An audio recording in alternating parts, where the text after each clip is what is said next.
Hello, hello, welcome on in. How are we doing? How are we doing? It's a day. I've been up like for ages. I've been super busy working on loads of things, and I was like planning to stream a little bit earlier than this. I got so caught up with those things that I was like, oh, geez, I missed it. Yeah, it's Thursday. Yeah. I was like, right, okay. I missed the 11 o'clock stream that I was planning to do. So I was like, right, we'll go for 12. Realized how close to 12 it was. So I actually started the stream whilst not even being ready to sit at my desk. I had to go make a coffee during that intro. I've got my headset on so I can hear the music going, and I'm like, oh no, I need to race it quick. And like a fool, I put too much water in the kettle, so it took longer to boil. I was like, oh no, I'm gonna miss it. But we made it. We're here. So hey, Space, how are you doing? Hope you're having a good day. Unlucky on the ticket front. I shall keep my fingers crossed for tomorrow. Let me see what that is. Okay, not to worry about that right now. Yeah, we're going to be taking a load of grass from the overworld and moving it into the end. Obviously, we've got a lot of that to do. As always, tomorrow. That's what I'm hoping. That's what I'm hoping.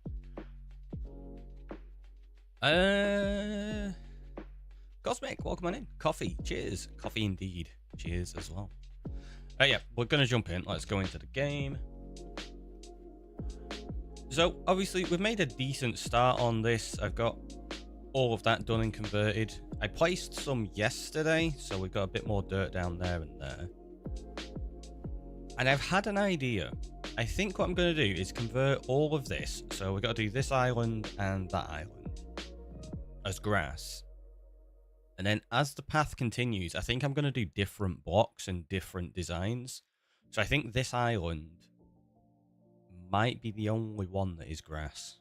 I don't know yet. I've not fully decided. There might be others that are grass as well. It just depends how we go. But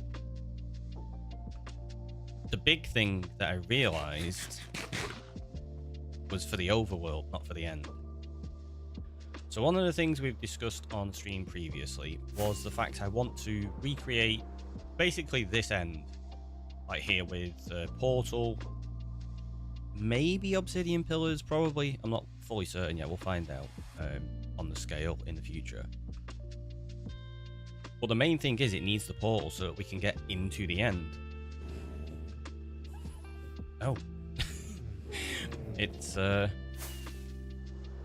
all of the sniffers. So yeah, we started removing all of the dirt over here, but there's no stronghold, which means I don't have the ball. I was like, I'm a derp. I've been removing all this dirt, and it's no good to me. Well, the dirt is good to me, but I mean, like, this area is no good to me for the end project.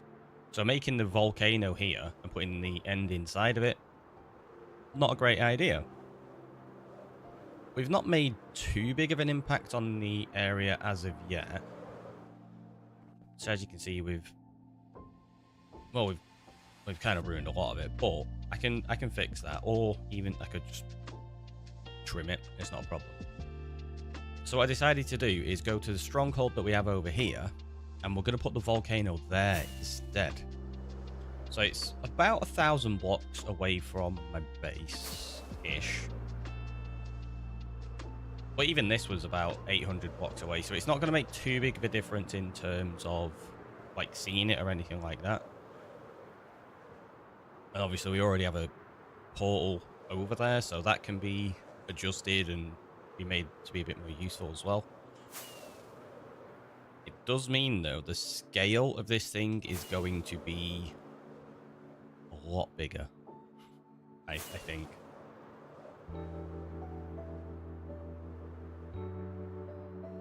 So if we head over this way, I've made a start on it already. I did a little bit yesterday on Discord just before I headed out to get the train.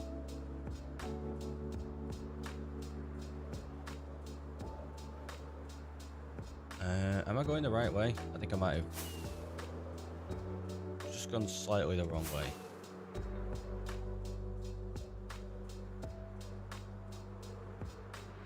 Maybe. I'm sure it's this mountain here. So over there should be be an opening of trees. Maybe I got it wrong. Yeah, I think I've gone slightly the wrong place here. Whoops. If I'd flown from my actual base, I'd have been alright.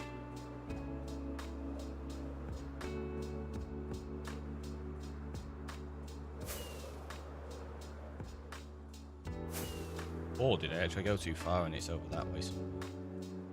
Oh no, it's this way. I just realised I was flying back to 0 then. Yes, if we keep going this way, it's over this way, I think.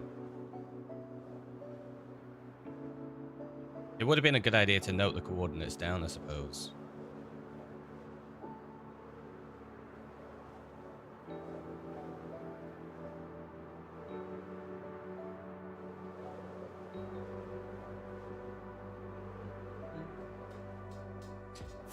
Is it here?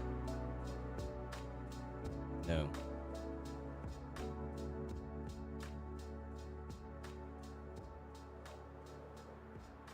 Just realised.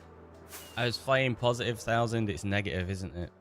Because it's up to the northwest of my island. So I think initially I was going the right direction and then I got turned around. Because I doubted where I was going.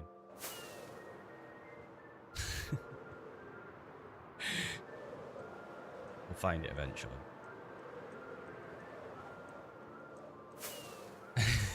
It was a little bit of a dirt, wasn't it? Yes, it is this this forest. It's just the other side of it.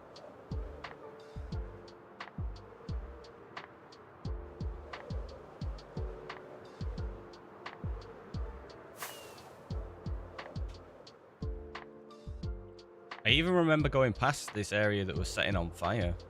I think that's why I turned, because I saw that and I was like, oh, I must be going the wrong way. It's there. It's literally there. So we got to here and then turned right because I thought I was going the wrong way. All I had to do was go over the top of that hill.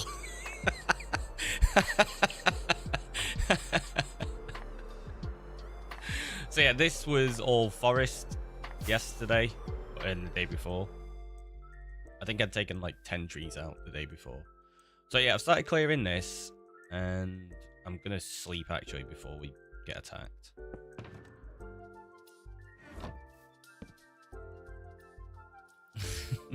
Just you. The fact that we were literally just there as well.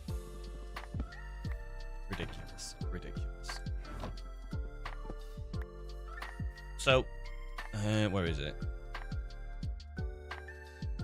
Oh. No, it's not there. There's some torches somewhere. Oh, there they are. There they are. So that goes down to the Stronghold. So the portal is around there somewhere. What I'm thinking of doing is clearing the trees across that island there. Or, like, you can see the rough coastline I'm going to take and then along here. So I have to clear that. I've got to clear all of these. And I'm going to clear probably those down there. And then all of these. So this entire... If I go up, I wonder if we can see... It'll probably start getting out of render distance. But that mountain there and that mountain there, I'm going to use that edge to connect for the volcano. That's the one. Couldn't think of the word then. We're going to follow this coastline round here, all across there, round the back of this, and then connect up onto that so that it meets back up with that mountain. So that's the idea, that we're going to encompass all of this as the volcano and turn it into the end. Not too bad if you think just take down all the trees and then, well, that's a lot of black concrete you've got to put in anyway, so that's a lot. Hey Fox, hey Vicky. The big problem I've got is this though. The whole idea of this project is that I can fly into the portal and that's going to be on an end island. We're currently at Y level 68. I need to go this way. So we were at Y level 68, and then portal itself is -17. I need to clear out at least to below this, so I've got to say to at least -10. So we've got like 78 levels to dig out minimum. -20, sorry, so 88 levels to dig out. I'm probably going to have to do more than that, though, in honesty. And the scale of this is just ridiculous, so it's going to take a long time. And probably a lot of TNT. So I think it's going to go hand in hand with the end project in terms of how long they take. On the plus side, though, all of the grass we need for the end, I can take from here. Rather than that area that we were already taking grass from. So that's the plan. I'm going to go over here. Bird, welcome in. How are you doing? It's past my bedtime, but I wanted to say hi. Well, hello, hello. Past your bedtime? What time is it over there? Right, so we've got spruce. I'm going to put spruce on the edge, actually. Means that one's oak. That one is birch. And that one is spruce. And that one's just random junk. And leaves, etc. So yeah, we've just got to clear all of these trees. And then we'll be taking the dirt next. 11:15. I suppose for you, yeah, that is right.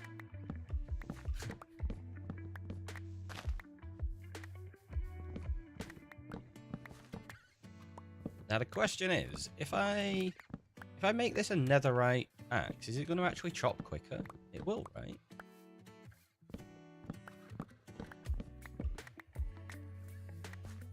Fox likes sleep, remember? I know. I know.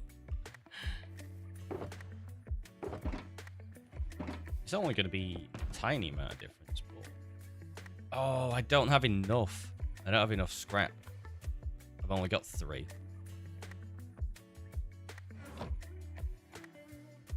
Is it worth going to get some more netherite?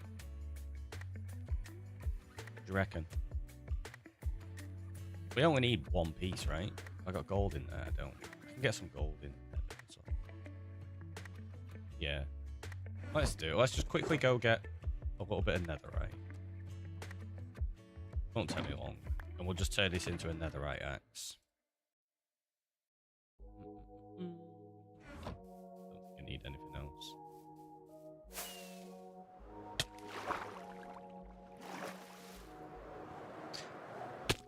Ouch. That put me to half a heart. I nearly died then. That's because I turned to look at chat then. And I pressed the wrong direction thinking I was facing the other way.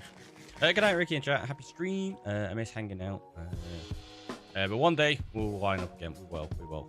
Enjoy your sleep, Fox. Hopefully you manage to get some rest. I believe I nearly died then. I almost ran through the portal out of habit.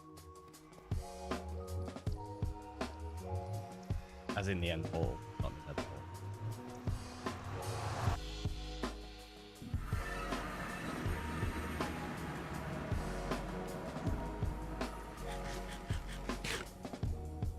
Right, I guess, do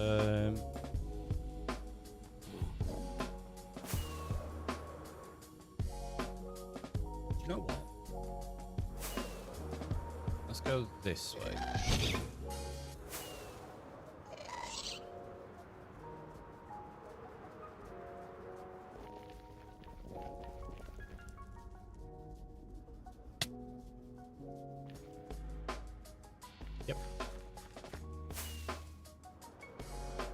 I remembered that we actually dug a tunnel out here, ready for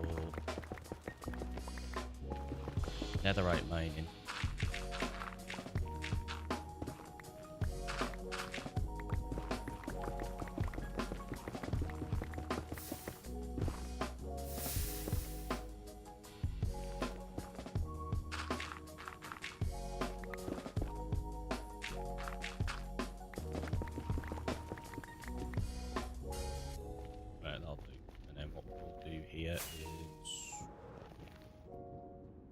Turn on.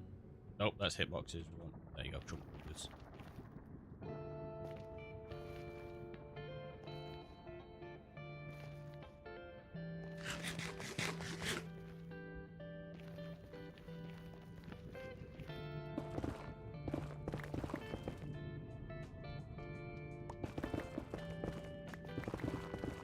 Let's just try find a couple of netherite. What we'll do is we'll dig along here. Okay, I guess we're not going to go that far that way, by the looks of it.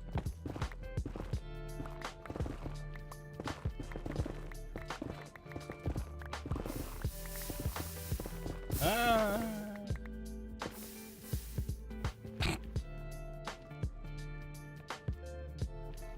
Let's just go to the next front border.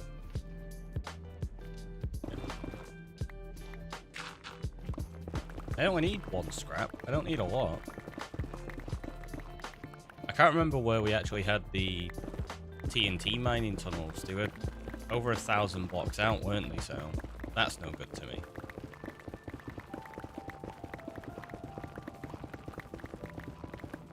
There you go.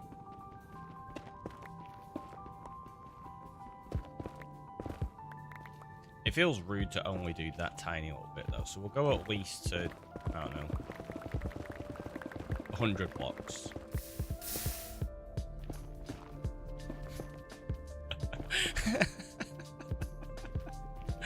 I don't know why I kept placing them the way I was doing. That's really silly.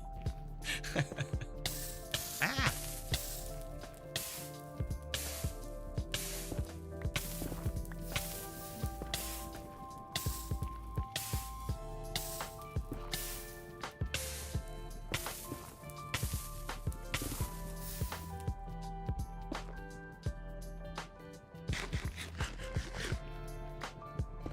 Also, I could go to the 100 block mark and then do that. Because if you dig above you, you often find more. So.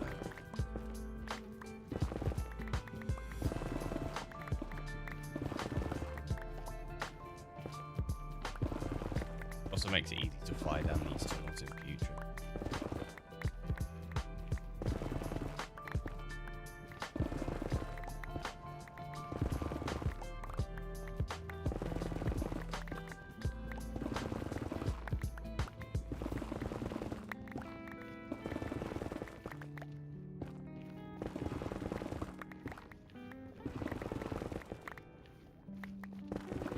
Probably do be getting a bunch of netherite in the future.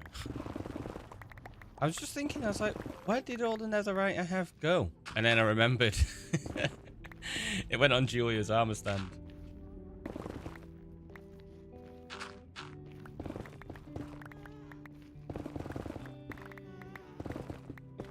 We didn't get lucky and find any more above us. That's unfortunate.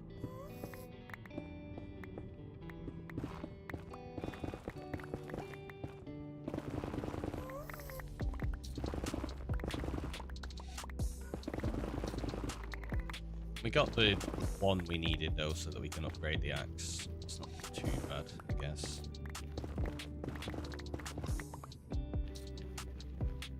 Oh, I still got those.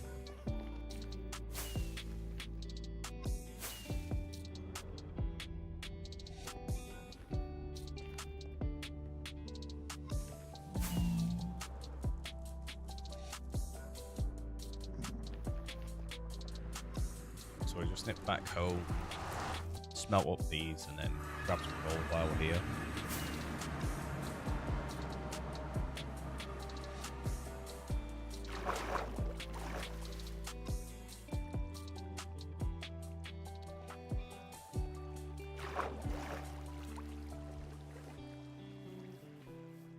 Drop off this netherrack at the same time, actually. It's going to be such a tiny little difference in speed, but because we're doing so much, I think it'll actually be... Do I have a place for blackstone? I don't think I do. Oh wait, yeah, there. I still really need to sort out this storage system.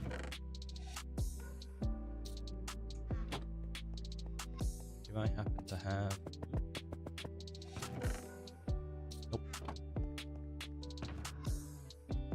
There and there. One of those.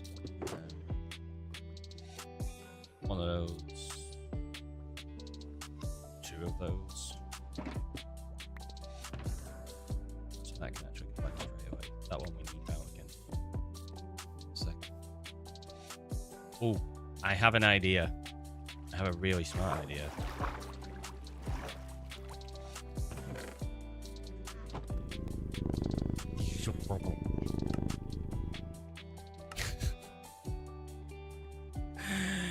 Thanks, Julia. Because if I turn this to netherite and then try repair it, it's going to take ages. If I go repair it while it's diamond and then turn it to netherite, we get all the extra durability without wasting time repairing.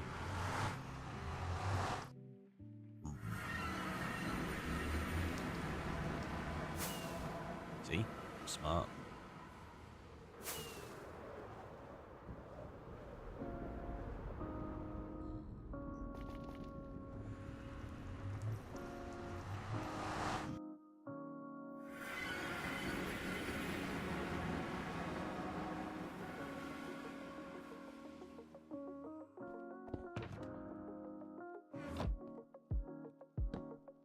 I'm also going to do this, so that then when we come back from the end, we're actually back at the Stronghold. We have to fly over again.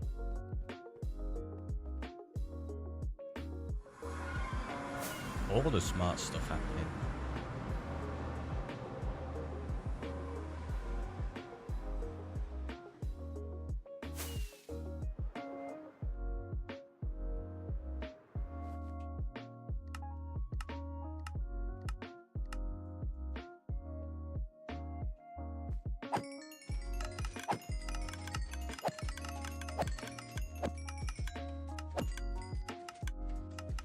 Repairing my wings as well at the same time.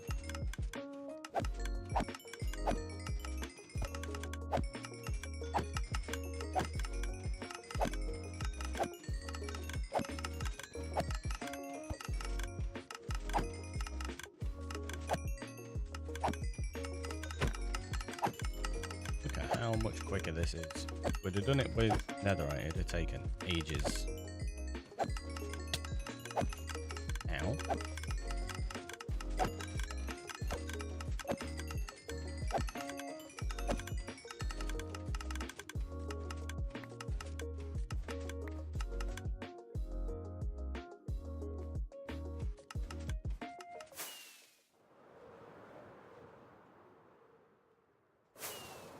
Gonna go through this one just so there's not loads of endermen loaded up next to that one.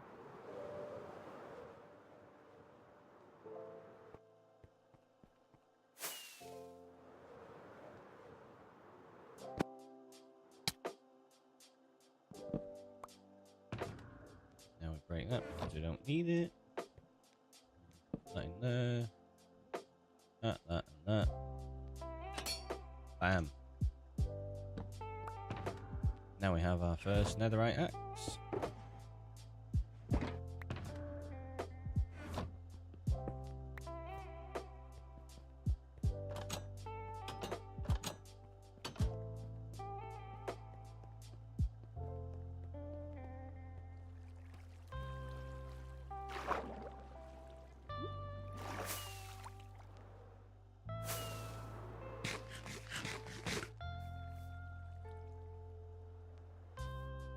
Watch it not even be that noticeable.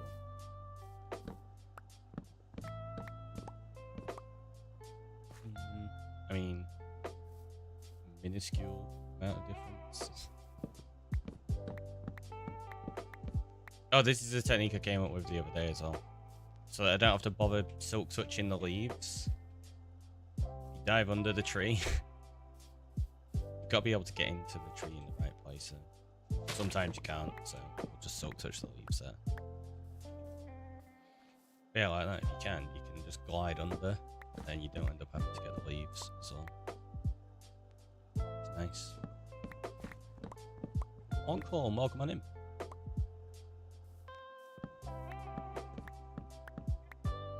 Stella, hello. How are you doing today? Derp up, what's the derp for?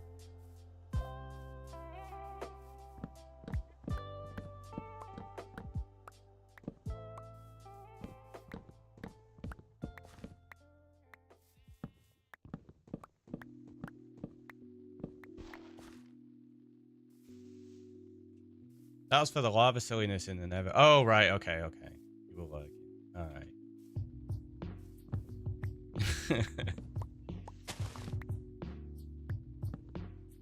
That's fair, I guess.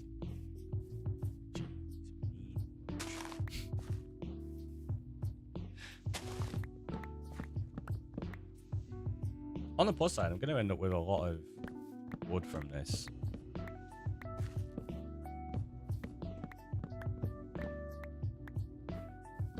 Still not mangrove though, which I need. Because I've still got to do Julia's house yet.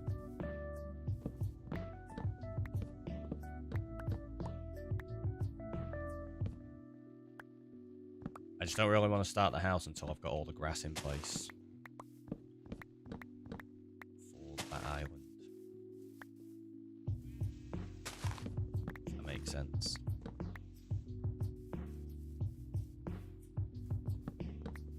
So we started the grass. I feel like if we can get at least this island done with the grass, that's like one huge chunk of the project out of the way.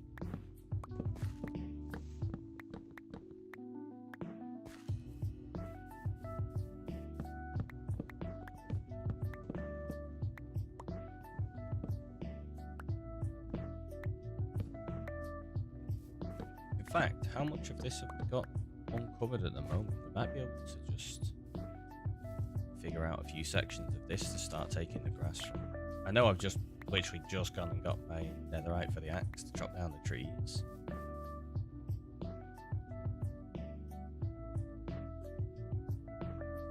Okay, I think if we...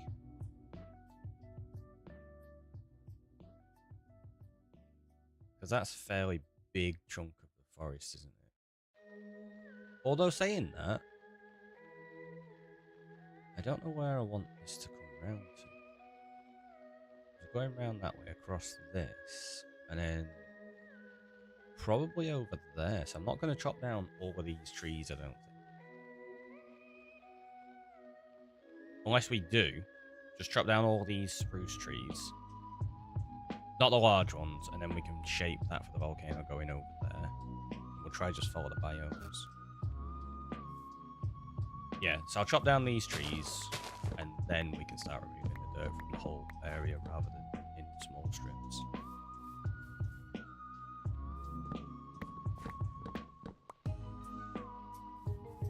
What I think I'm going to do is be less worried about gathering the resources as well.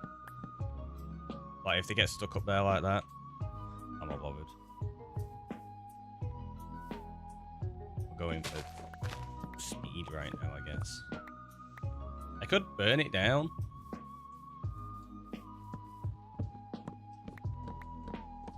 Which would work. But it feels like a waste of resources if I do that.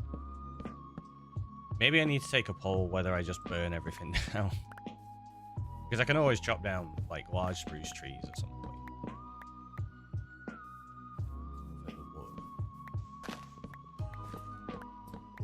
And it would be pretty quick, right? Just running around with flint and steel. Always TNT. You don't have to TNT it, you can just flint and steel it. Or even lava bucket. Setting it on fire, not blowing it up. When I blow it up, that'll be later for the actual stone and stuff.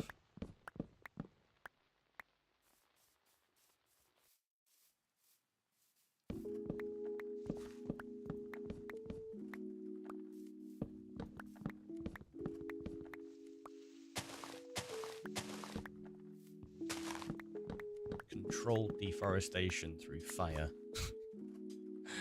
It doesn't really sound like the smartest of ideas, does it?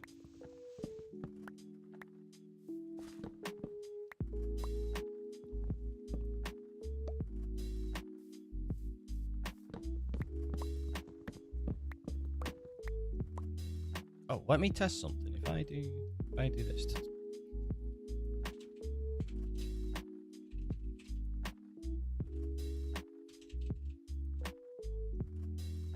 So if I do that, I think I've got a button to just turn it straight into a pole.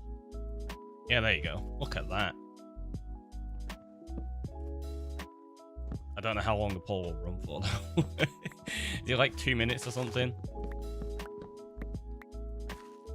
So yeah, if people pose like just a simple question that has a yes or no answer, I've got a button where I can just turn it straight into a poll.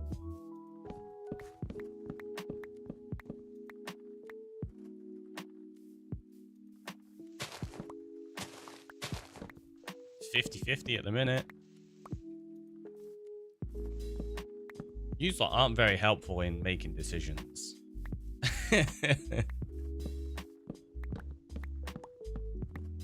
Either that or you like chop down 50% of it and then burn down the rest. Which I suppose could be a thing.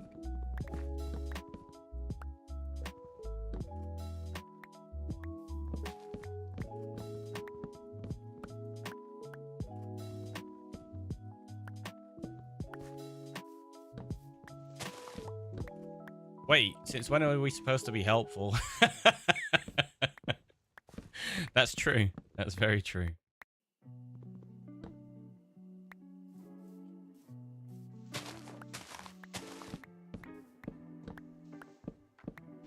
Chat, helpful? This is news. Must have missed that memo. There you go. I can at least collect some of the logs. I got so many saplings though that I don't need. Well, I don't need them now. I suppose in the future I can put some food when I'm farming logs. There was a memo? Maybe. I don't know.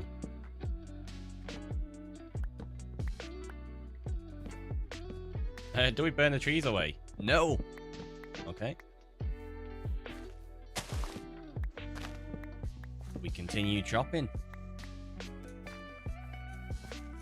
I'm surprised. It's half expecting you lot to be like, burn it all!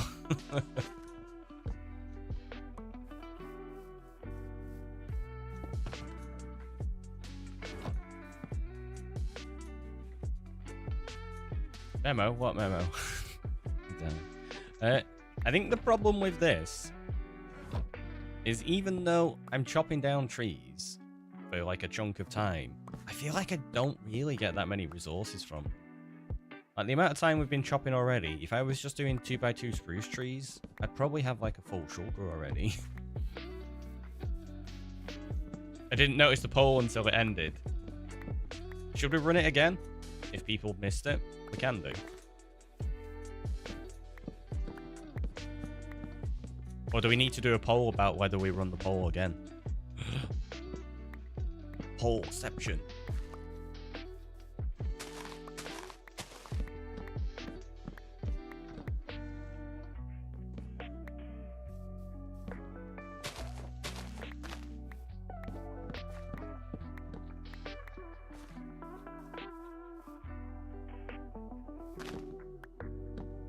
You know we're just going to vote no. I don't know.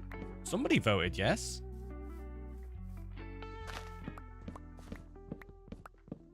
Could be somebody else that's going to vote yes. I don't know.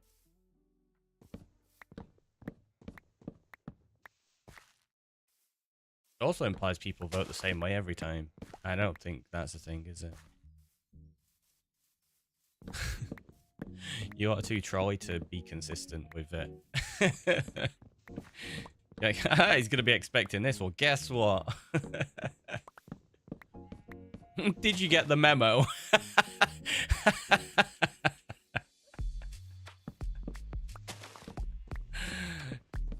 That's amazing.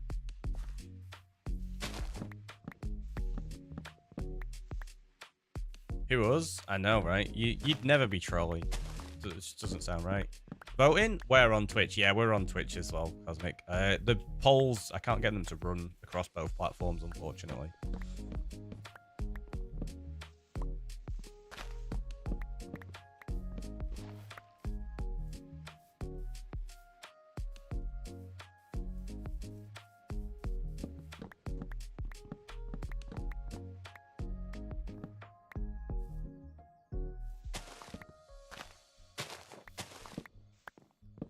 What memo? Nobody got this memo then, did they? Jeez. You're also observant. Including me.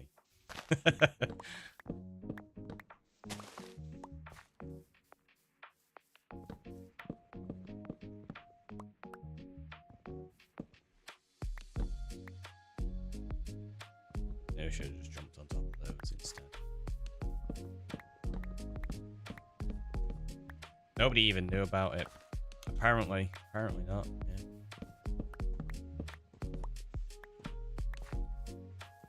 One of those phantom memos.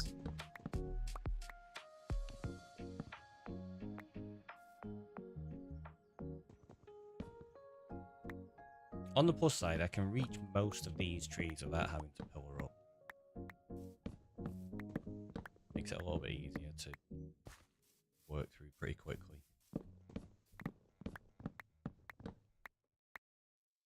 That was 100% what memo. Oh look, the sweet berries here. I think I unsubscribed to memos. I'd rather embrace the chaos.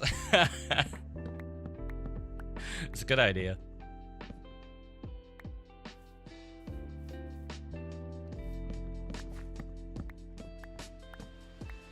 We can be quite chaotic in here. I don't know why I started to say that like chaotic, more like Wild Coyote. I suppose Wild Coyote is pretty chaotic. And also has a fondness for TNT.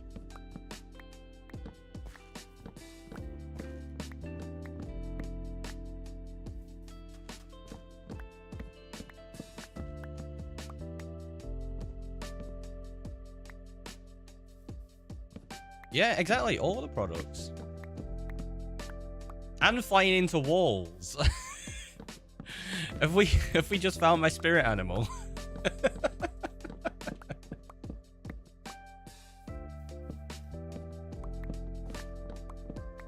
And delicious. Wait, delicious road runners. I've never tried one. Kidding. No, I've never had a road runner.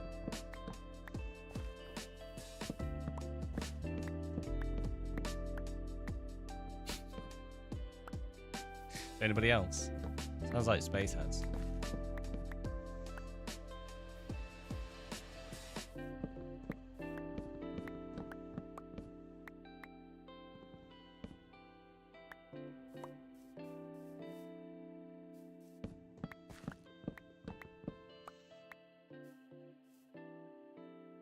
Only because you can't catch them no matter how hard you try. Maybe that's it. Maybe that's it.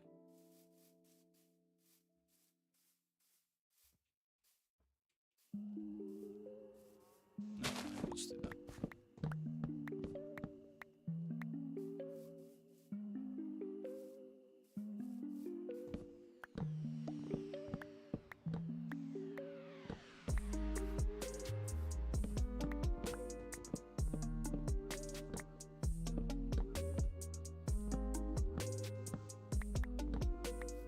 I mean, there's an actual bird with that name. Someone had to taste it at some point. Exactly. No, that's what I mean. Like, has anybody ever actually tried it?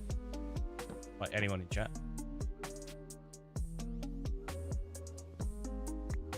Unless the name is the same only in Hungarian. I'm fairly certain it's going to be the same in other languages as well, right?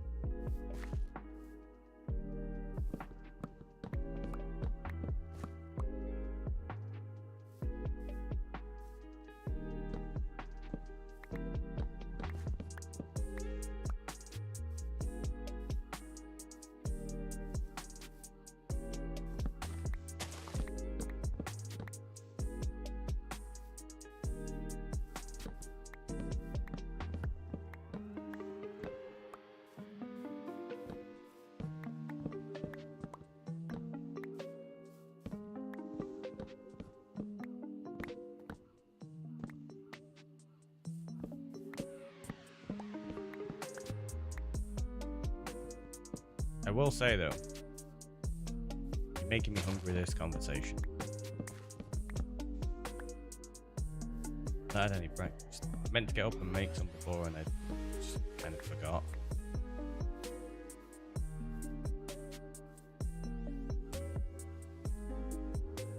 I don't know. Tangled's Hungarian title, if I translate it back to English, is Golden Hair and the Great Knot. I can never trust Hungarian translators. That's fair. The wiki has lots about the species, but nothing about how yummy they are. There you go, then. There you go.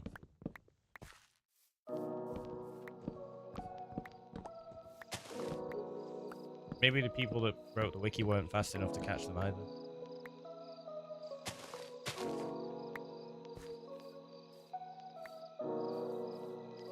Oh, it's a large oak tree. I'm burning those down. I'm not collecting them. Finished translations for shows and movies. Out of this world also. Yeah, I think that happens a lot with translations, doesn't it? Unfortunately.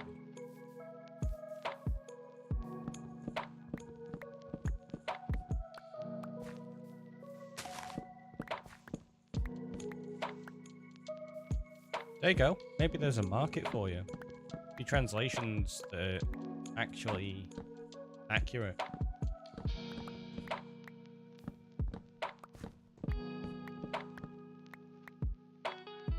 Translating a work is hard, I agree, but sometimes it is ridiculous. Yeah, translating is definitely a difficult thing. Hats off to anyone that does it.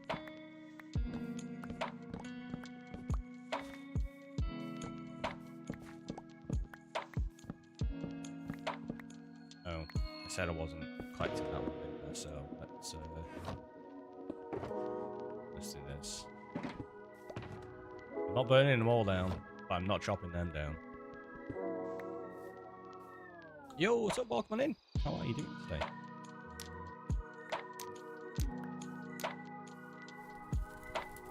There we go. Bye, tree.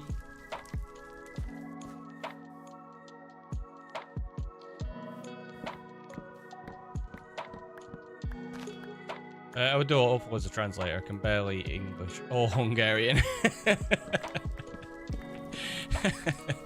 You're like, here, I could barely either of these languages. Let me compare the two for you. I'm sure it would go fantastically.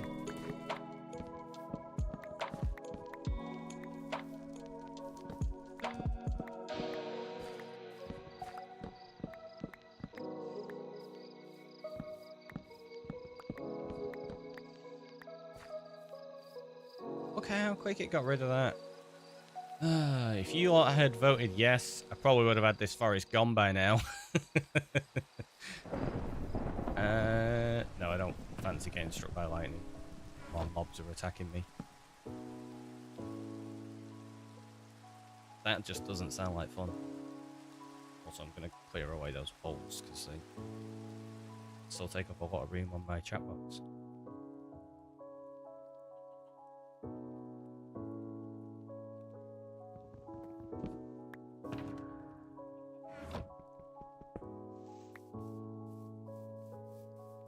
I once translated rules to a board game for a board game shop. Really?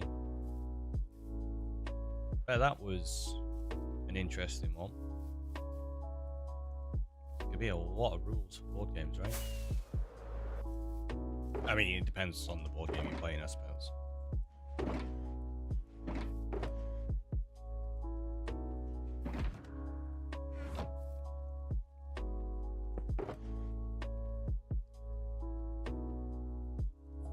It was a simple board game, though. Not many rules. Ah, there you go. That's fair.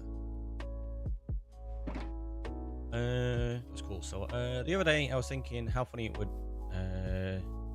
me, myself, and I to make a magic system out of Hungarian language with the structure of it. Unfortunately, I'm not good at Hungarian to apply that well, despite being Hungarian. That's fair, Vicky.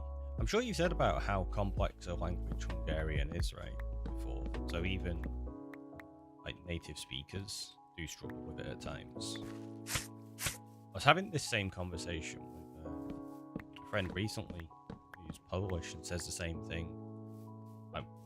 I've visited Poland and I always feel really bad whenever I'm in a country and I don't speak the language. I try as best I can.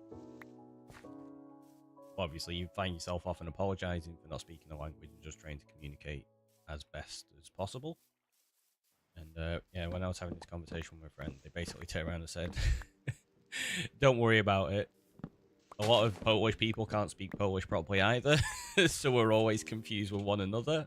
It really made me chuckle. It's like, okay, it's not just me that struggled really badly then. Well, they don't struggle really badly, I would assume. But if people that speak the same language as a native language still struggle to understand one another. Although that's the thing anyway, like for any language I would imagine, depending on the size of the country specifically as well for dialect. Now in the UK there's many dialects of English, and sometimes, depending on where you are, you may not understand what people are saying, even though they are speaking the exact same language.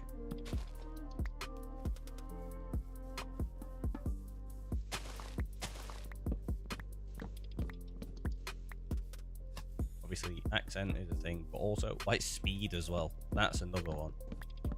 Like, the speed that people talk at, depending on where you are. Some people have, like, much faster pace of speaking, and it's like, wait, slow down. I'm not a road runner. I can't keep up with that.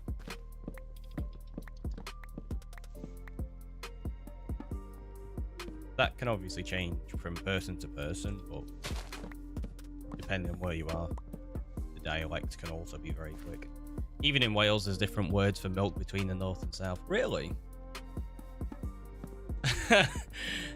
I shouldn't be surprised at that, because in England there's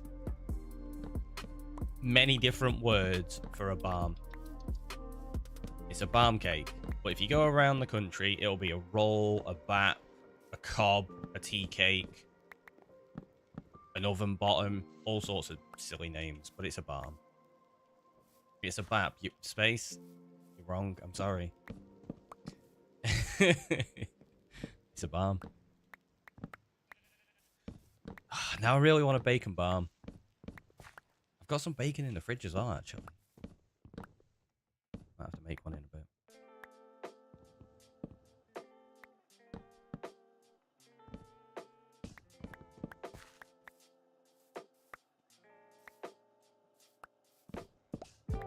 There you go then. If I say mushy peas, do you know what they are? It's like in the States where different regions have different terms for soda. Yeah, I saw that. That also changed quite a lot depending on historically as well. Like that's changed in the US, going from soda, what was it? Soft drinks and stuff like that, isn't it? There was I saw a map of it a while back, and it showed how it changed over the years in many places. Can't remember what all of the terms were off the top of my head. Gross. I like my peas non-mushy. But you do know what mushy peas are, right?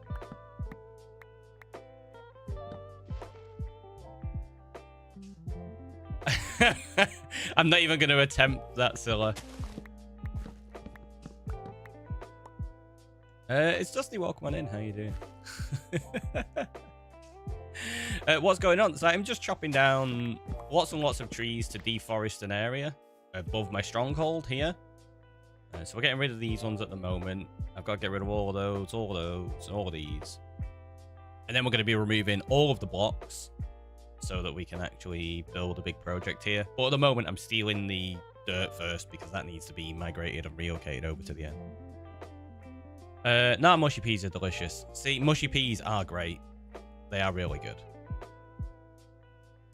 But the fact that you know what mushy peas are is interesting, because depending on where you are in the country, they're not referred to as mushy peas.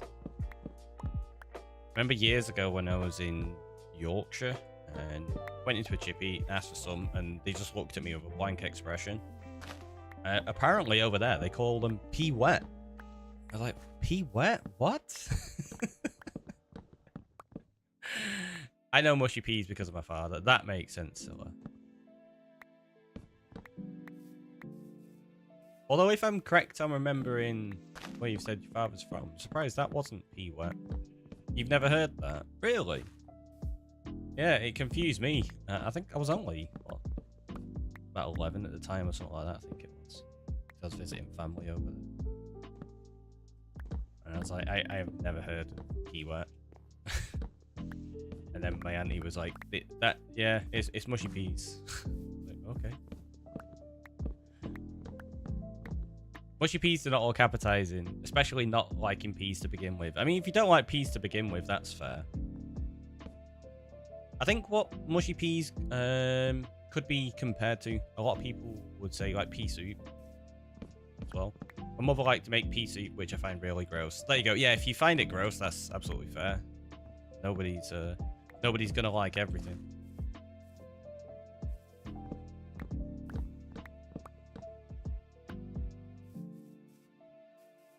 But yeah, pea soup is probably incredibly similar.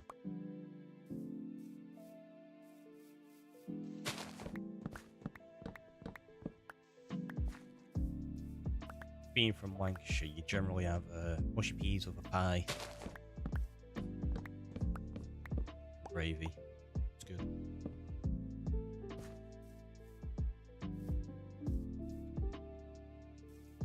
I suppose depending on where you are in Lancashire, that wouldn't be a pie. It'd be pasty. Like pasty and peas. Or fish and chips. Yeah, fish and chips with peas is definitely a thing. And I mean, obviously I'm from a coastal town, so fish and chips is definitely a thing here.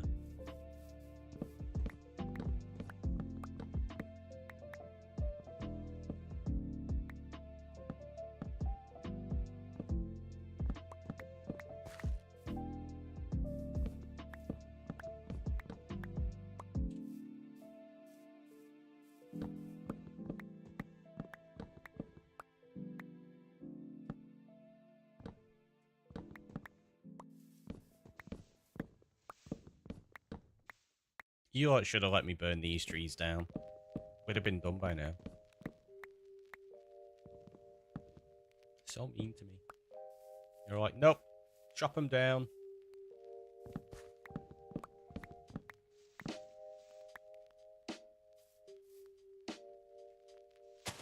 Fine, I can't jump there.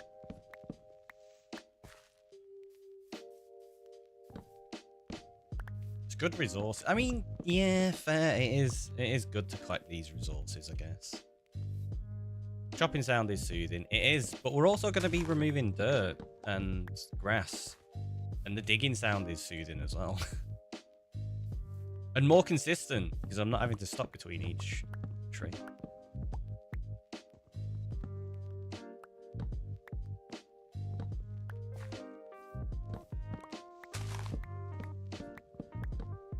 A nap stream. I mean, could be a thing. I don't know if it'd go over well if I took a nap on stream, though. Oh, I guess if you look at some of the categories on Twitch, maybe it would. I don't understand it when people sleep on stream. It's just, I don't know. I don't get it. I've actively started unfollowing people as well because of it. Not because they sleep on stream. If they're doing a specific sleep stream or whatever, fair enough. It's just not something I will watch. But I've found that a lot of people now are like doing 24-hour streams or streaming 24 hours a day, 7 days a week. But they will stay in the category of, say, Minecraft, which is what I've seen quite a few times. So you're like, oh, cool, the stream in Minecraft. And when you get in the stream, it has a pinned comment or something saying, I'm on a break, I'm just sleeping. And I'm like, there's a specific category for this. Maybe switch it to it, because I don't want to come into your stream thinking you're playing Minecraft and then find out you're just sleeping.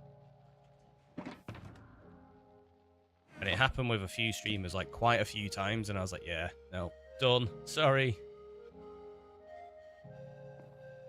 Well, actually, I'm not sorry. It's not content I want to watch, so I'm not going to continue to drop by.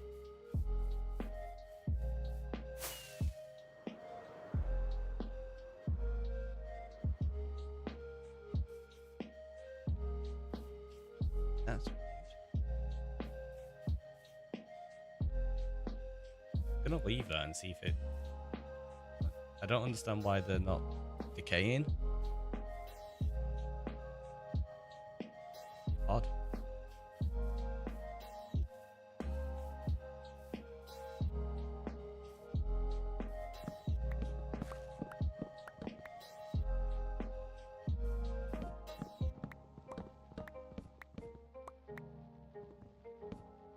Oh, I knew it.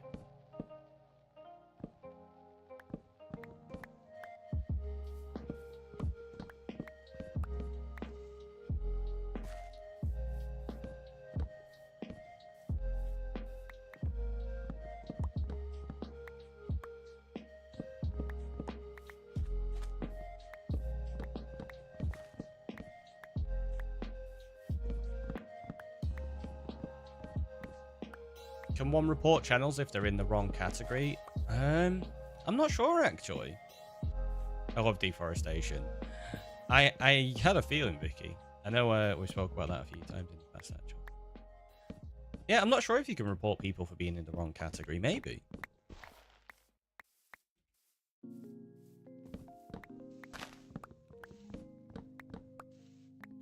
Like to the category, please. Well, just to Twitch in general, because Twitch will just probably end up sending them a message saying you need to be more consistent in the right category. I don't think it'd be a ban or anything like that, or suspension or whatever. It'd just be a case of make sure you're in the right place. Which is useful for everybody. It's beneficial for Twitch because people are going to actually find content they want to watch. It's beneficial for the streamer because they might get more viewers from being in a category that people are actively searching for, and they're not going to lose viewers that come in thinking they're doing one thing and then leave because they're doing something else. So yeah, like having yourself categorized in the wrong place just seems like a bad idea all around. Like, I don't see the benefit of it. Because if you're hoping, like say, Minecraft being the example, if you're hoping that your regular Minecraft viewers are going to come in to your stream because you're streaming Minecraft, and then they find out you're not there, I don't really get why most of them would stick around. You might get some that stick around and just leave it on work or whatever, but I don't know. It just seems like a daft one to me.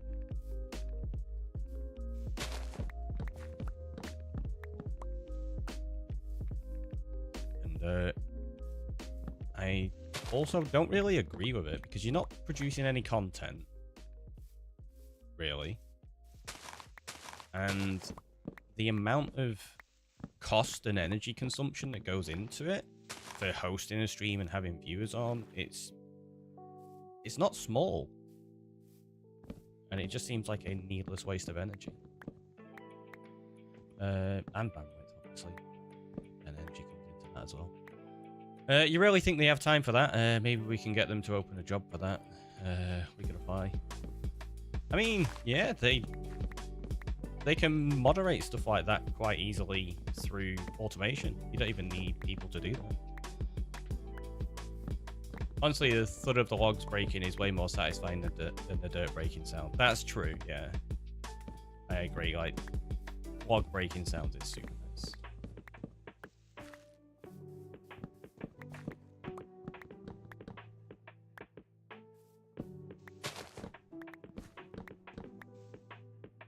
Agreed. On the logs, like the sound of it. That's why you wouldn't let me burn it down, right? You're like, no, we just want to hear you chop these down.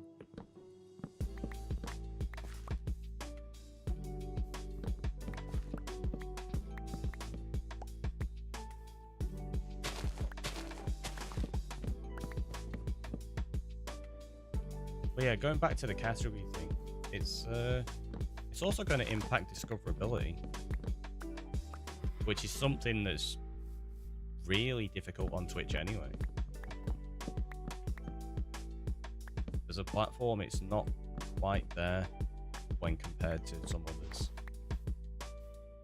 For like smaller creators, discoverability is a little bit more difficult. So giving yourself a handicap like that just seems really daft.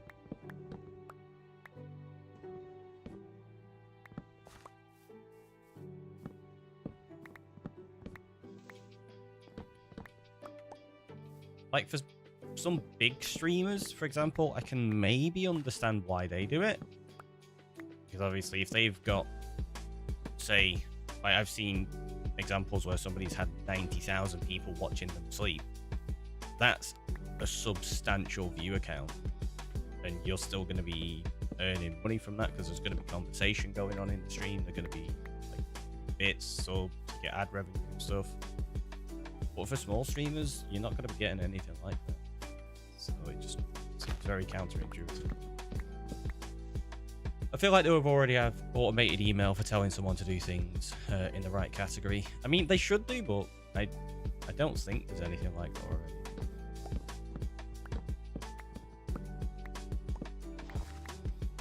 I've never seen any reports of it or anything, so.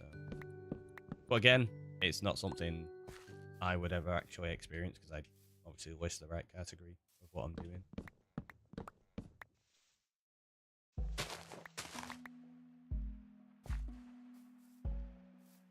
Yeah, we're getting close to. Oh no, we're not. I said I was going to chop down up to there, didn't I? Yeah, we barely made a proper dent in this yet.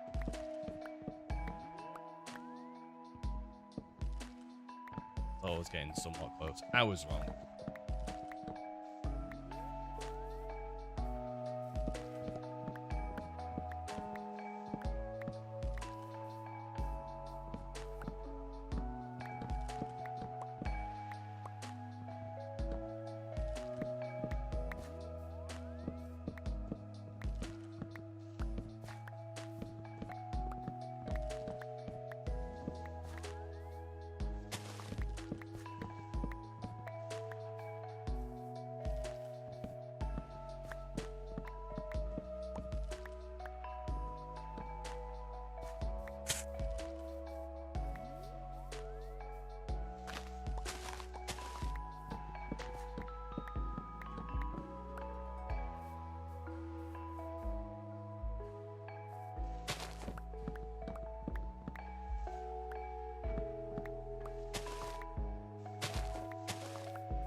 So many trees to jump. Oh, I feel like maybe we've cleared out a decent-ish area now to at least start with the dirt and just get rid of this section. Do that. There's a guideline about labeling your stream correct, and if you fail to do so, you get an email. Yeah, I don't know how often they do like actually send the emails though. That's the thing, because as I say, there are some streamers that consistently don't use the right category.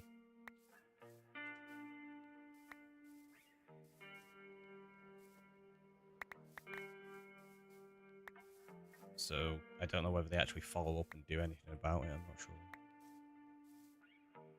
But it's good to know that there's at least something in place. Yeah, I think I'm going to start tearing out some dirt for a bit. Just mix it up. And also, I obviously need a lot of dirt. So pretty much one of the main things. Let's put that there.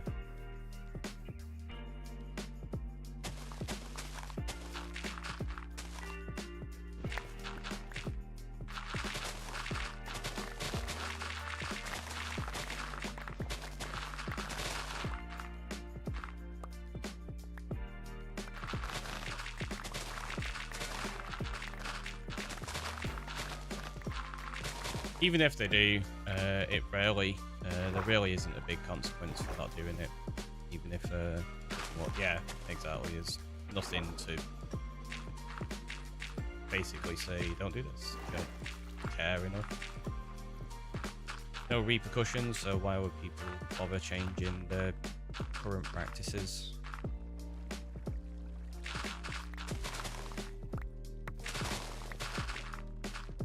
See that part there getting really annoying soon.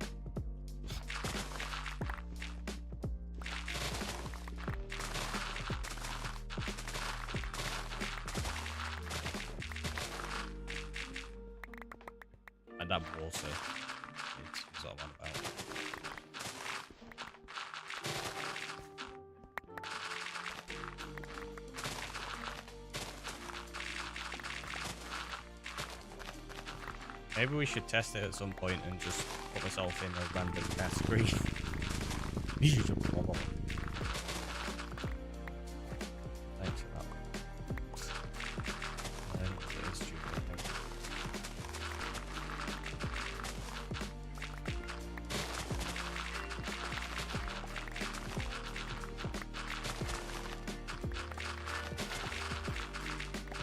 It shows you how little we actually did in terms of chopping down trees. Barely even made a dent in the damage to my axe.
What you're making, you have to clear out this area, spaceship. So, so this area here, I'm going to be recreating the end. So we're going to be making a giant volcano, and inside of that volcano is going to be a replica of the end. So, why is it got that?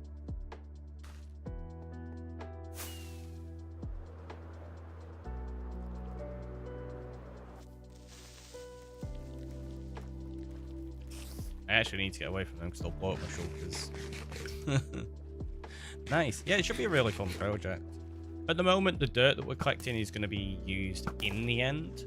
I'm currently covering those islands for part of my redemption road. Don't think I'm going to be able to sleep right now, but we'll try it. Oh. Yeah. I didn't think that zombie had died. I thought it was still alive. We got it.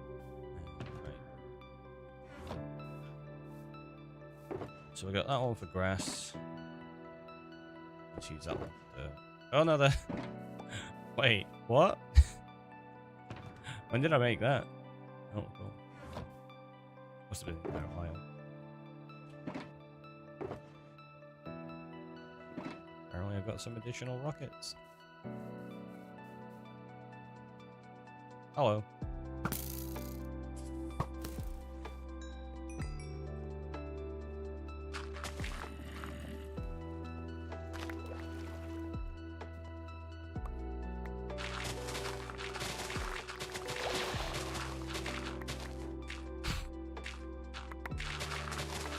Zombie had been in there a while, it's just turned into a drag.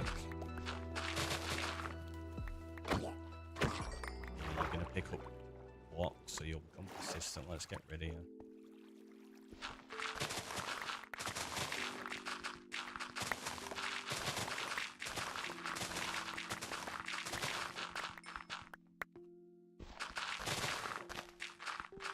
I was just about to take a sip of that coffee, but I have a feeling it's going to be freezing, isn't it?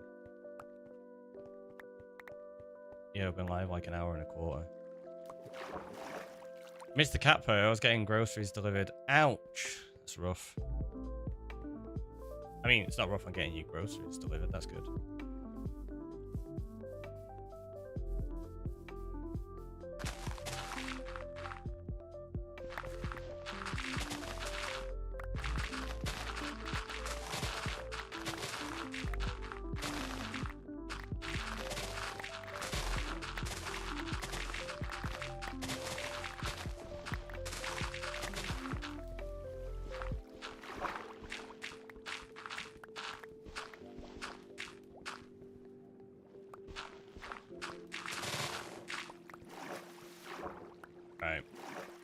I've decided I can't bother dealing with all that water. I'm just going to get rid of it. Those aren't logs. They're not. We've switched over to the dirt for a bit.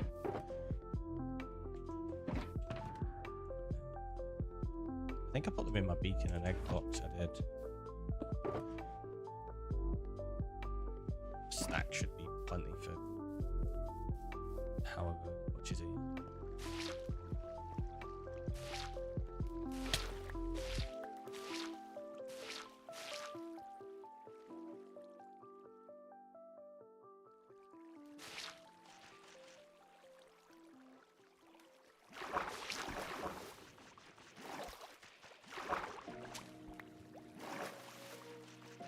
That should be fine.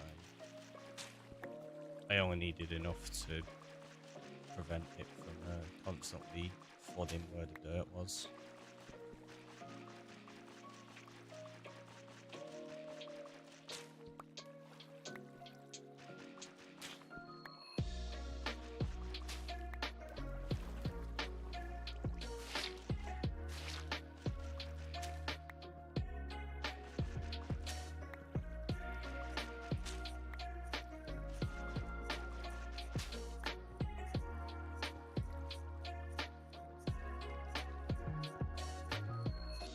Where did that go?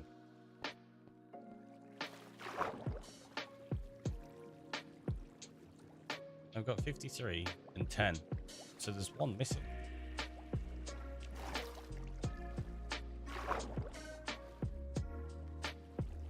And I didn't hear. Oh, that's why it's still above.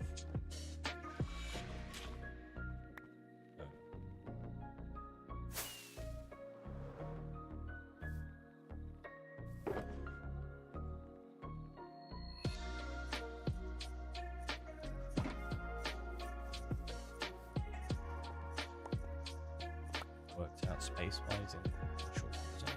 Good.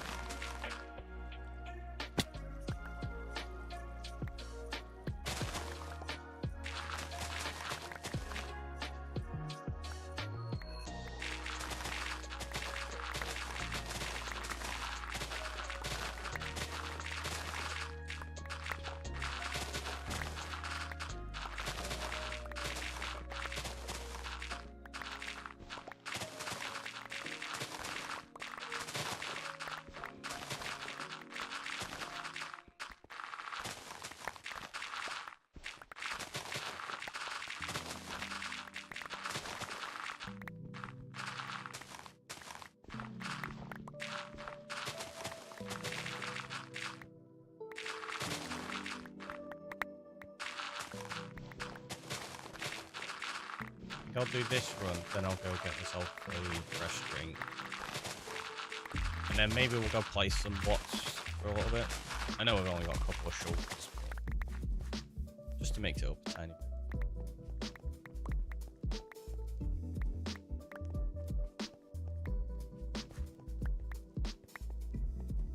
I'm curious whether this will...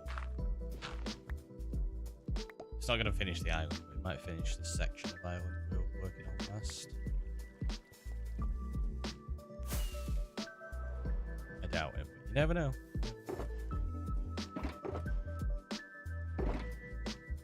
It's close to having full. Right, I'm going to sleep there. So have a little stretch, have a hydrate. I'm going to go grab a drink, and I'll see you in a minute.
I bring hiccups with me. Sorry.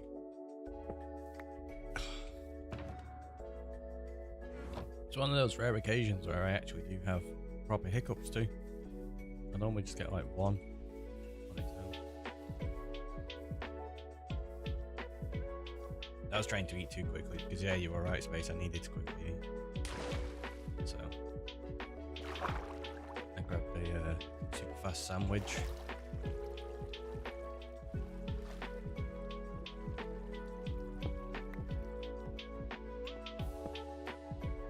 Don't need that.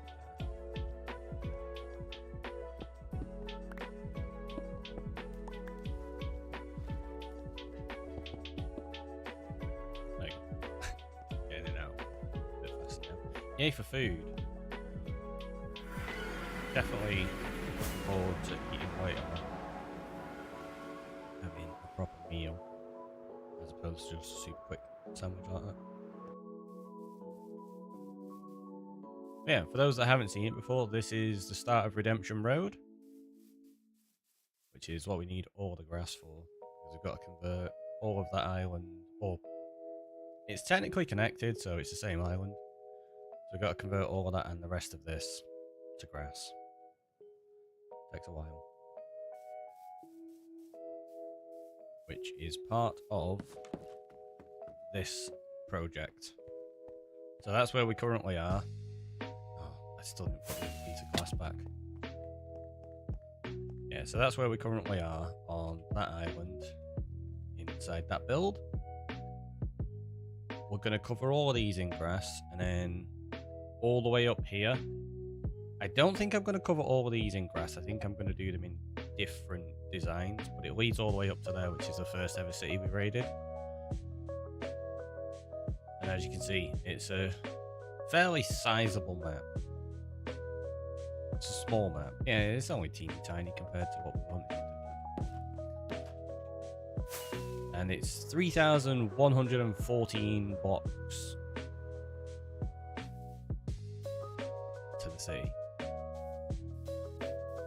quite a distance.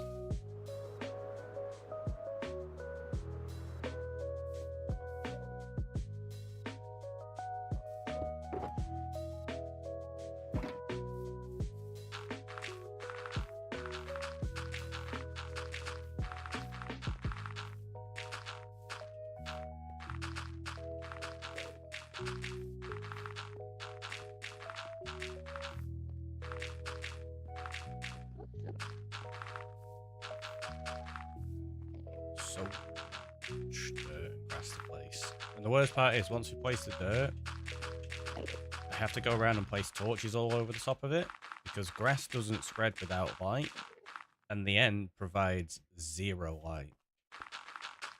We need a light level of 7, I think it is.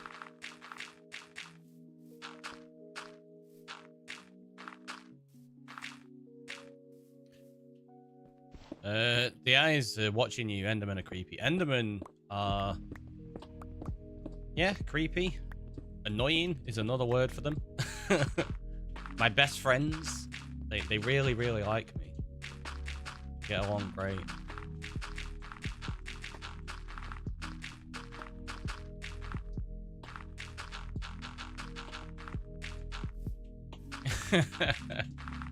Hey, Cal.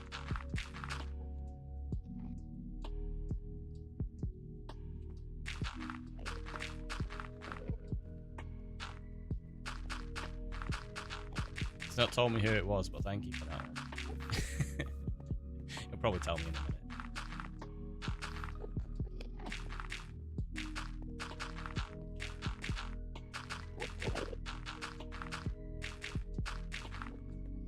Is it Julia? There you go. Yeah, shared brain with that one. Always shared brain.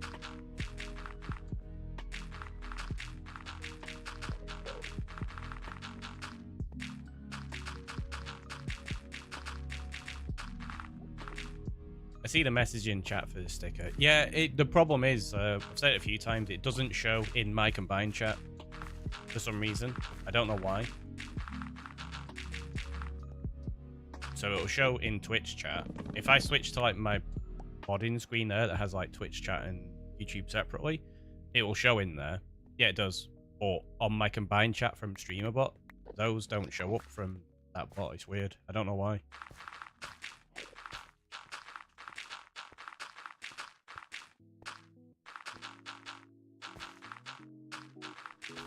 It's been a thing we've brought up a bunch of times. So I can tell when it goes into the activity feed.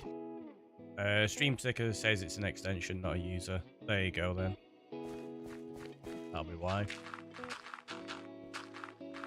I've been meaning to look into it to see what it was, but I just hadn't bothered at any point because I keep forgetting after stream. But that'll explain it then. If it's not a user, it's not going to show up into my chat on there because that's posting messages from users.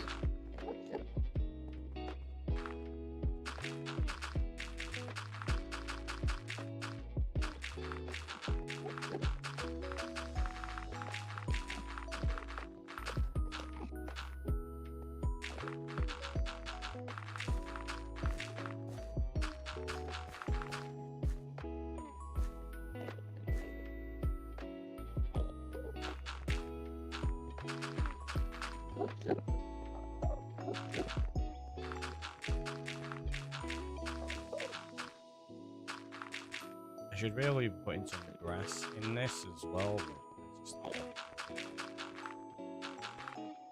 Sneezes. Like what?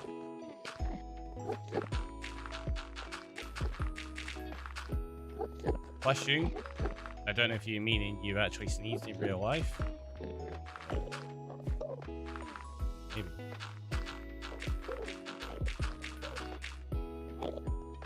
Yeah, like real life, I've had a cold for a whole week. Oof. Hopefully it clears up for you.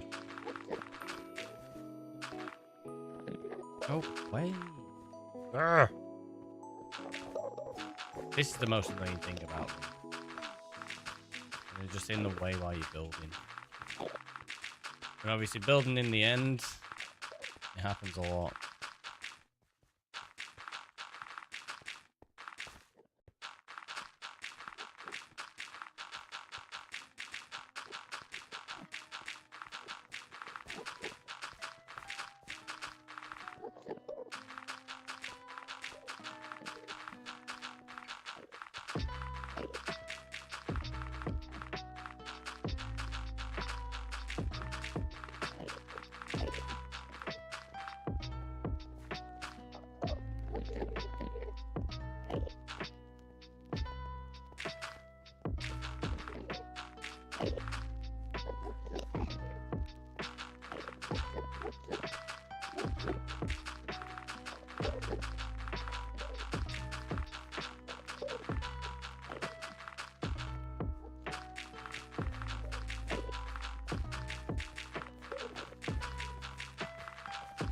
So much to place.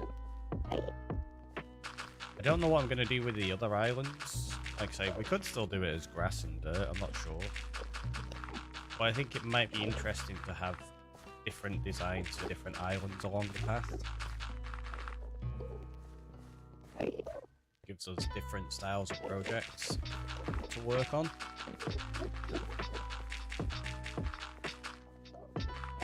And would also mean, if I start placing blocks on some of the other islands, I don't necessarily have to sit there and wait for grass to grow as well.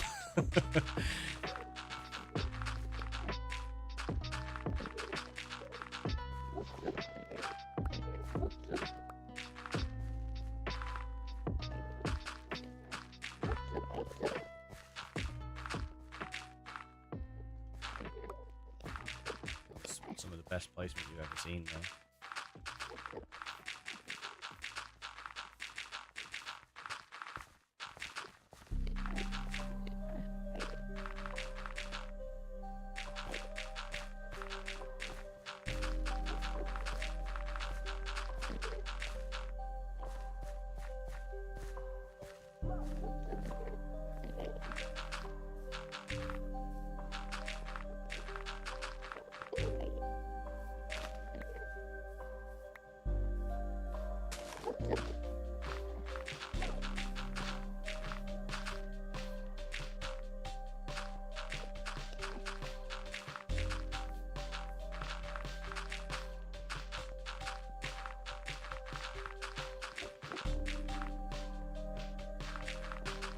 Actually, if you haven't guessed, here when I was doing it previously, I found the best method for me while doing this is to place in sections of 3. Like that, because you can generally walk sideways whilst placing it without having too much of an issue in terms of reach or misplacing.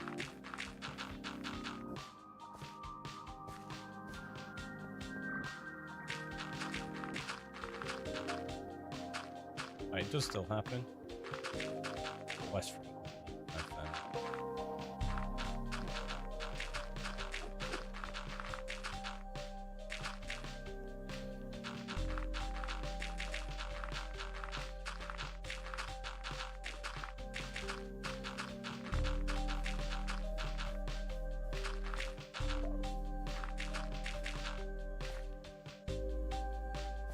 Seven blocked at the left.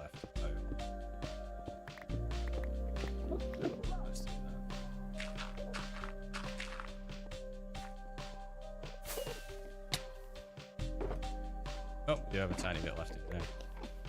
Cool. I was expecting to have to go get the grass already then. Oh, we're good.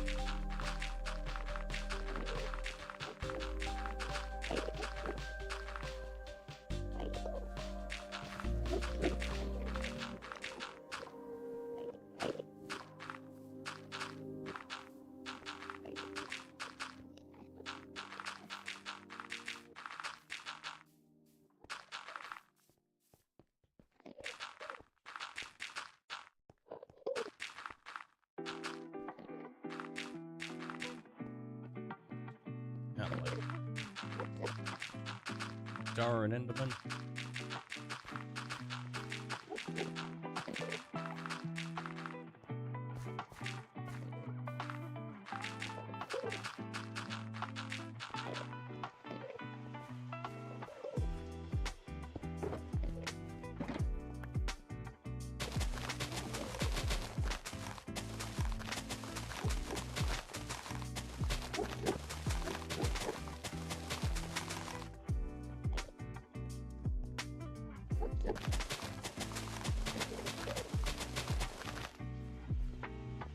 Once I start getting some torches down here, it'll be obviously a bit easier to deal with as well. Get less in.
I feel like I'm saying that a lot today.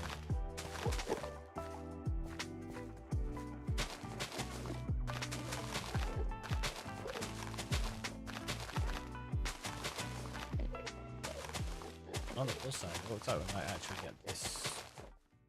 No, I don't think so. I was going to say, it looks like we might get this full section finished. I don't think we have to come to the top of that side.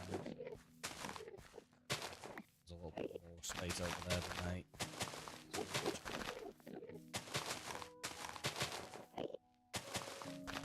What we got? Yeah. Probably not enough here.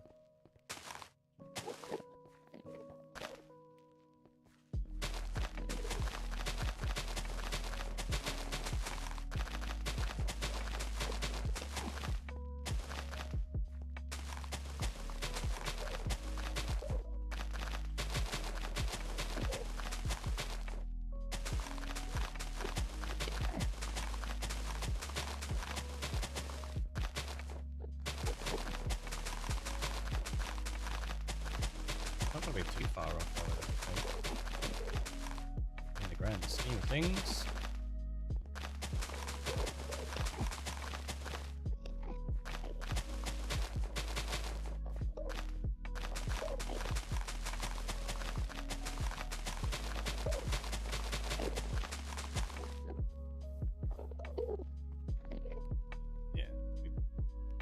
Managed to get about a third of it.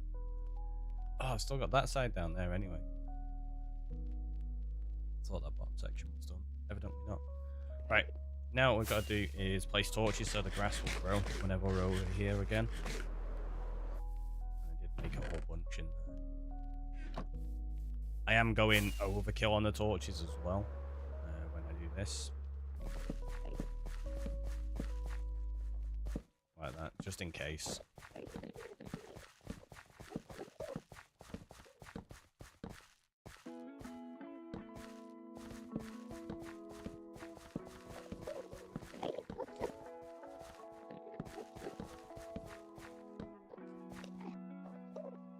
That should reach.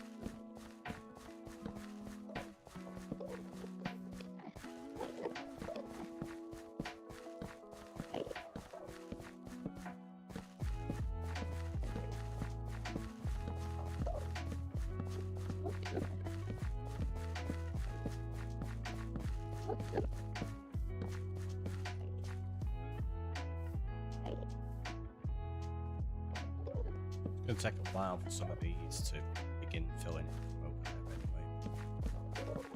At least if I've got the torches in place, it'll just passively work whenever I'm placing more blocks.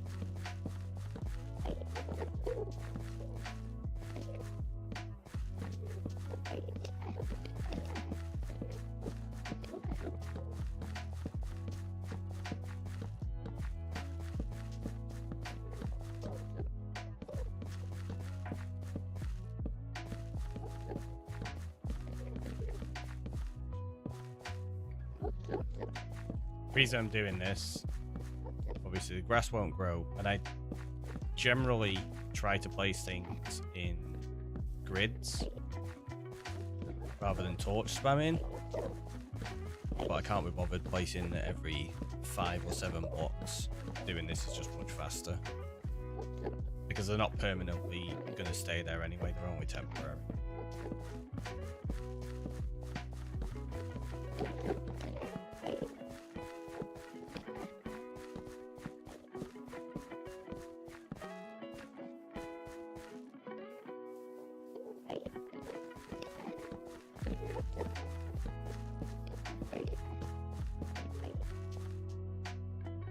Is that it all?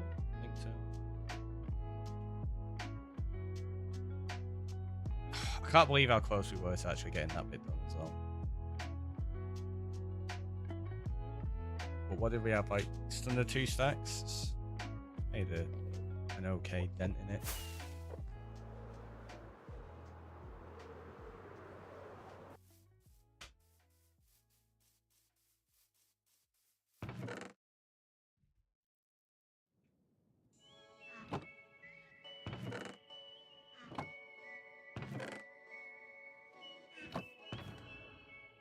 More empty shulkers, and let's go back.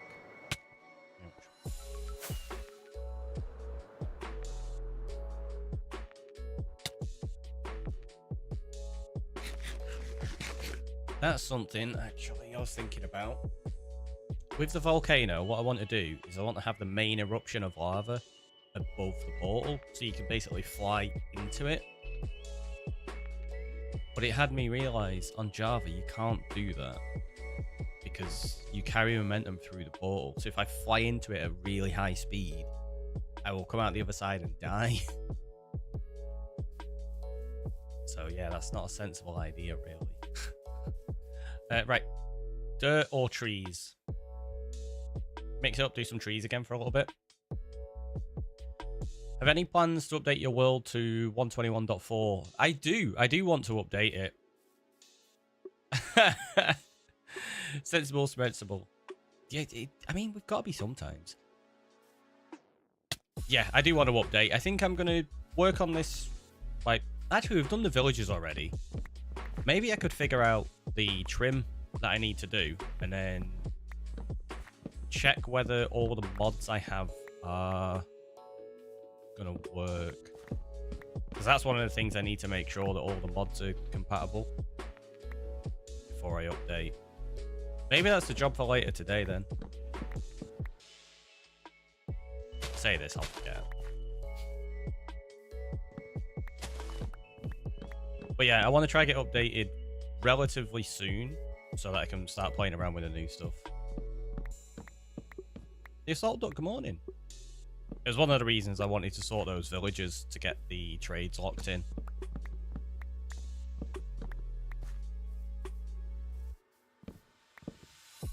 Not because I don't want to roll the villagers at each biome. I've got no problem with that whatsoever. It's the fact that I wanted them all to be Savannah librarians, and obviously that's not going to be possible. Or would it? Could you take a Savannah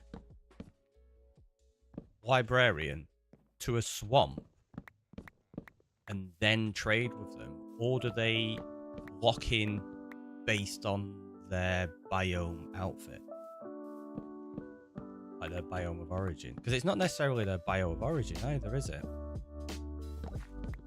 Because you could breed up potentially a Savannah villager in a swamp by having 2 Savannah villagers breed, and then it has a percentage chance of just being a Savannah villager anyway rather than a swamp one based on the biome. Huh, that's interesting. I'd never thought of that. The new villager trading isn't a thing yet. That's only been experimental stuff. Oh, is it? Okay, there you go then. That's how far out of updates I am. I wasn't sure if they'd been implemented in the latest update. Oh, so I've got nothing to worry about other than making sure my mods are compatible then.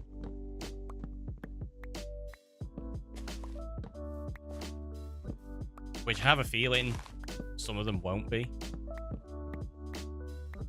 Some I can live without, others probably not, because it will affect the gameplay. So yeah, I'll have to double check. And it's always fun when you're going up versions and mods haven't been updated. I noticed there isn't many mods for 1.24. I guess it's too new, yeah. I mean, I could even just go to something lower than that. Because I'm on... I think I'm just on 1.21. I don't think I'm on any incremental update.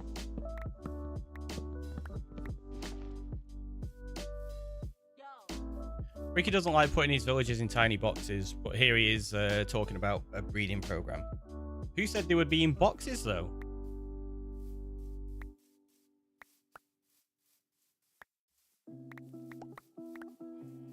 That's just giving people the opportunity to move to a new village and find a new companion.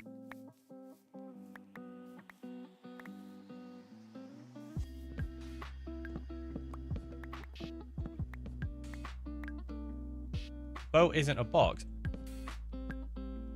They might not even travel in a boat. We could travel in a minecart. Trading one cruelty for another. I mean, they have freedom. I mean, they don't at the moment. They're all in minecarts. But they will have a kind of freedom to wander around the library.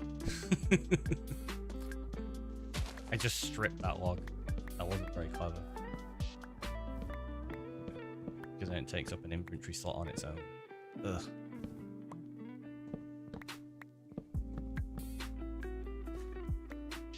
Tell you what, let's just do that with it. Doesn't take an inventory slot.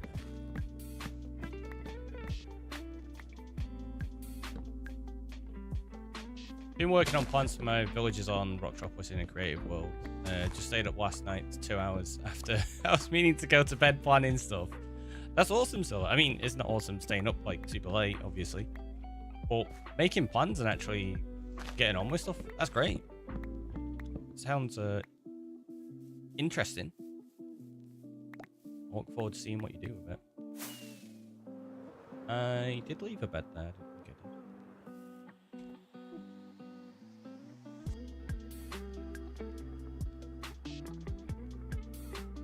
Turn the radiator off. It's getting a little bit too warm.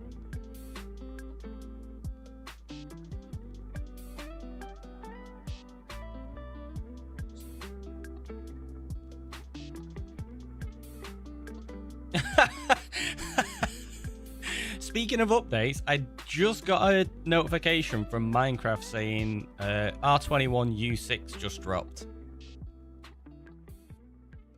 Here's what's changed. Yeah, so Minecraft 121.6 Bedrock changelog.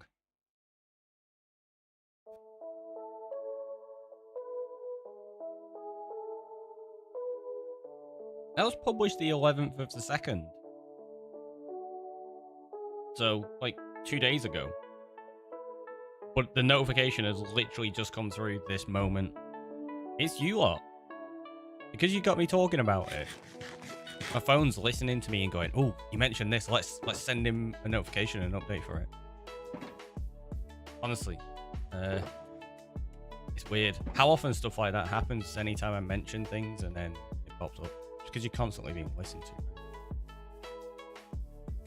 Or people constantly watching you.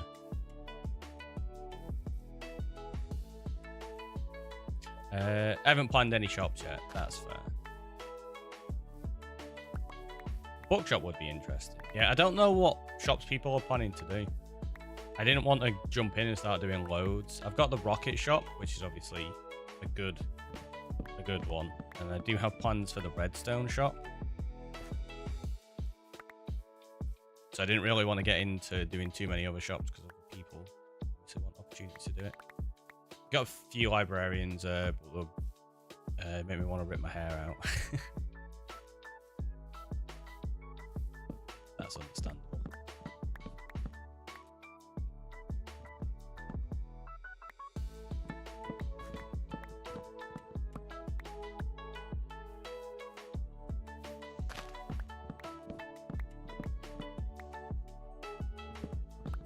I don't know who else would be planning it. I think Elvin had a few librarians, but I don't know if they were planning on opening a bookshop or just like a vending shop.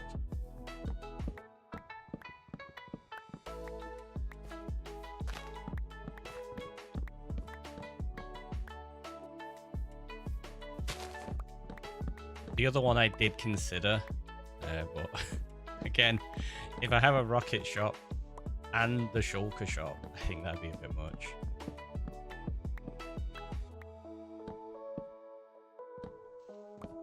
Because shulker shop's just basically printing money, isn't it? Same as rockets. Current plans don't include villager curing for discounts. Not sure I want to do a shop. Would cost a lot of emeralds. That's fair. That's one of those things I always wonder about as well, because I don't cure my villagers, so you need a decent source of emeralds for that if you're gonna try open a shop doing it that way. A shulker shop. Well, that's the thing, Cal. I decided to hold off on it because if I've got the rocket and the shulker shop and the redstone shop, that's gonna be a bit much. I've kind of been waiting to see what kind of other shops everybody else is doing. I think there's only my rocket shop on there at the moment, isn't there? I don't think anybody else has got a shop yet.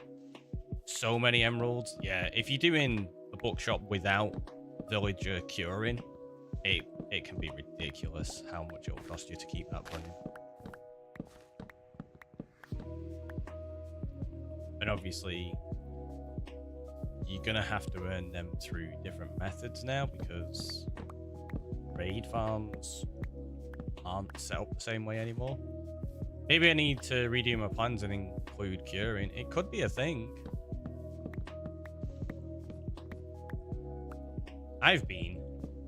You've been what, Julia? I feel like I missed what you've been doing there.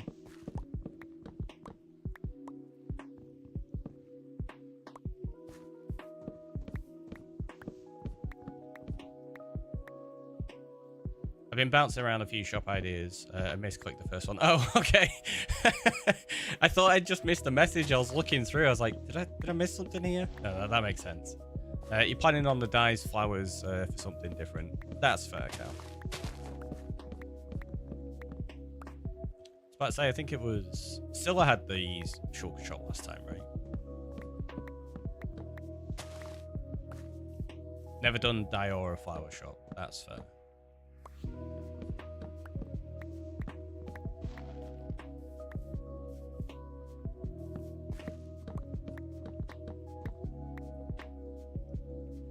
Yeah, the shulker shop last time, yeah. They are cool. I've done like shulker and wing shops quite a few times. Well, that was before shulker farms existed, when you had to actually manually go out and collect all your shulker shells. Hence why it was a shulker and wing shop, because I was like, I'll just collect wings at the same time. So it was more like an end shop, if anything. I did shulkers the time before, seriously considering it again. I mean, you'd be making a lot of profit, Cal.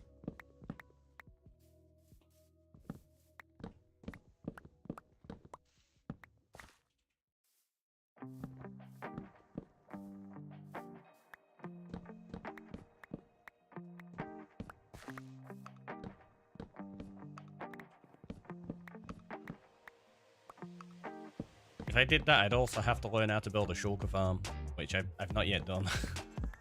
I was looking at one the other day, at somebody's tutorial, because I need to get a shulker farm built on here, really.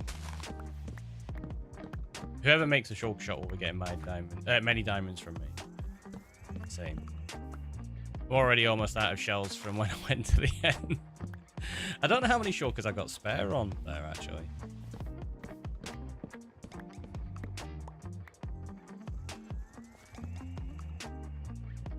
Tell you what, let's go have a look. Let's see how many shells and shulkers I've got on block drops. Got me curious. I don't even have any shulkers yet. I'm gonna have to fly to my base though. Find out.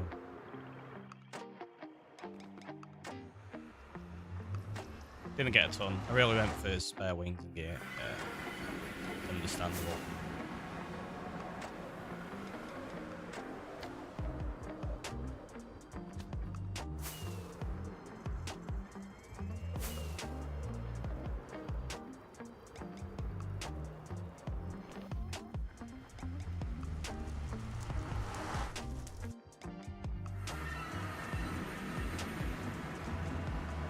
So I think, yeah, so I've got like 18 in there. Are they empty? Yeah, they're all empty ones actually, that's good. Got a couple in there that have got paper in ready for more rockets. Oh, I can't actually just look in these. I've got a couple there. I don't think I've got any shorts in these.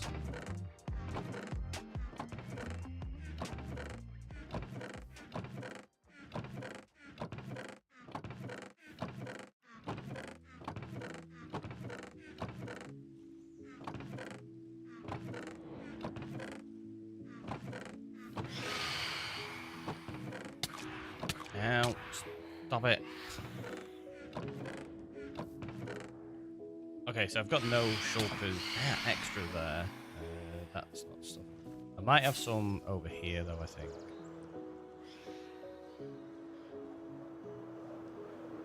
I could spend days in the end on Bedrock, but Java is different beast entirely. Yeah, end raiding. Not a base. Yeah, I got it.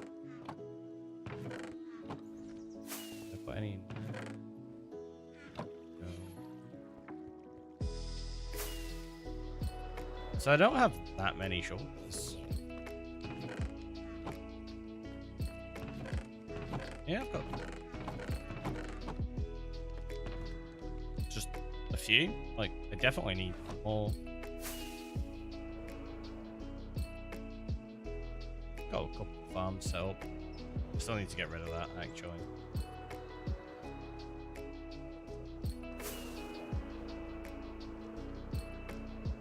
So there you go. Whoever gets shulkers, probably a good idea. I've only got the 4 I bought from Wanderer. There you go. Even fewer than myself. To be fair, I did go out and get like a few wings for people and stuff like that, so I got myself shells at the same time. I haven't been end raiding on Java. Is it really different from Bedrock? Yeah, massively so. I go end raiding on Java, and you can get close to death or actually die a few times. I've not died in a long time on it, just because I go end raiding so often I'm that used to it. But if you're not used to it, chances are... wait, glasses? What did I misread? I haven't been end raiding often on Java. Is it really that different from Bedrock? Yeah, it's the same conversation though, there is. Like, the shulkers hit a lot harder, they can fire more frequently, like they don't have to stop.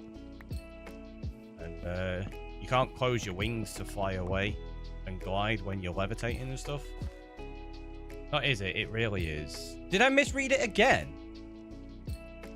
Oh, it really... So I just repeatedly misread that then.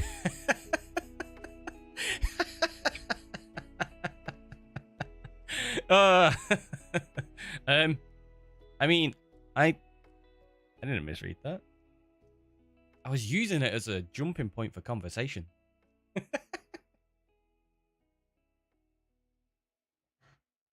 The shulkers are tougher by a lot. Yeah, they really, really are.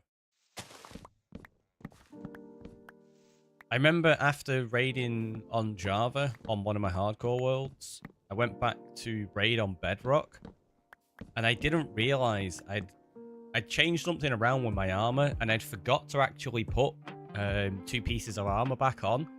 So I was running around on Bedrock with just a shield and a helmet, I think it was. Oh no, it must have been my boots because I had feather falling. So I was running around with just wings and boots on. Didn't have a helmet or leggings. And I didn't even notice. I finished my end raid and was like, oh, I did that without armor. If I'd have tried that on Java, I'd have been dead in 2 seconds. Words are hard. Price words with reading for the quote. Reading is hard. It's true. It's streamer brain, honestly. Is there anyone that streams? They'll agree with me. Like, streamer brain is totally a thing.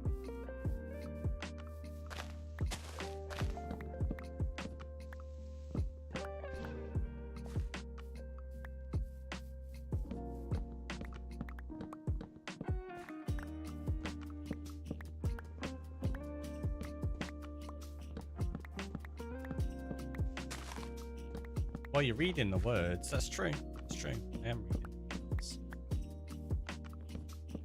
Incredibly poorly, mind you.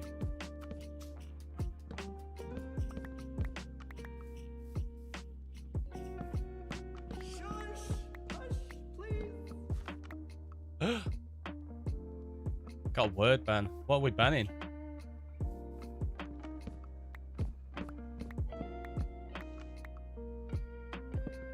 The word like. Okay. Let me bring up a timer. 15 minutes started. This is going to be a difficult one. I'll probably end up saying this one, I think.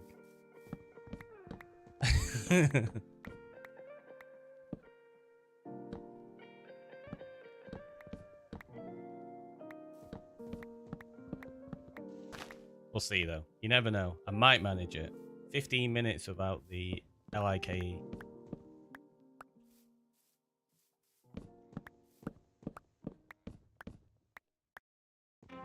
So for those that are on YouTube, I can't say the very common phrase LIKE and subscribe. Darn! How can I use that call to action to remind you all to do it? You got this. I have faith in you. It's not LIKE. It pops up regularly. No, it doesn't. Never, ever does it pop up. I knew that was going to happen. I was hoping I had just enough time. I did not.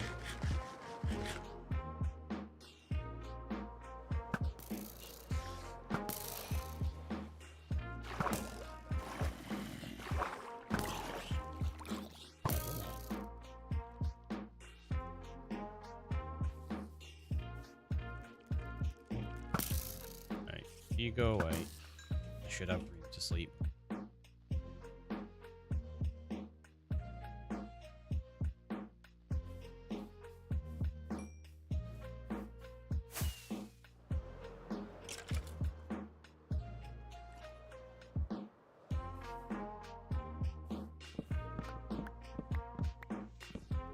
There we go. Back to the really calming log breaking sound for a while.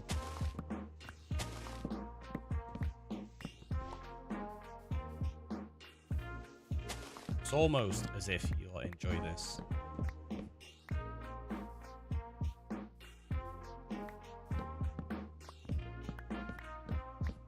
I just have to replace the word with that, right? Just as if.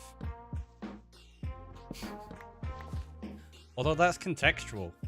It has to be used in the same way, which could be difficult for every sentence that I would naturally place that word within.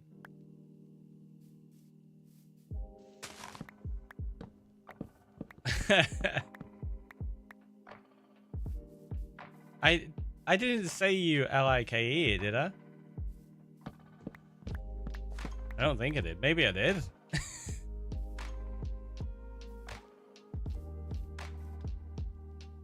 I was saying it's almost as if you all appreciate me just breaking logs. Did I say it? Maybe I did.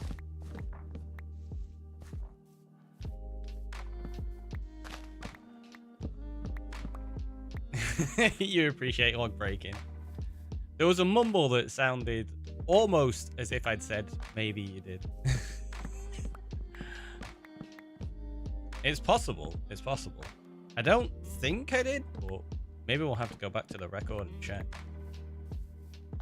You are keeping a record, right?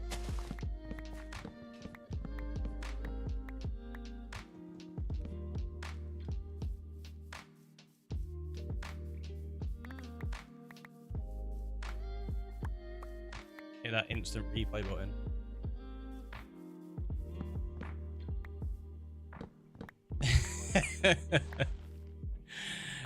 Always, you know, I appreciate or enjoy being diligent. You are making this tough.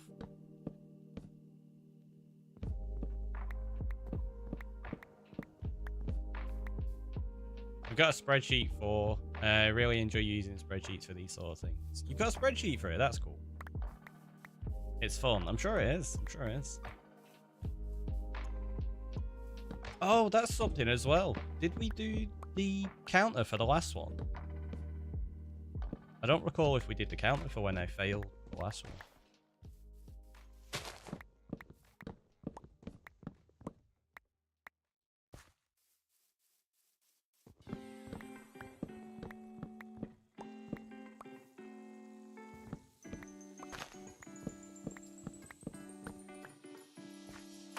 Honestly, I forget to do most of the counters that we've got.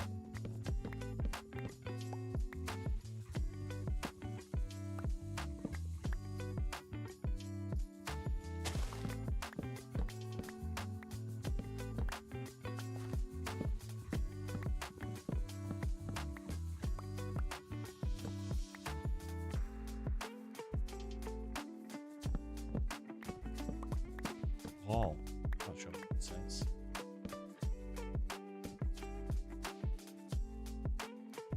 Thanks for keeping track of things. It's basically unfortunately I have to work, so I can't listen to everything that Ricky says. That's a shame. Enjoy work, that's all. Hopefully it goes quick for you.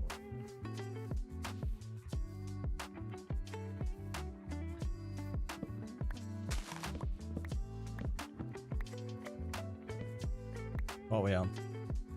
Still got 9 minutes left on this, by the way. We're not even halfway through.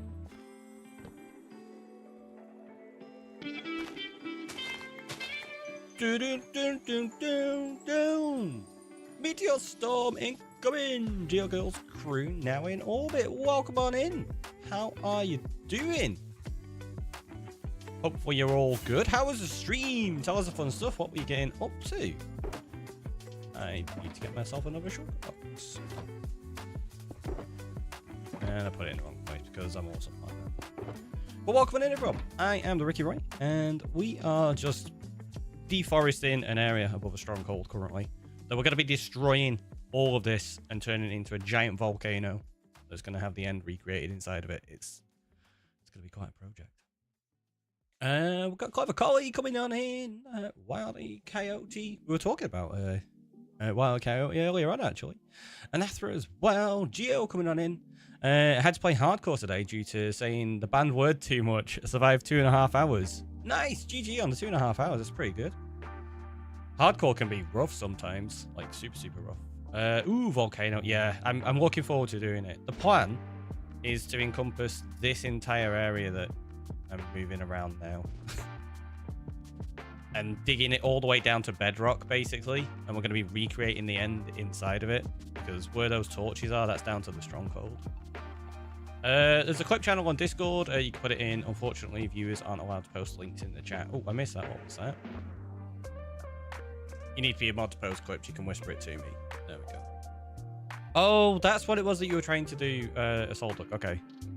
There we go. I did say it. Okay. Right. We need to do the counter and fail it then.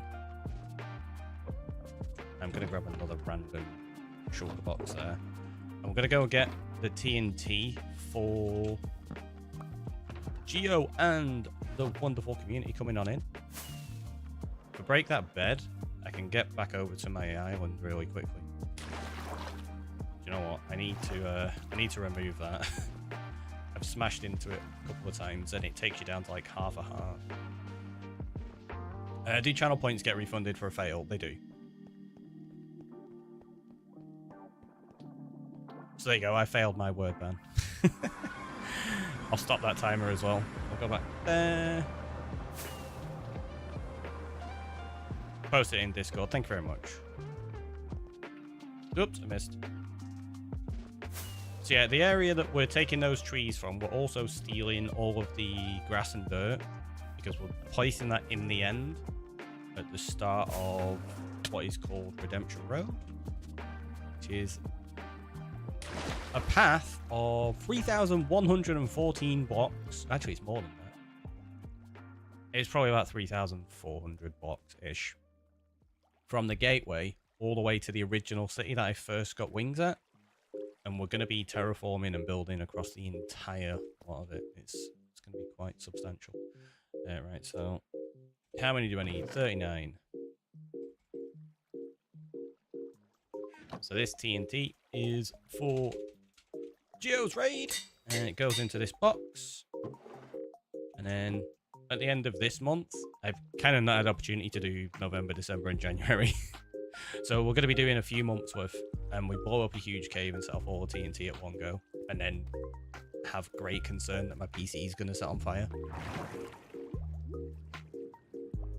Derp the Demigod, welcome on in. How are you doing? Late GL raid. Nobody is ever late. Being here at all is absolutely amazing, so welcome on into the channel. And thank you so much for the follow. That's greatly appreciated. You like that idea? In fact, I'll show you the cave. I don't know why I didn't go in there to show you all. It gives me a chance to check my iron farm as well, thinking about it. Is it that way? Yeah, down here.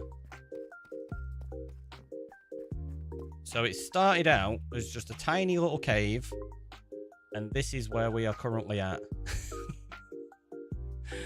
All of this chaos.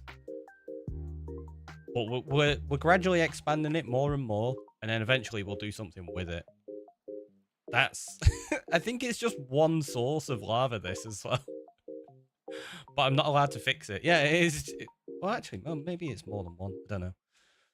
But either way, it's become a bit of a nightmare, because when we're placing some of the TNT over here, it accidentally set off, and I was like, ah, run! Quick! He said it now, though. I did because we failed it already, hadn't we?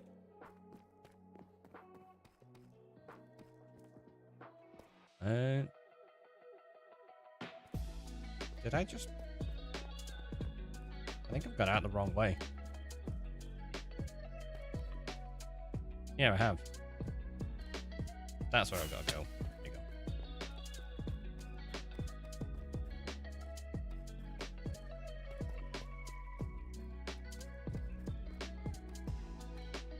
The clip that supposedly had the proof of the fail didn't have it. Ah, okay, so maybe I didn't fail it at that point, and I failed it since because I thought I'd already failed it. Oh, that's not going to have the iron in. Something that I did off stream the other day, because this is the storage for my iron farm that I put in the spawn chunk. I realized though, the issue is that storage isn't inside the spawn chunk. So a lot of the items were going outside of the spawn chunk and then despawning. He definitely failed as the raid came in. Yeah, we'd already failed it by that point, supposedly, which is why I said the word like. Darn. Never mind, it's all good. Oh, there you go. So I've got a little bit in there. Not a great deal, but it's better than nothing.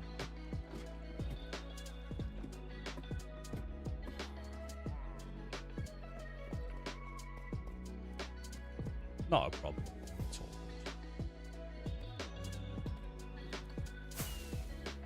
Let's put that into there. Yeah, I've barely got any iron now. I've been using it all to trade with my villagers. I'll show you the end that we're working on as well, because a lot of people won't have seen this. The Redemption Road. So the idea is there's going to be the ability to redeem certain builds. I've got one at the moment called a starter house, which is like 250,000 channel points. It was set up as just a troll to begin with. Like, everybody kept trying to encourage me to build a starter house, and I was like, no, I never really do. So I made that redemption just to kind of troll people, and then it got redeemed. So now I have to build like a really epic starter house, and we're doing it in the end for Julia. There you go, Scylla's nearly got there as well. But then there's going to be other redemptions for like custom trees, armor stands, smaller builds, all that kind of stuff. And I'll show you the project where they are going to go. Of course I missed. 110k to go. Almost there, almost there. So this is the start of Redemption Road. So this is the first build. Julia's house is going there, hence her armor stand. And we're in the process of converting all of this island to grass, which it's taking quite a while, because grass doesn't grow in the end without torches. Inside this build, we actually have the map to show you Redemption Road as well. So that's the island we're currently on, and there's the build. The road itself goes all the way up here and across these little dark oak bridges, which is the original path we took when I first got into the end. And this is how we managed to find our first ever city. It's called the OG, and that's where Redemption Road is going to end. So we have to terraform all of that, basically. It's going to take a long time. It's the same clip as before. Jeez, all the confusion. Originally, that map was going to be the size of this circle. Yeah, Minecraft doesn't really allow for that. It gets too laggy. The frame rate just drops through the window. Through the window? Through the floor. I don't know why it goes through the window. Maybe we just throw them out the window. Like, frames? Who needs these? I'm going to put that in there. And now we're going to go back and carry on chopping down the trees.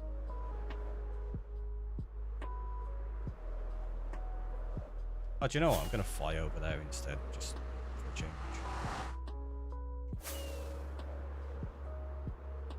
It is so. Seems there's confusion going on. But it's all good though. I've already cancelled the timer and everything like that, so we can say the word like for now.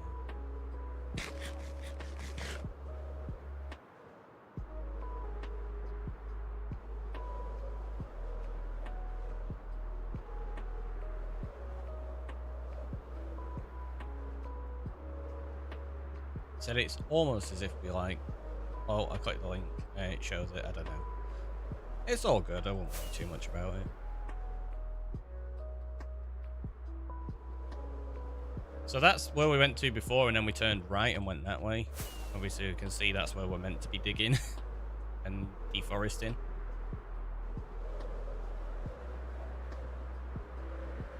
Said enjoy, not like. I do recall saying enjoy instead. And appreciate and such. But yeah, like I say, maybe I did say like. I do include it within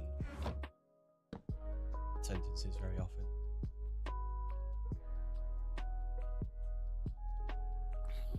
Oh, he says it's almost as if you enjoy this. So I didn't fail it at that point then. Obviously, I've failed it since because we were going on the assumption I'd already failed. But maybe I hadn't. Clearly, I'm just the best.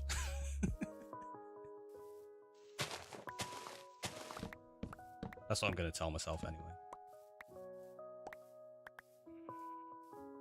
So many sat points around.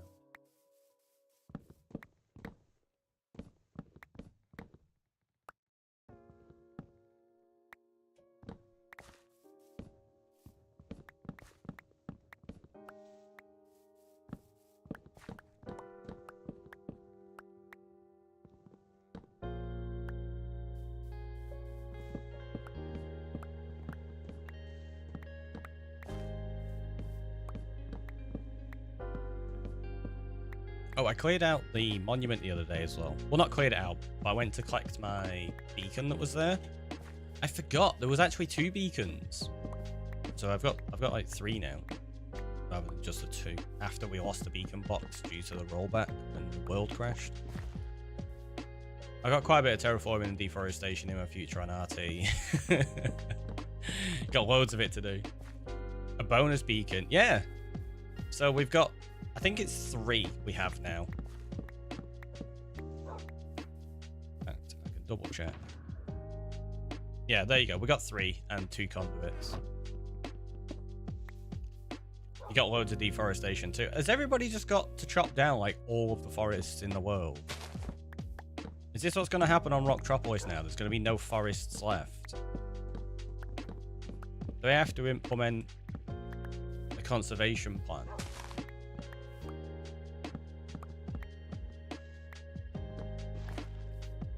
Now that I've set up my portal, it's helped me figure out more of my base plans. That's good. Honestly, it still surprised me that people hadn't got all the portals set up. I didn't realize people were lacking them until I set Scylla's up, and then you were all like, that's more than me. It's like, what? My base is mostly in a dark forest biome. That's good. RT stands for ruined trees, right?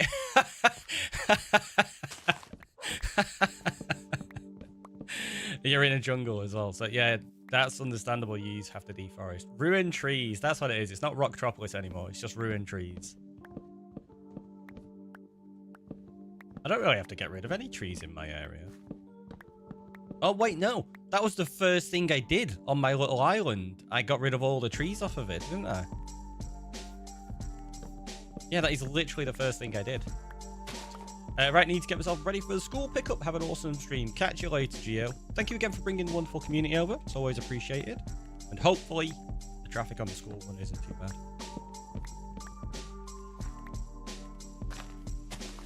Oh, I've already chopped down that tree.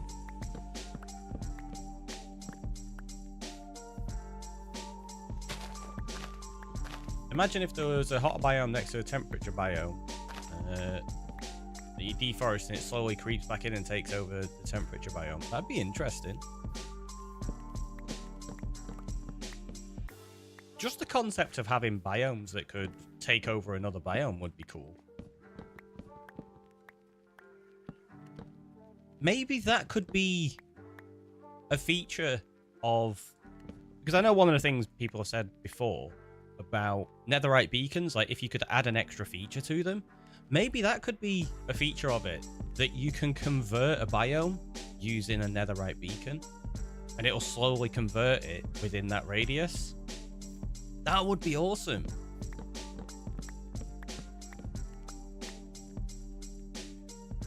So if you live in a jungle and you want part of it to be a different biome, for example, you could do that. And then that way you can have like the aesthetic of the green grass of a jungle, for example, in, I don't know, a swamp.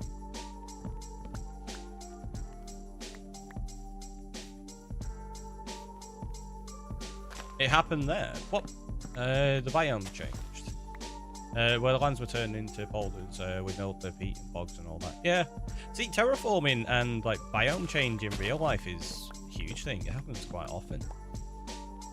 But yeah, I think having the ability to do that in Minecraft would be great. Because there are times when you want to build a certain project and you find an area that works perfectly for the layout of the land. But the grass change gets really annoying and ruins what you're trying to do. They wouldn't make a feature like that to require a netherite beacon. That's way too expensive. No, I know. Yeah, I don't think it would be.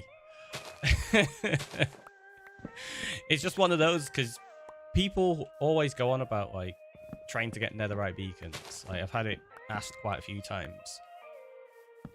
And I can never think of anything that would justify spending the time to get one. Even if it wasn't like a full netherite beacon, say if you just had like the 3. Because if you had like 9 blocks of netherite, that's not too bad to do. It just means you can convert in a smaller radius. The only benefit of making a full-size beacon would be the fact that you can convert a greater radius. But if you convert 1 radius and then you move it, you'd only need 9 blocks of netherite, which isn't too bad to do.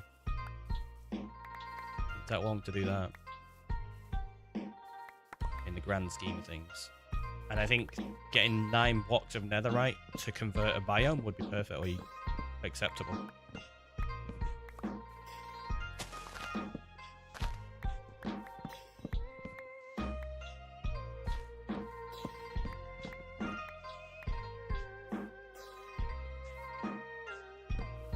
It'd still take you a little while, but converting a biome shouldn't be something that you can just do super easily, I don't think.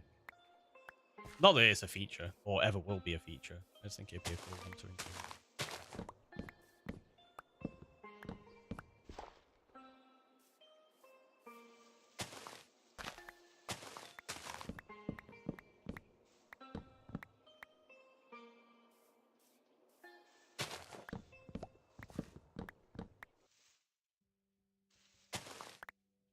But yeah, I do agree that having it as a full netherite beacon would be like super overkill for any feature. Because it takes like what? 6 months? I think that was roughly how long it took Pix to do it, right? About 6 months of grinding on stream. It's not something I have any desire to ever do, which we've spoken about numerous times.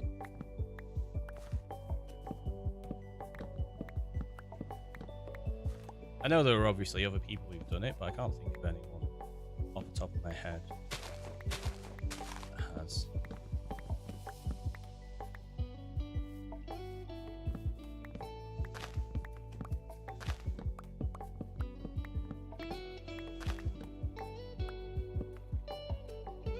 course.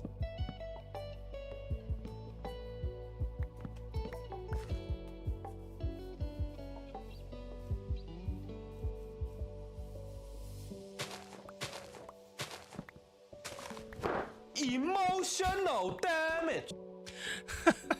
What's the emotional damage for? Is it because of these netherite beacons and how much you would cry if you tried to get one? I think there would be a lot of emotional damage if you tried to do that. Wait, is there a tree missing there?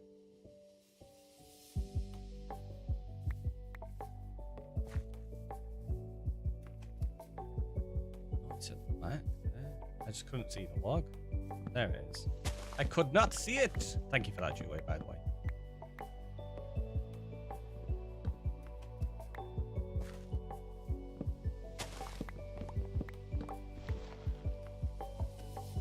Well, you would get emotional damage if you'd spend time to get full netherite beacon. Exactly. Definitely.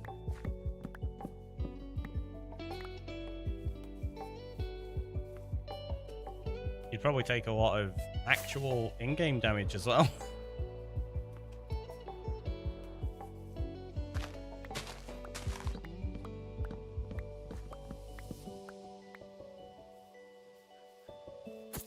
Where were you hiding? Wow. Making a mess everywhere. Actually, what am I doing? I need to get rid of them anyway in a bit. No point placing them back. That's just force of habit for fixing areas, that. All the damage, right? All that lava damage. Or TNT. Or bed explosions, depending on how you decide to mine it. You've also forgotten to replant the trees. Could you imagine if I ran around planting the saplings while I was doing this?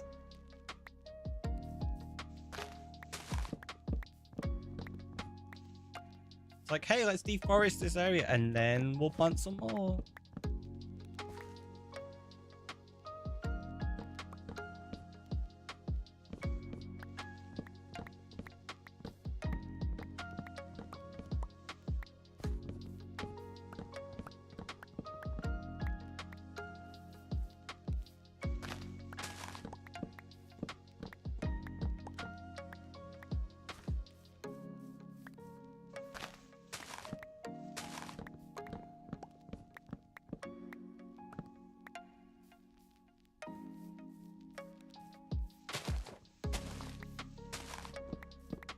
That'd be a nightmare, wouldn't it? Oh, just chop down hundreds of trees. Oh no, I've got to chop them all down again.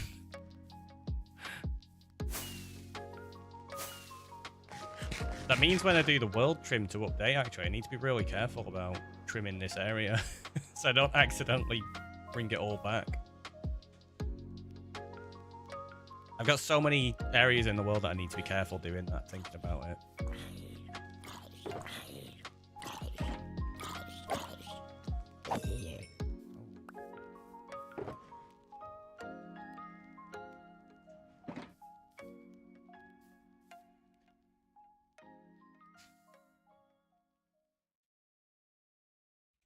Yeah, I was like, are we nearly there with that? Because I might finish that off. No, we've still got loads to do. So I think I'm going to chop down some of these for a little bit, just because they're easier. It breaks it up.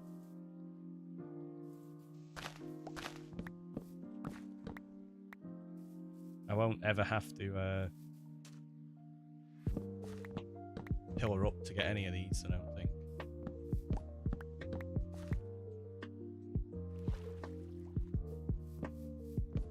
And then we can just set the large oak on fire, because I'm not collecting those.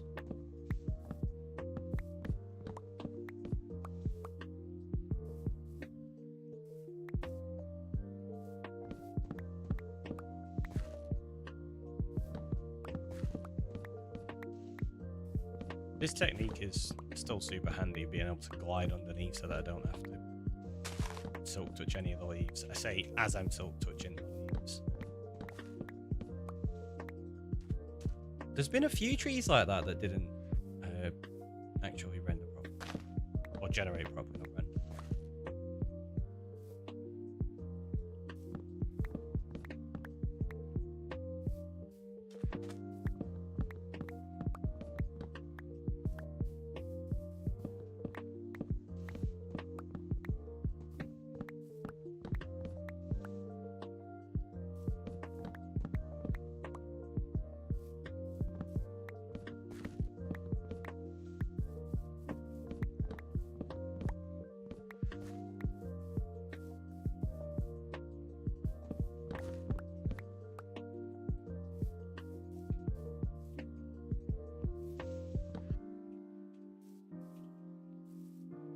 For the time I'm trying to do that, it's easy to just do that anyway.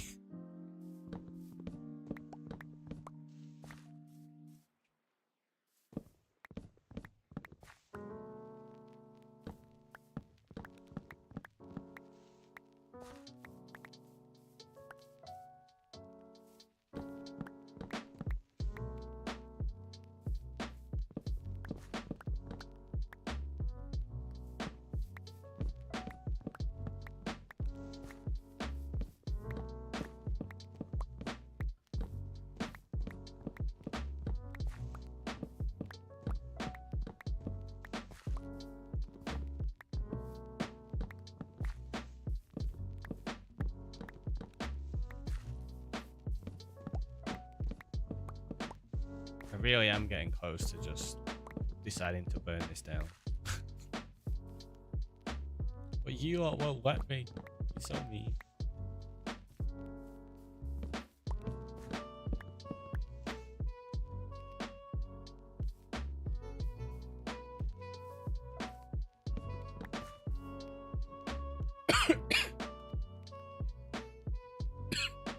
Sorry. I think I missed the mute button then.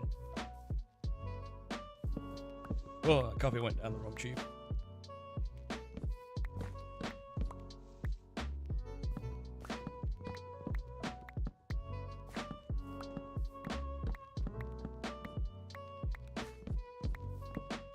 Gonna send me to sleep, this. Just a calming sound, trees breaking.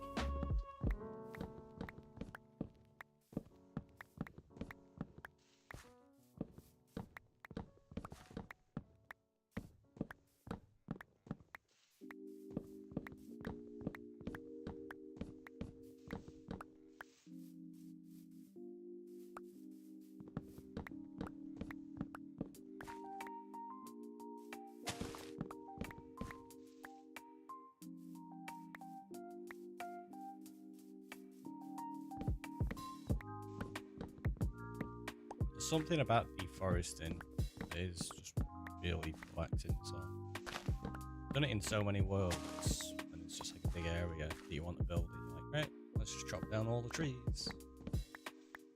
It makes a really nice time lapse as well.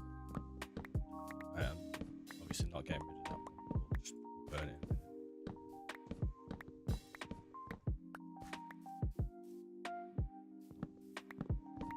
Well, I am getting rid of it, but I'm not doing it with my axe as well.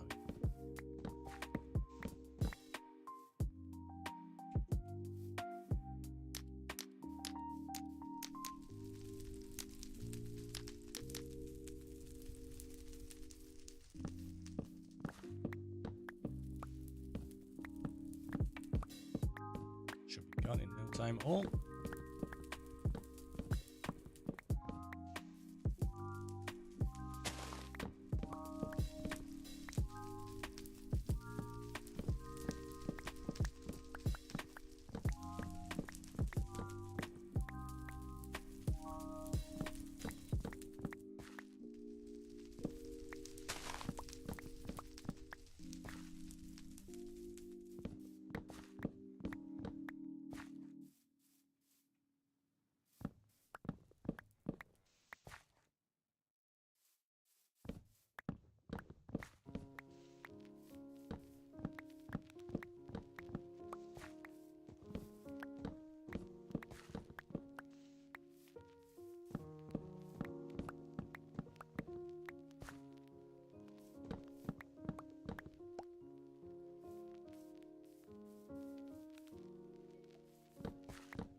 But you don't see that too often. Where the leaves have grown all the way down to the ground on a flat area. If it's on like a hill like that, you see it quite a bit. But in a flat area like that with an oak tree, not very often. I think the only place you rarely see that consistently is Strongholds. But that's because it's a specific tree type to do it.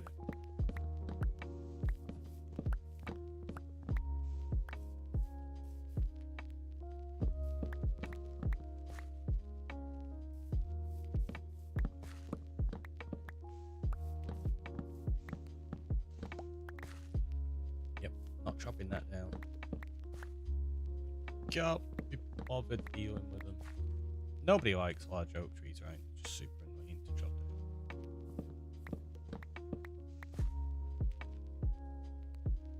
down. Is there anybody that does like large oak trees?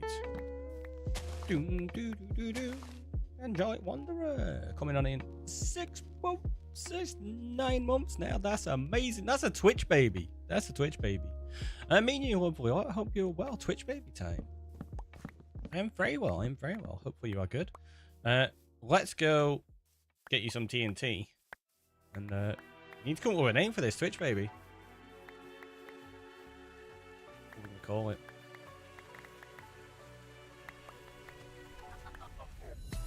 So many saplings.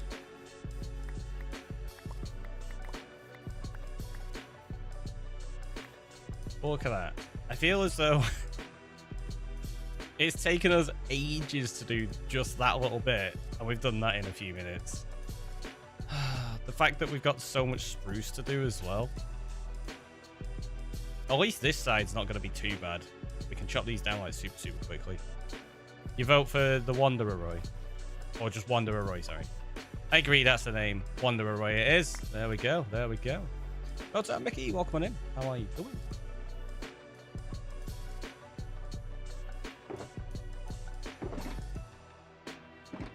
It got us a little bit there.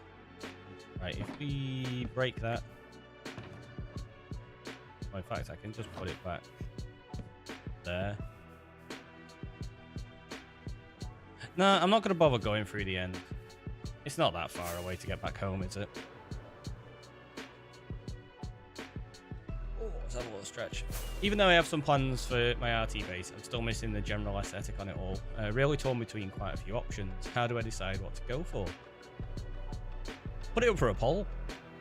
Throw it into in a Discord server. See what people think. Give you some ideas.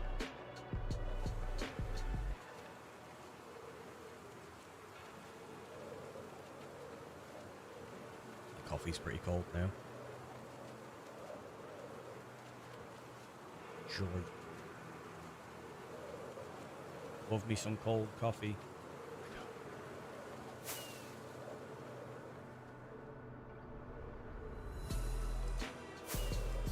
I was about to say, I was like, my island's got to be around here somewhere. It's not far away. Could do with grabbing some more carrots, though, yes. Now the question is, do I have more carrots? Oh, I have to buy some. Not sure. But I want to decide for myself. I don't want others to decide it. Understandable. Understandable.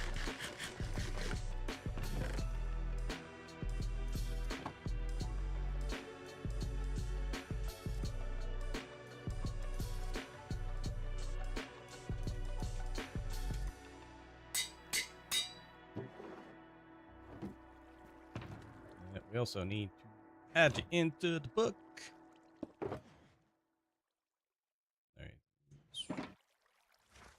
Oh, skip to the end. There really needs to be a skip to the end. Come on. What was set up? It is 9 months, 2025, 0213. Also, yeah, 8 months there. It's been 10 days. It's not. It's because obviously that was from previously, but because I hadn't streamed, that was the first chance that actually popped up on stream. That's just really funny. It's like Wanderer's got hacks.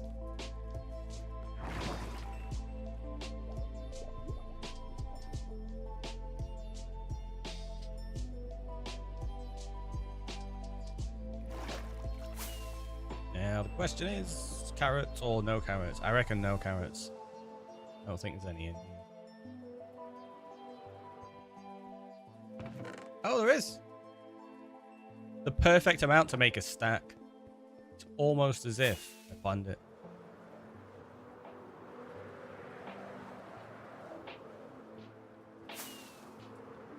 Almost.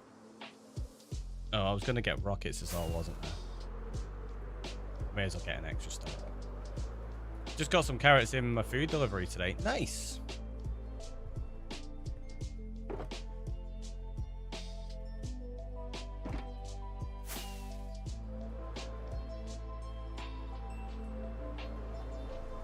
I don't know if we've got any carrots in actually.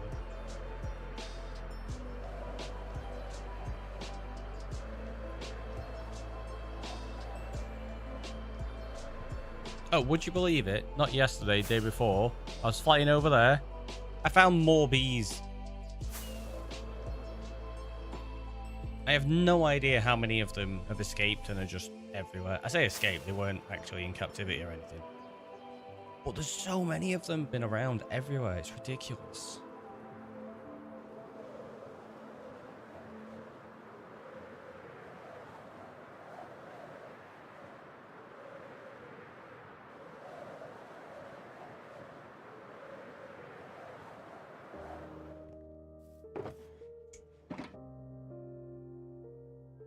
Didn't mean to click the shoulder.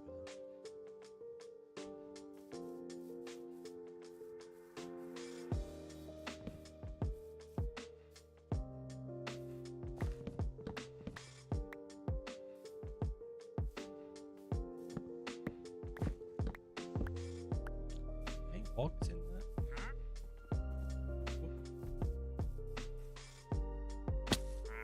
Do you sell anything useful?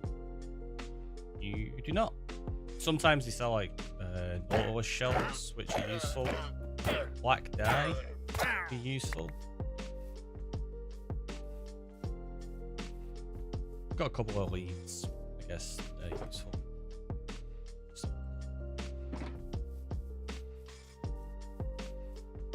That's something actually. All the leads I have in this world are from the Wandering Trader. I've not crafted any yet. Forgot to get some dip though. I like to chop my carrot sticks and then dip them into strong garlic dip. I mean, that's one way to go. But yeah, getting hungry is definitely a thing. I don't know what I'm gonna have. Might have steak. I think we've got a couple of steaks in the fridge actually.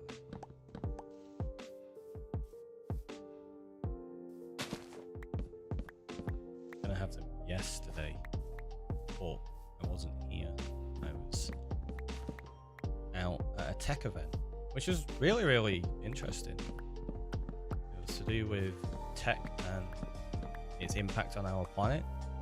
So a lot of talk about sustainability and energy consumption and stuff like that. It's really good.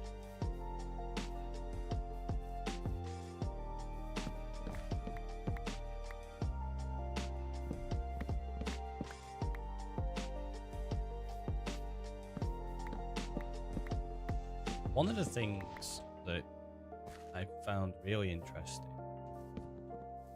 was the misunderstanding of nomenclature. So a lot of companies go on about being carbon neutral.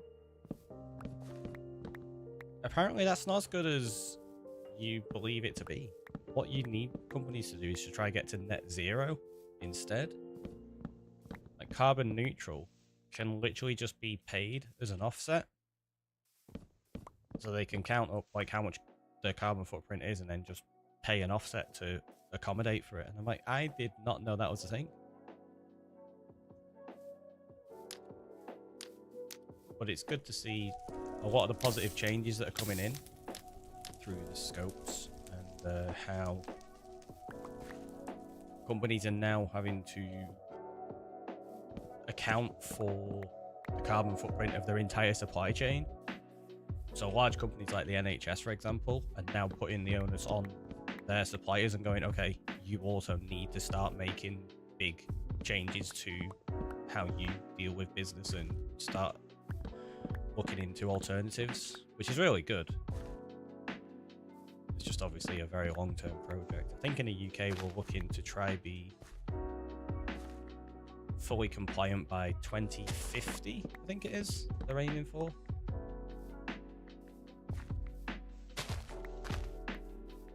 Obviously that wasn't the primary focus of the talk. It was more to do with technology and sustainability, but that was like a big aspect of the conversation that we had as well. It's good.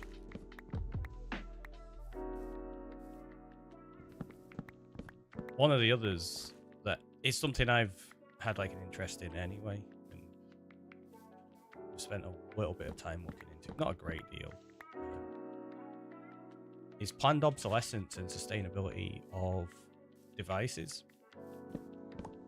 Go back years ago, I upgraded my phone on probably every 2 years. I know some people update every year and things like that. For what, probably 15 years I've not done that though. I got away from that practice, and now I try to make my phones last almost as long as possible, or I end up getting an upgrade and then the device that I was previously using goes to somebody else that I know so that they can keep it running for a long period of time as well, which is what I did with my last phone. Like, we're still using that even, what, 4 years after I was using it, because hers was basically dying. So yeah, one of the things I realized is how much planned obsolescence comes into play. Like, obviously we all know it exists, and was it Apple that actually got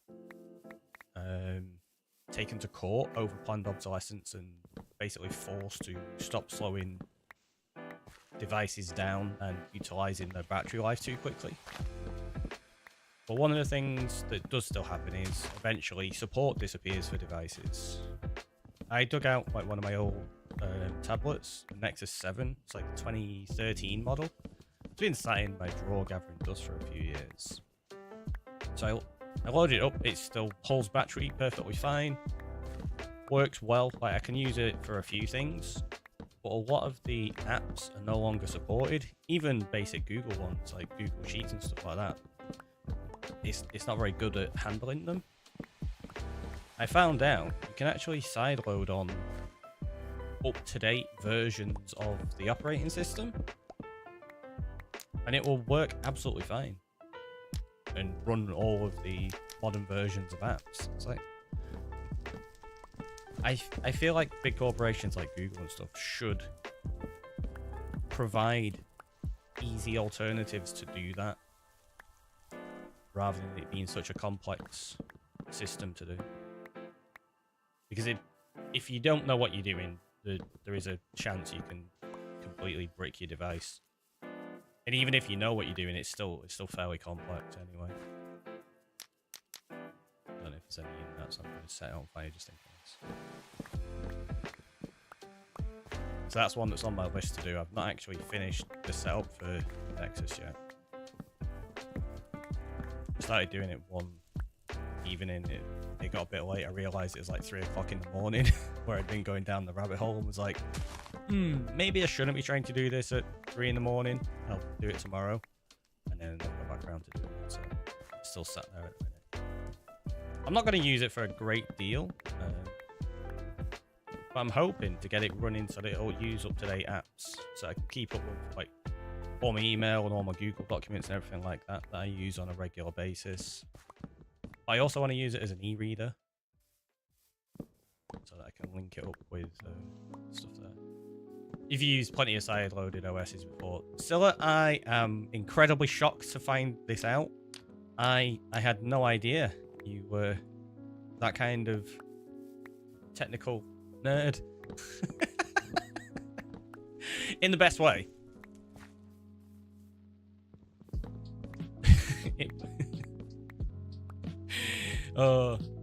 Obviously I'm being sarcastic for those that don't know. Like, Scylla sideloading an operating system to do something like that is so on point.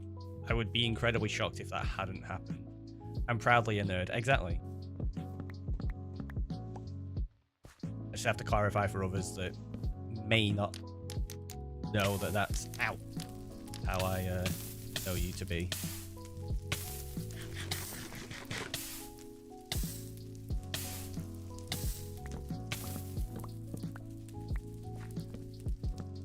But yeah, this talk yesterday with one of the panelists after the actual event, I was chatting to them for a little while.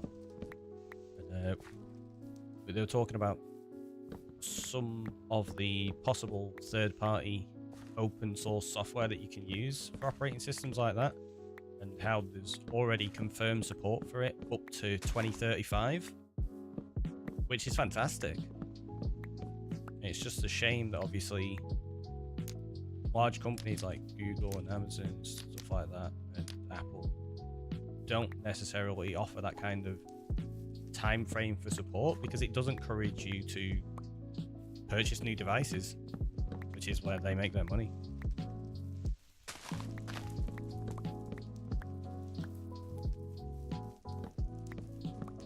Well, not all of it, obviously. They make money all over the place, but that's a huge chunk of things for them. So then we got into the whole conversation about consumerism and how that has a huge impact on sustainability, especially with tech. Because people always want the latest and greatest, even if whatever the latest is isn't really any different from the previous generation. A lot of phone companies have been improving on software support. Of course, still not the best they could be, but it's something. Yeah, exactly. That's what I mean. There's that was kind of like my big takeaway from things, that there's small improvements coming into place, but there's still a lot more that can be done. And I think one of the big things about it is education and being open with the information so that people can acquire this knowledge. Which is why I think offering options for third-party support, obviously, I'm going to say the vast majority of people probably wouldn't want to seek out open source software to do something like that and prolong the life of a device. But if it's more readily available, it may become more commonplace, and there may be more people that are actually willing to do that. That's why I got a Samsung phone for my current phone, because they promised it was 5 years software update. That's pretty good. For a large manufacturer like that, that's pretty good.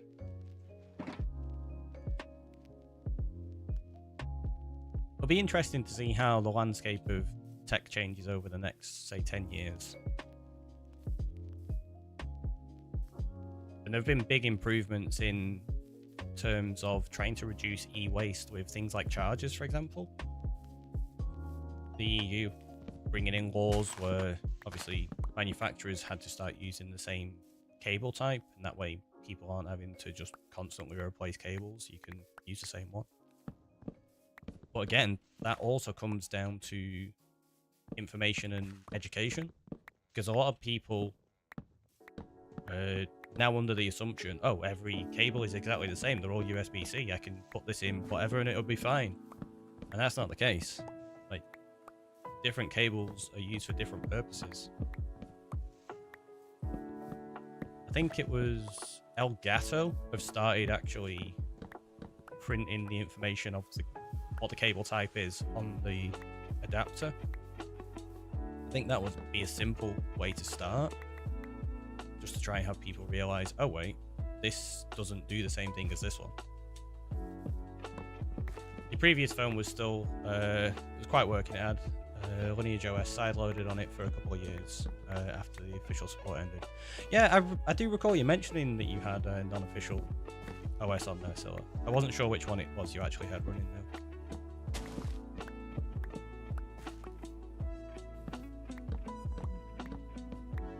But yeah, that's one of the things, like, software has the ability to keep something going for a very long time. But unfortunately, there's a lot of like new apps and stuff like that that you just don't have access to if you don't keep up with it. And because of the pace of technology and advancements, unfortunately, a lot of people fear being left behind, right? Just realised we are due a break in the next few minutes as well. Which isn't surprising, because that coffee has been freezing for ages. So I think I might have to make a cold drink as well. So I've got one next to me to keep hydrated rather than chopping down trees with coffee. Or a little bit of coffee next to me, but I'm not going to drink it because it's way too cold.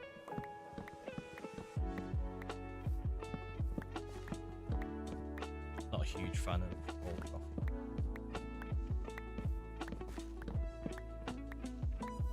If it's like tepid, I'll drink it so I don't waste it. Which is why you'll often see me on stream just taking huge swigs. Because I'm like, I don't want to waste the coffee. That's just not good. But I want to drink it before it gets too cold. One of the main reasons my phone updated was I'd get better operability between the new smartwatch. I got the same thing. Yeah. See, that's one of the things. If you've got cross-compatibility between devices, it can be really difficult to use open source and third-party software, which which is a shame. That was one of the things that we were talking about last night at the event, actually. One of the gentlemen mentioned that just previously, like with, I don't know how recent it was, but it was very, very recently, they had to upgrade his wife's smartwatch. Even though the device was almost identical, there was very little difference. The previous one she had was no longer compatible with their TV and stuff, so she couldn't use it for fitness in the same way, and it basically forced them to get an upgrade. It's really annoying. You only drink coffee scalding hot or room temperature. Pretty sure warm coffee is a myth. Maybe it is.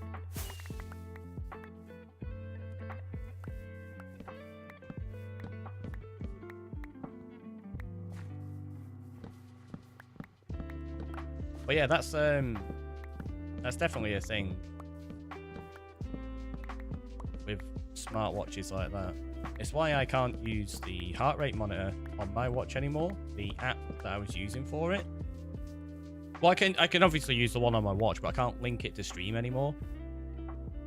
So I did have it on here at one point. Look, see, what's going on with this? They must be placed leaves from some point in the past, I guess, maybe. I don't know. Either way, we're going away now. Welcome on in. How are you doing? Hopefully you're good. Just throw all that in there. Well, let's do that. Because there's a few that'll go into that box. Alright, we're good. That might be a myth myself. Wait, what? Mostly I drink my coffee warm. Oh, right. Okay. I'm caught up. Do you steal all the warm coffee Scylla and replace it with cold? Maybe that's what it is. Scylla is the coffee thief. Actually, no. Are you really stealing it if you're just replacing it all? I don't know. It's a philosophical debate. Anyway, I'm going to go get myself a fresh coffee, so have a stretch, have a hydrate, and then figure out whether Coffee Fairy, that works. See you in a minute.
We're back. We're back. Hopefully you all got yourself a drink, had a little stretch. Maybe grab a snack.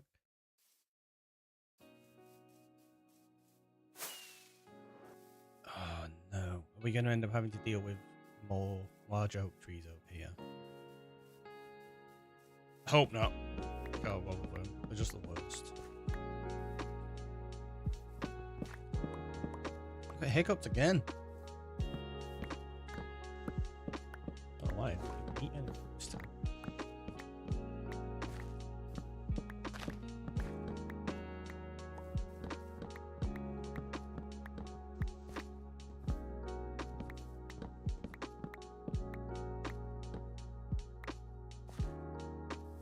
Oh, by the way, I need you all to cross your fingers for me tomorrow morning. Around 10 AM UK time. I'm trying to get myself Ozzy Osbourne tickets. And me, please. Yeah. I was gonna be mean and say no, just me, and then I can mark Space for not getting them, but no, that would be really mean. I want Space to get tickets.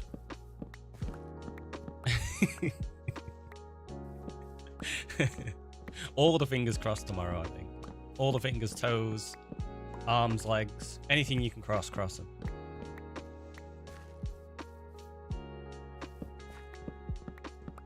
Because if I can get tickets for that, I'll be incredibly happy. 2 days of priority and still no tickets. Yeah, that's happened to me so many times with like various things. It's like, hey, look, you got pre-sale and priority. Nope. And then you still end up in the queue for general. You're like, oh, I really hope I get this.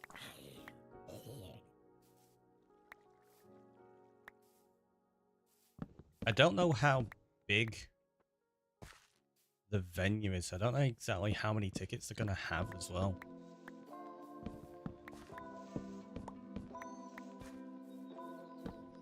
I've never been there. It's a Villa Park, right?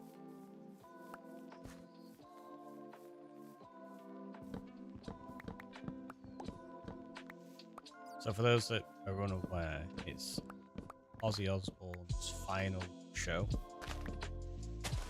So Black Sabbath playing, Ozzy's playing, got a whole plethora of other bands playing. So Google says 42k. There you go. So that's not a huge venue for a show like this. Yeah, I'm really hoping I manage to get tickets tomorrow. Or the other thing I'm really hoping is that Ticketmaster don't decide to be really annoying and put the price to an insane amount.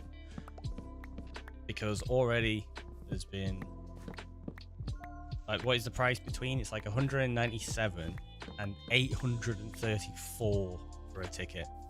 That's not like VIP or anything like that. That's just a standard ticket. It's just like, this is not cheap. Obviously, it's a very historical show. Well, in the future, it's going to be a historical event for Ozzy. Last ever gig. It's a huge thing. But the lineup itself kind of justifies it, in honesty. Like Metallica are playing, and I've paid more than that ticket price just to see Metallica before. Which, again, wasn't fun to do. I despise how expensive some gigs are. The lineup is phenomenal. It really is. It really, really is. There's a number of bands on there that I've never seen as well that I've been wanting to see. So I'm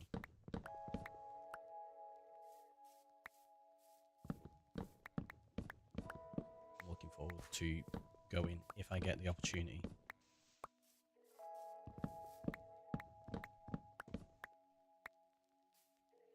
Like Ozzy and Sabbath, I've seen both before, so if I don't get a chance to see them for this, the other bands that I haven't seen, I'll still get a chance to see them at some point. And it's not as though I'm going to be in a position where it's like, oh, I never got to see Ozzy perform. Like, I obviously already have, so that's okay. At least. But I'm hoping that I do get to see this anyway. Have you ever seen Ozzy and or Black Sabbath before, Space? Or has anybody else in chat ever seen them?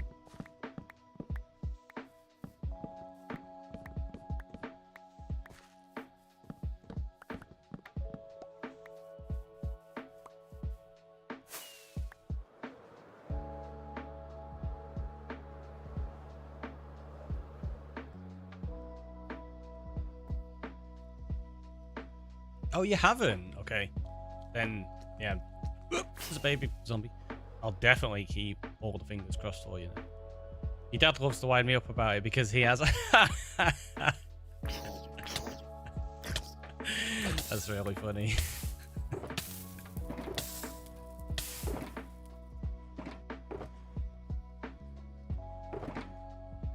Yeah, it's one of the reasons the Metallica tickets I had previously when I watched them in Manchester.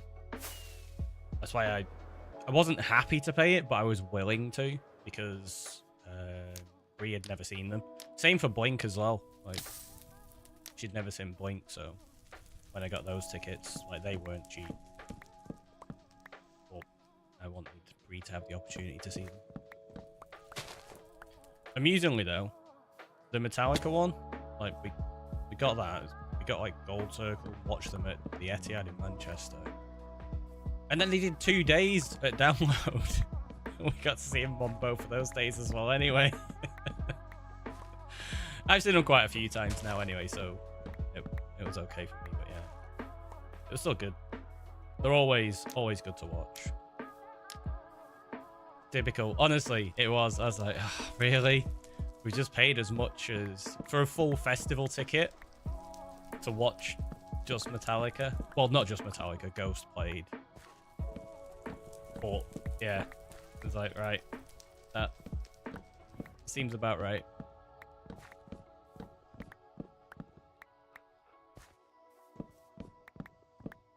Yeah, there are a few gigs like that. So Metallica were one, Blink were one, Guns N' Roses as well. That wasn't cheap. Although that one I actually made like a full thing out of. Like, me and a bunch of my friends, we went rather than getting tickets to watch them in London, we went to Dublin to watch them and made like a full holiday out of it. That was really good. Watched them at Slane Castle, which had probably more people at that one show than like Download Festival, which we normally go to. And then again, after I saw them in the May, they played Download the next year.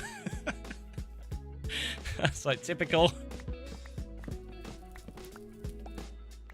Happens way too often that pay ridiculous amounts to go watch a band, and then they're like, oh yeah, by the way, next year we're playing that festival you go to most of the time.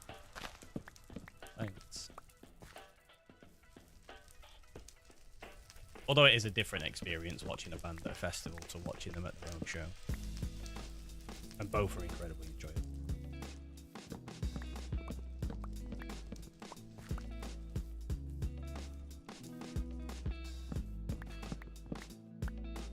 It really is. Yeah.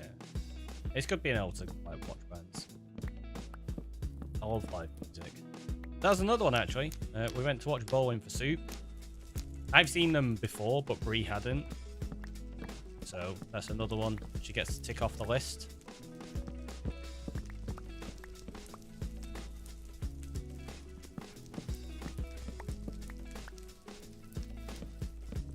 Though saying that, I don't know, maybe Brie has seen them before, because very often we'll watch a band. She's like, oh, they're really good, these. Like, we've seen them already. Or she'll ask who a band are that are on. Like, I'll put something on in the car or whatever. She's like, oh, these are really good. Who is it? I'll mention the band. She's like, oh, okay. I'm like, you know we've seen these like 3 times, right? It's like, have we? Yes. Always makes me laugh.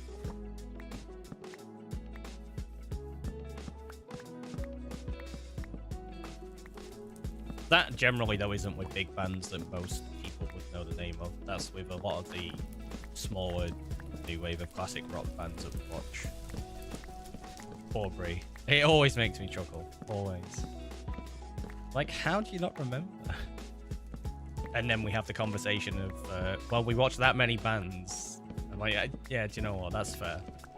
We do watch that many bands that it can be difficult to remember them all sometimes.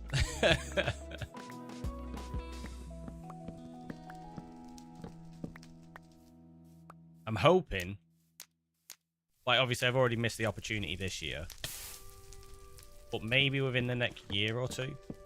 Right, so 2026, or maybe starting from my birthday and going to my next birthday, possibly. I don't know. I want to try do the challenge I did in 2019, where we watched 200 bands in a year. Because we had the tickets to do it, and we were going to finish on 202. I think it was either 201 or 202. But then the last gig got cancelled, and we didn't end up making the 200 mark. It's like, you've got to be kidding me. So disappointed. You're attempting one per month this year. Yeah, that's cool. That was the thing, like when we were trying to do the 200 bands in a year challenge, it can be difficult. Not just for cost, because obviously sometimes we're going to watch like tiny bands that it's just free entry and you just like chip in and at the bar and things like that, which is nice. But it's more to do with the time and the travel sometimes, because of like shift work and availability. Like, we really could go watch that band, but we don't have the time to. Not so easy with small humans to accommodate. Oh, 100%, yeah, that's entirely understandable. One a month is like a fantastic achievement,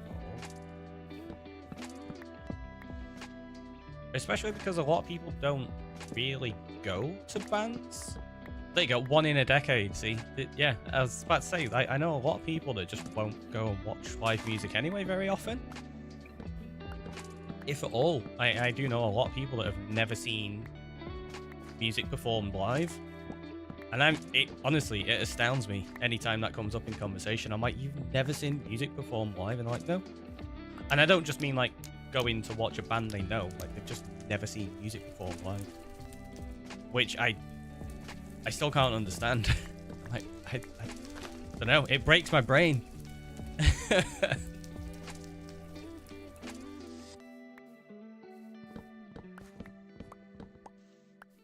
It's one of my favorite things to do. What brain? Wow.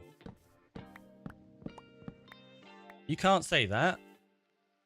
We share the brain, you know.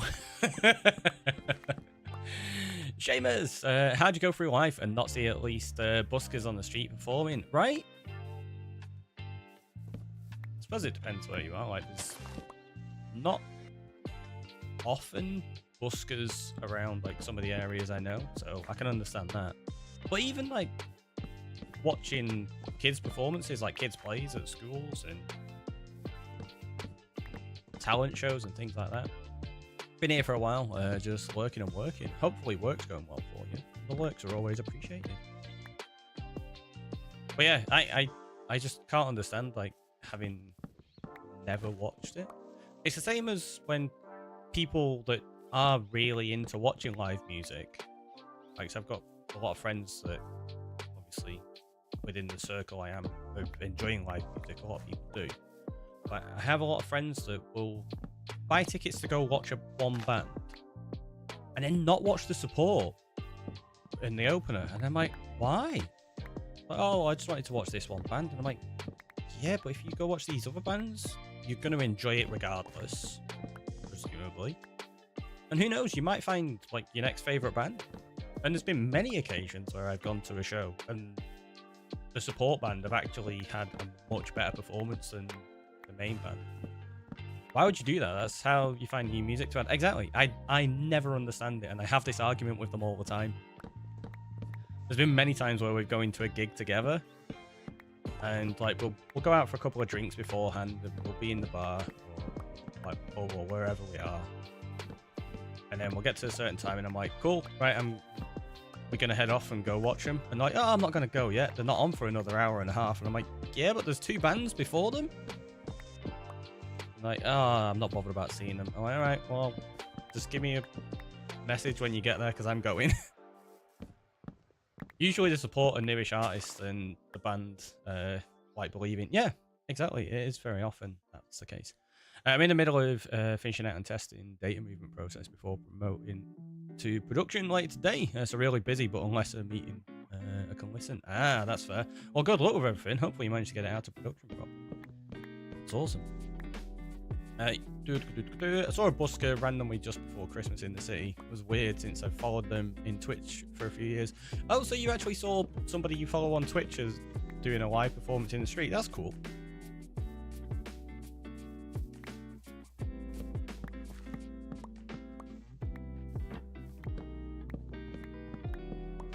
I recall the conversation about you saying you popped up in a stream as lurkers. I didn't realize it was somebody performing live music. That's awesome.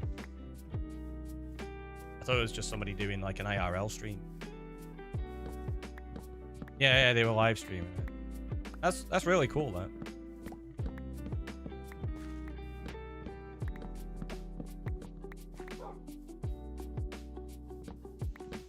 But yeah, getting back to that like support band one, even if it's like a band you've never heard of, I very much suggest everybody go watch and support all bands, because often, as Space says, it's a smaller band that the actual main bands do support and believe in and want to promote. So the chances are in a couple of years, the band that you refuse to go and watch could be the headliner.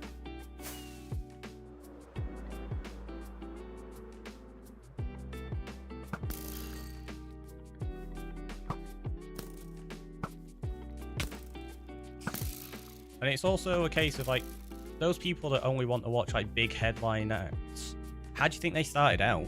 They start out as small bands supporting somebody else. Like Guns N' Roses, for example, have one of the most successful, profitable tours of all time. Back in the day when they were releasing the first album, they were supporting the likes of Motley Crue. I guarantee there'll have been a bunch of people that will have gone to get tickets for Motley Crue and then not watch Guns N' Roses. Which, imagine that now, like going, oh, I had the opportunity to watch Guns N' Roses when they were a really small band, but I didn't. Just no. Did you watch it back to spot yourself? Oh, that's a good question, actually. Did you so? Did you go back and like, there's us. I like to find out who's supporting and listen to them on the way to the gig. I do that, yeah. One of the things I've done before in the past, like say when I'm going to download, I'll find out every single band that's playing the festival and I'll make a playlist of the festival. And I don't just mean like all the bands get thrown in like one big playlist. I'll actually break it down into the days and the stages. So I can go, right, I want to listen to Sunday second stage, and I can listen to all the bands that are on that stage on that day. And then actually work your way through, because you might find a band that you're like, oh, really, really want to go watch these, even though I've never heard of them before. Plus, it's discovering new music. Like, if you're a fan of music, discovering new music is one of the best things. What's for dinner? How you doing? I'm doing good. How are you? Hopefully you're well. Check the VOD afterwards, and yes, you can see my back when I was walking away. Also introduced myself, and after I left the viewers are gasping, like, the lurkers exists IRL. They said it just like that as well.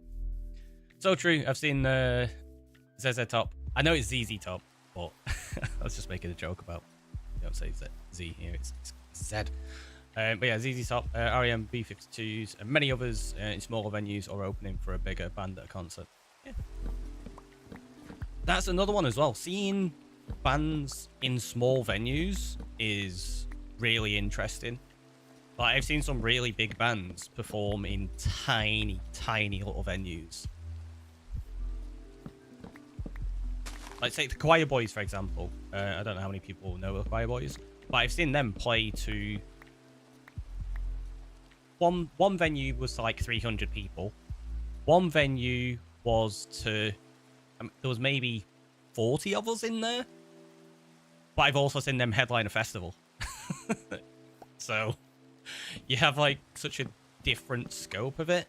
It's amazing. Which is better, Java or Bedrock? Yeah, Silla's got the right answer there. Neither. They both have the benefits. They both have the downfalls. Just enjoy both is my philosophy. Make the best of each situation. Like, there are certain things I enjoy more so about Bedrock, but there's obviously certain things I enjoy more so about Java as well. Whoop, sorry, I nearly hit you there. Minecraft is Minecraft. You play the way and have fun. Exactly. Tiny venues for the win. Honestly, I love, like, small grassroots venues. It's like such a shame that over the last few years, so many of them have disappeared.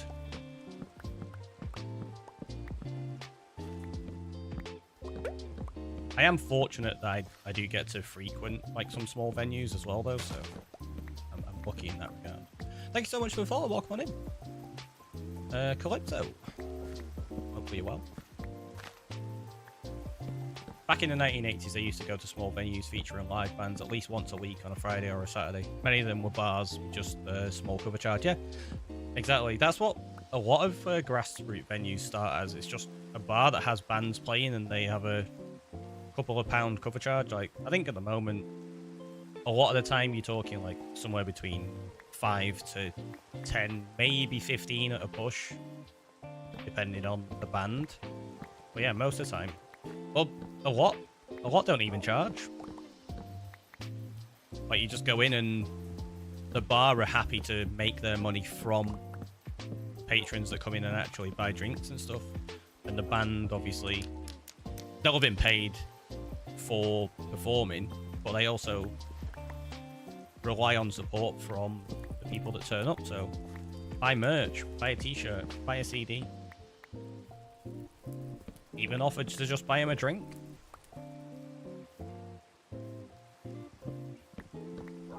And then when you've done that, you have a conversation with him, get to know him a little bit. You'll probably want to see him again in the future, or you can just recommend other people go watch him and stuff as well.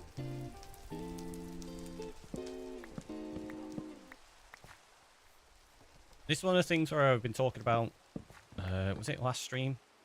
When I go around to like various venues all over the country to watch like small bands, I will always bump into people I know. And often it's also members of bands. And I'll end up just chatting to them for a while as well.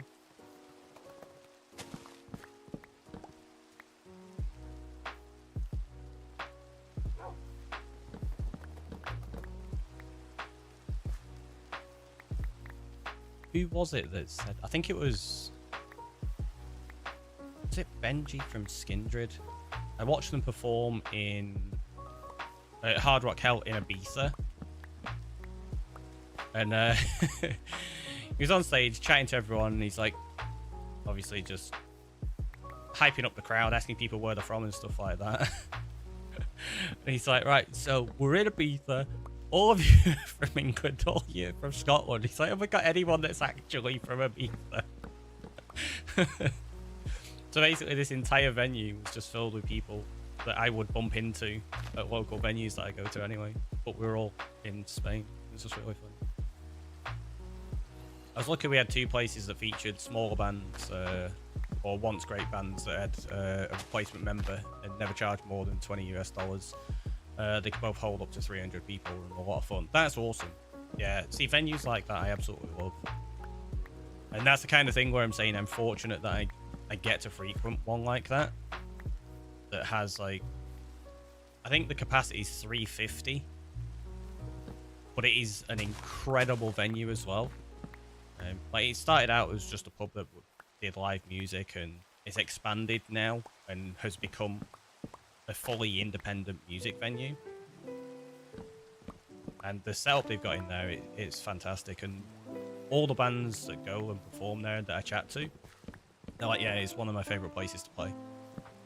Even though it's a lot smaller than some of the other performances still do, like, it's still one of my favourites. It's great. I got to see Warren's on about 5 years ago before he died at one of those places. See, that's cool. Glad you got to see him before he unfortunately passed away.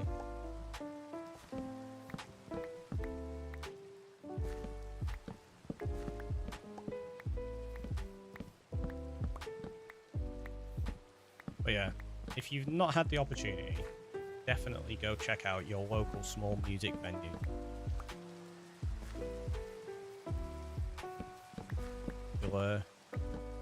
You'll more than likely really enjoy it. And if you don't, well, that's fair enough. But it also won't have cost you an arm and a leg to find out.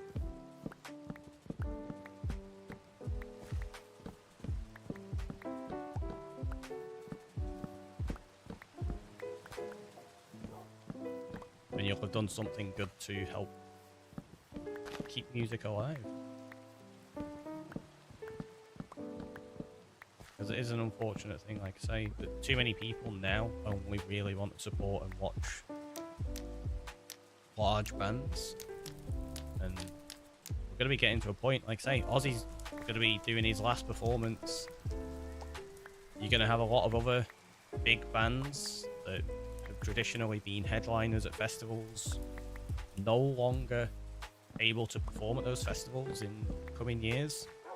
So you've got to start getting bands that can fill the spots and step up, which we're starting to get like a few here and there, where some festivals are going, all right, you know what, yeah, we're going to put these as a headline spot. But then you think, right, well, they're moving up the bill. You now need bands that are going to start filling in the smaller spots below. And if you've not got grassroots venues giving them the opportunity to play, bands aren't going to have the opportunity to get discovered.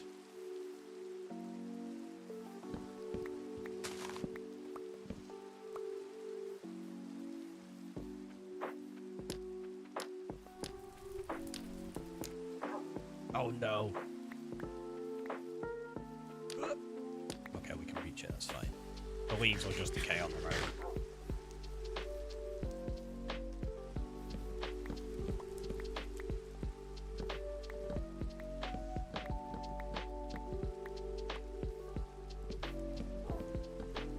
Oh, that's something as well, where I was on about support bands and seeing bands at the venues. I mentioned the Choir Boys, and I'd mentioned Guns N' Roses being a support band for Motley Crue.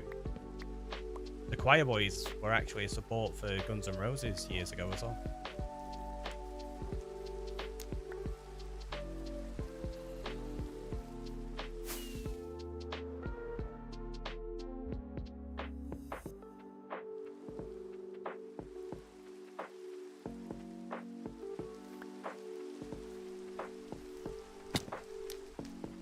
Actually, do you know what? I'm already up here. I can just do that, can't I?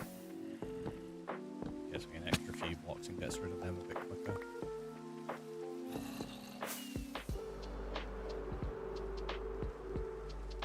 I would have liked to have seen a bunch of these bands that I've been talking about back in the day, like in the 80s and stuff. Not going to have had the opportunity then, though, considering I was only born in the 80s.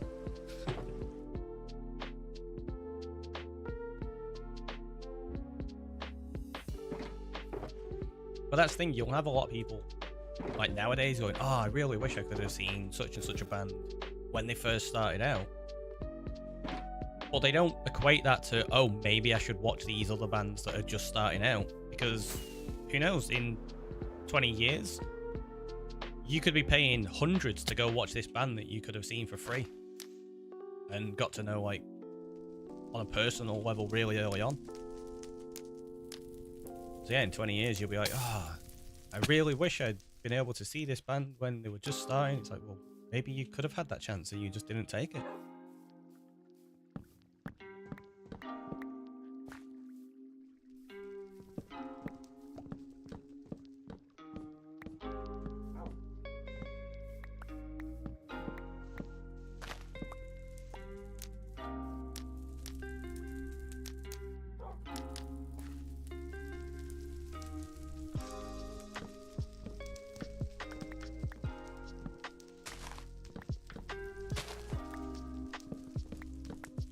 Have a feeling it's going to be logs in those leaves.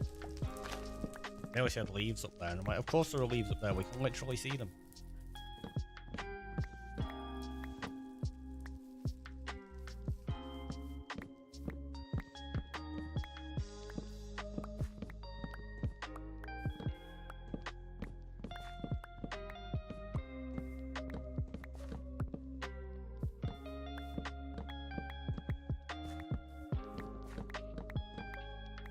clearly chopped down quite a lot because my axe is getting kind of low now. Which is good. Means we're making decent progress.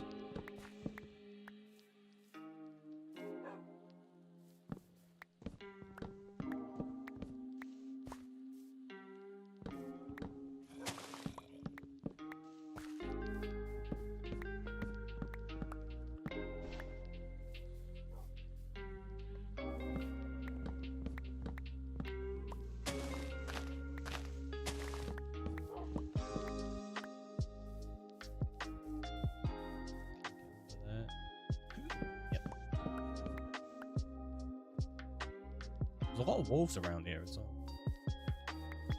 I do want to collect each of the wolves, like all the varieties. Probably put them in the end somewhere, I think.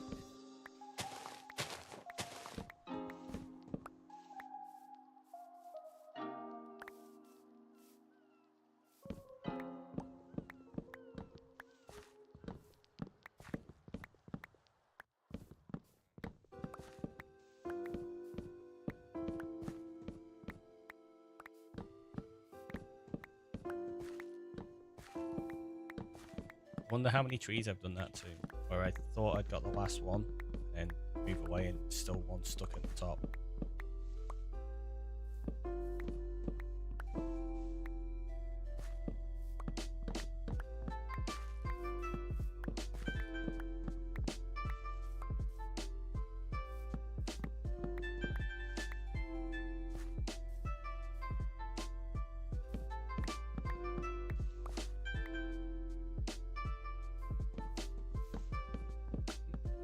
To burn down.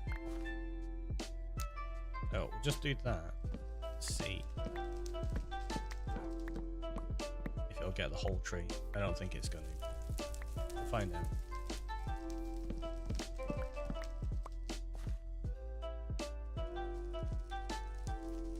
So, how much have we done now? See, look at that. We've cleared so much of this side compared to that. Difference is quite astounding how quickly we can clear small trees compared to large ones. And not even large trees, like they're only slightly larger, like 2, maybe 3 blocks, but it makes a big difference. What are you going to build there? So this entire area, like this mountain, that little bit, all the way up to the coast and around here, is going to become a giant volcano, and inside the volcano we're going to be recreating the end. Because where that is, down there is a stronghold. So the portal is going to be in the middle. We're going to recreate the end island and then have a recreation of the end inside of this volcano. Zed King, welcome on in. How are you doing?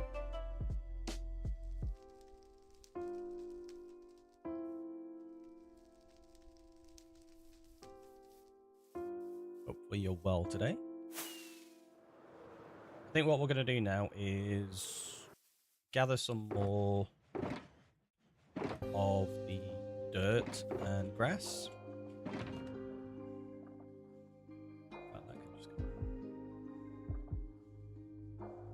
I'm gonna need to get myself some shulkers soon. I'm running super low. There's 2025's plan, lol. That's gonna take forever. Oh, this isn't even like the big project. I've got to clear it down to pretty much bedrock as well, all of this area, so that I've got the room to build it. Or maybe I don't, because black concrete looks like it goes on infinitely.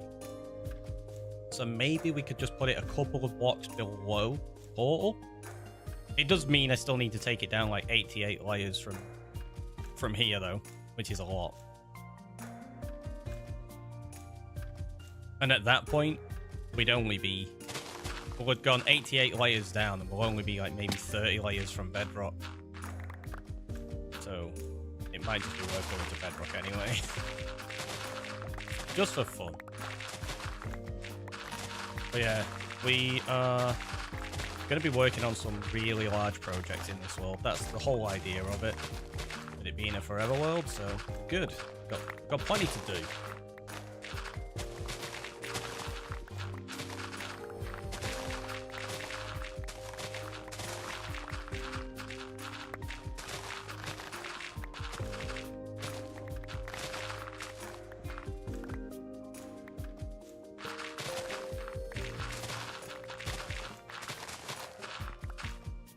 So what's going on with the server? With the server, this is a solo world. My server is Rocktropolis. We're not playing on there at the moment. I'm working on this survival world.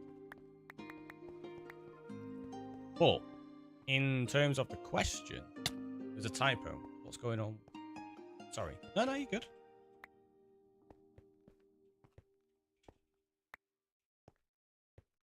Cold Reindeer, welcome on in.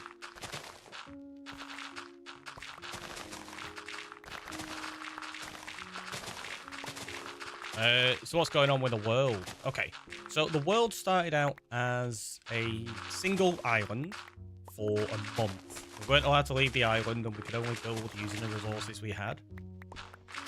Which meant we were limited to just oak wood for quite a while. Until we were able to get things off the Wandering Trader. After that month, we opened it up, went to the end, killed the dragon, found our first set of wings, which now is part of our end project called Redemption Road, where people can claim builds. I need to start adding some more redemptions onto there soon, now that we've got the foundation set in place. So we mapped all that out. It's about 3,500 blocks. So it's fairly long, and that's what all of this dirt and grass is for right now, because we are terraforming and converting the island. We've got a build over there that includes the map at the end. Our spawn island has been expanded to include a bunch of different farms. We terraform the whole thing, and then eventually we're going to be spreading out onto a huge mushroom island and turning that into a modern style city. Kind of. Maybe. A teeny tiny map. It's so small. It's the smallest map you've ever seen.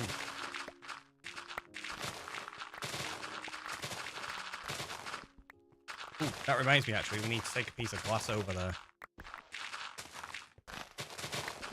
I should have some in my beacon box thinking about it. We can put that back in place. Very nice. You lost a 6k plus hardcore world yesterday. Oof, that's rough. Sorry to hear that. It's never fun to lose hardcore worlds. Just have to take the silver lining of new opportunities to do new things now, right? One of the things I always say when playing hardcore, you can't really allow yourself to get attached to a world. Like, yeah, it's fun and it's a shame. That's part and parcel of it. I think whenever I've lost hardcore worlds on stream and stuff, everybody else is more bothered about it than I am. I'm usually like, never mind, next one. Wasn't too serious, but I was sad. Yeah, it's obviously sad to lose them, but now I just give you the chance to explore new ideas and try new things. I have been thinking about starting a hardcore world again. It's been a while.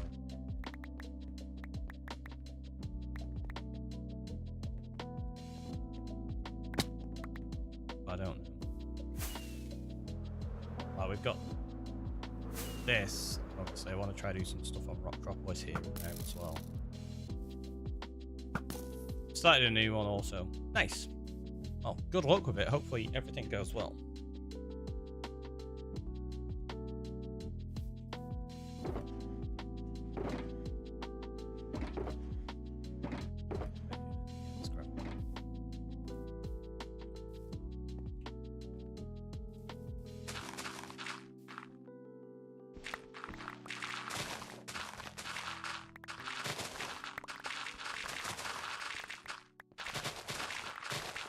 So, when we eventually start removing all of this stone and everything, I don't know if I'm going to dig it or whether we do it with TNT.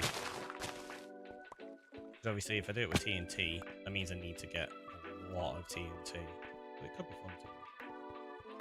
I got a meeting to go to. Don't do anything too derpy, please. Right, so nothing but derps from now then, right? Enjoy the meeting space. Hopefully it goes good.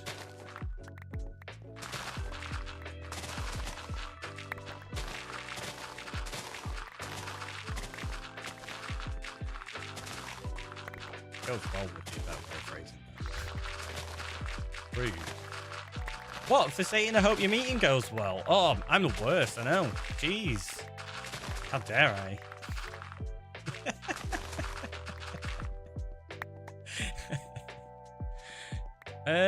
Is there a TheRickyroy skin? I don't think we've got a derpy skin, actually. I mean, I've got derpy skins, but I don't think there's one specifically called the TheRickyroy or anything like that.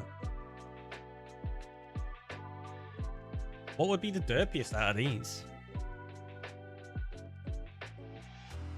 We got the Learner Roy, but that's... Maybe the Singed Roy? But I don't know if it's derpy to be struck by lightning. It's just unfortunate, I guess. Yeah, I don't think there's any that are specifically derpy. The Villager. The Villager. The Nitwit.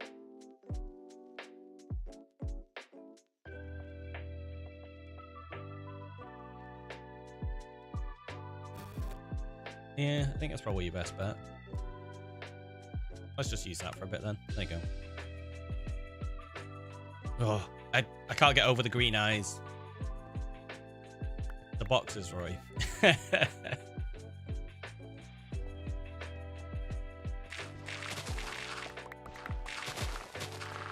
Maybe I'll have to make a derpy skin.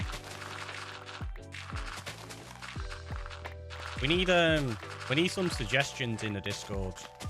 Well, there is a suggestions channel, isn't there? I think we need to set up a suggestion thread for skins. People can suggest some ideas and I'll make some more. Also, what am I doing? I need to go back to my normal skin. You can't have that for free.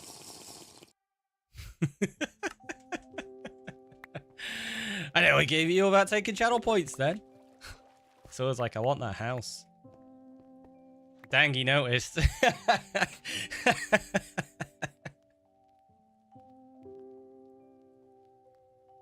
Thank you so much for the stretch and the hydrate there.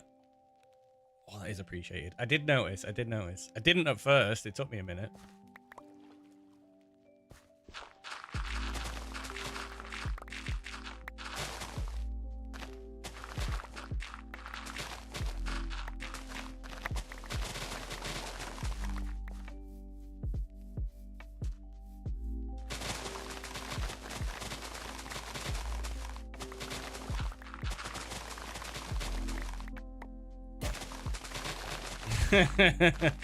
It's close.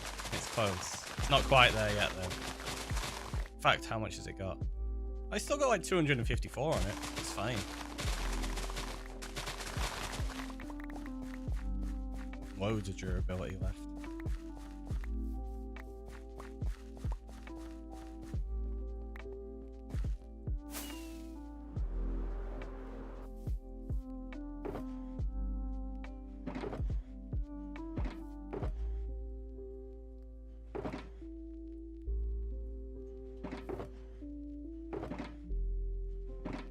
Basically got a full shulker there, so let's go see how much this gets done. You're gonna save up for the word ban. Nice. Oh, the world ban. Are we banning the world? I used to have a redemption that got me to change world while we were playing, but I've only got the two at the moment with this and Rocktropolis.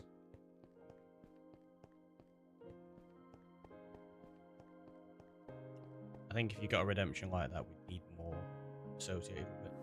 Has anyone used the starter house yet? Yeah. Yeah, Julia has. Like 6 months ago. That's part of why I'm working on this project, so that I can get it prepared, ready to build Julia's house.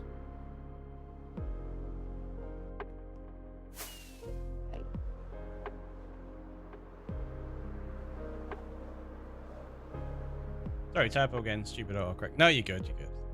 I was only teasing. So yeah, there you go. Starter house. The 20th of August it was redeemed, and that's where it's going to go. It's going to be a similar style to this as well, so I'm going to need loads of mangrove for it. Yay! I love chopping mangrove, it's the best. In fact, yeah, let's take the grass and we'll put that up there first.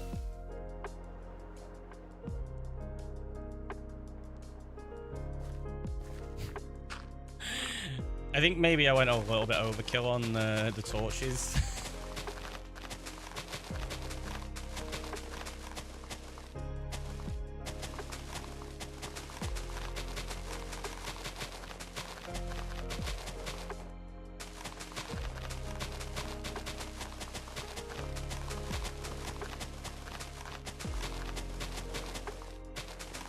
But my hope is that it just speeds up the process.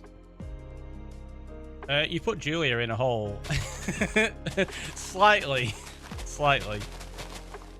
It was so I didn't have to break the armor stand and stuff. I was like, right, I'll just build around it for now.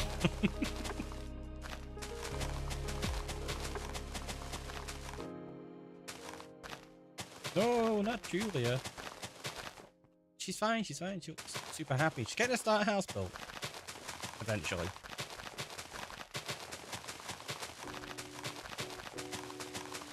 I just need to get this done. I think I'm going to leave that one till later. I think we're just going to get this section of the island finished before. That's obviously quite an undertaking still. So much of this to do. You should be ashamed of yourself. Maybe. Maybe.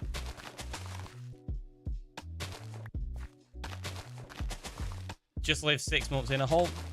It's not been 6 months in the hole. It's been like a week in the hole, maybe.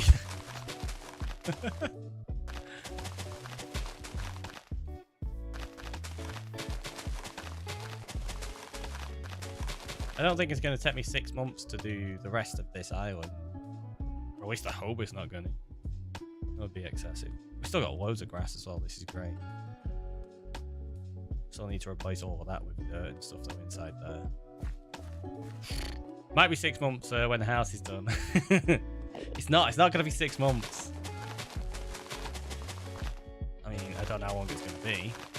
But I hope it's not going to be 6 months. Tell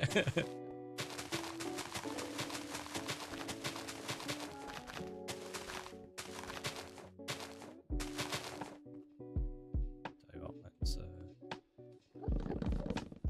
get rid of all these.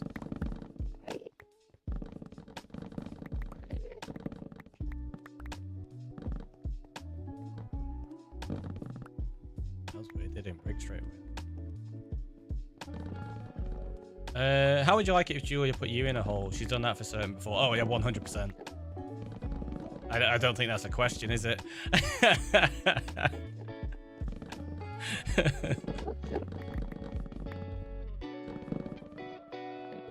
Spent a long time helping me dig a hole as well when we first met. When we were playing on the playground. That was the server we met on. I was working on a project to build a huge cliff. And we were doing... I was building the city of Naboo.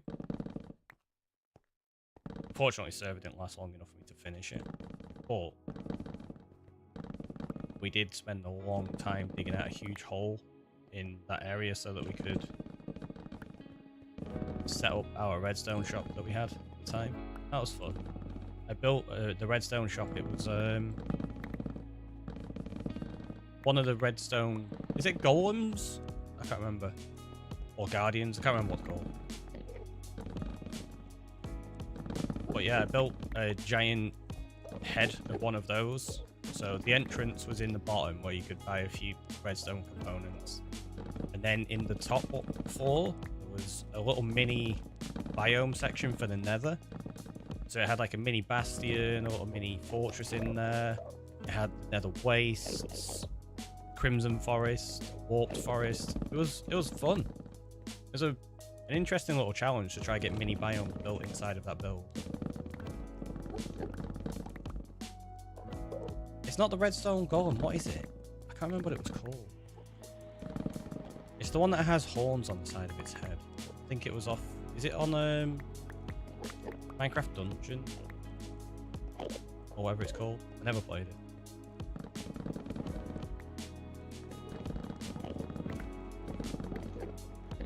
I've got screenshots of the build somewhere. If I remember, I'll post it in Discord.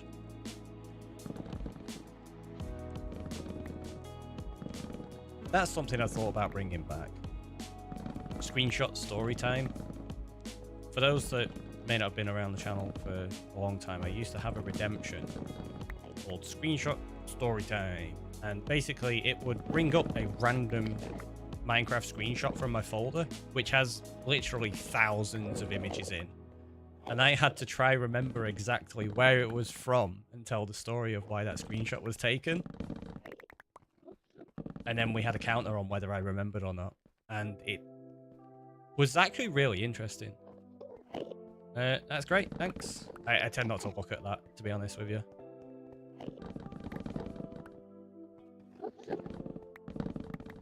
It's just something I try to avoid while streaming. Honestly, I very rarely look at stats like that after stream either anymore. I do it just for the fun and the enjoyment and interaction with all of you. Obviously, we have more viewers. That's absolutely fantastic. It means we can have a more engaging community. But it's not necessary. You can have a fantastic community with just a few people. We got rid of all of those chorus plants there. So now we're good to continue placing all this. I'm just going to let all these chorus fruit despawn. Oh, wait. They're good for turning into end rods, aren't they? It might be a good idea to just collect these and then keep them for end rods in the future. What do you need for end rods? It's just chorus fruit and blaze rods, right? Which means at some point I'll probably want to set up a blaze farm.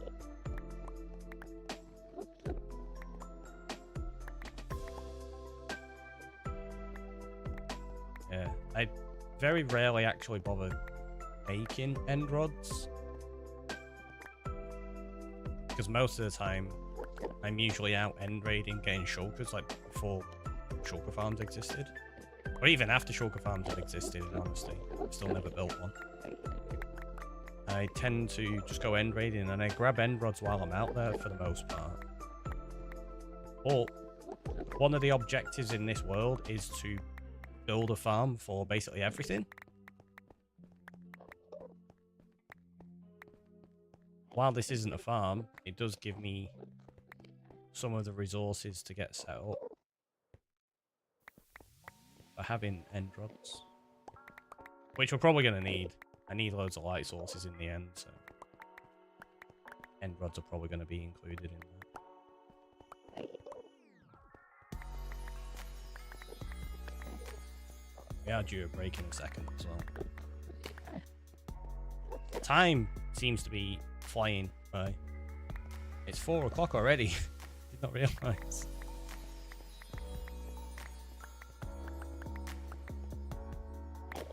And do you know what I forgot to do on that last break that I said I was going to? I was going to make a cold drink, wasn't I? Completely forgot. So maybe I'll do that this time. Not get a coffee.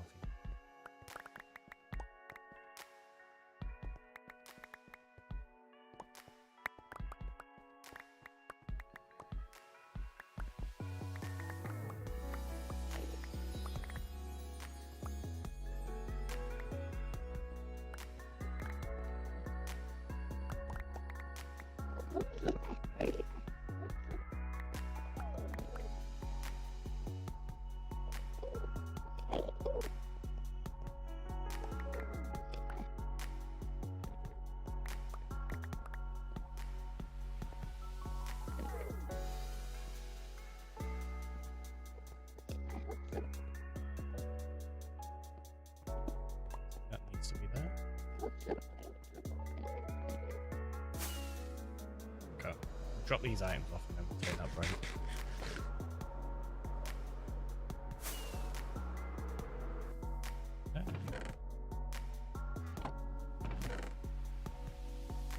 There we go. Right. You know the drill. Have a stretch, have a hydrate. I will see you soon.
We're back.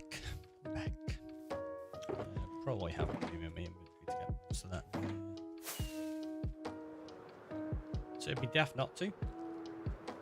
Oh, we need to go around this way, don't we? Forgot I'd not finished that bit off.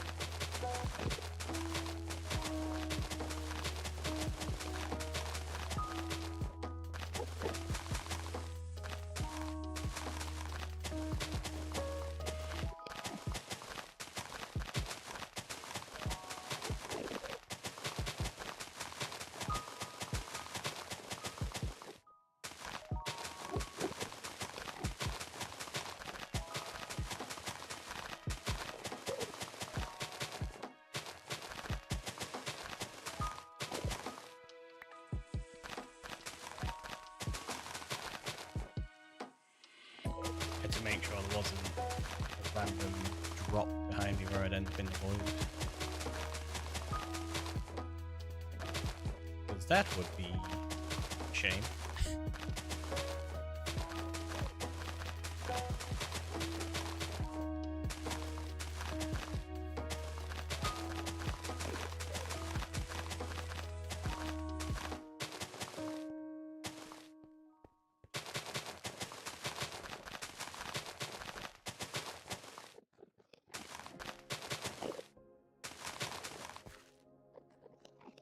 Okay, we're on to dirt now. Yeah, this part here where I went across was just a very random line of dirt.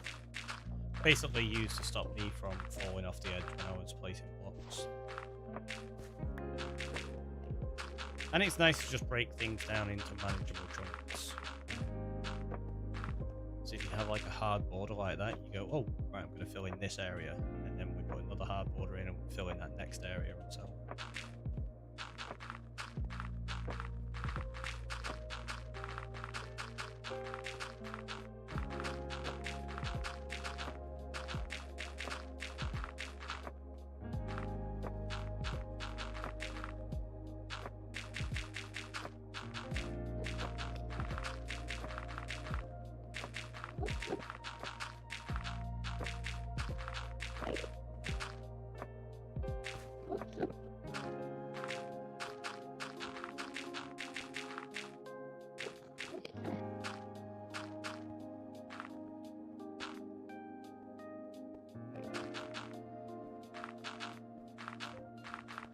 So again, we don't accidentally walk off the edge.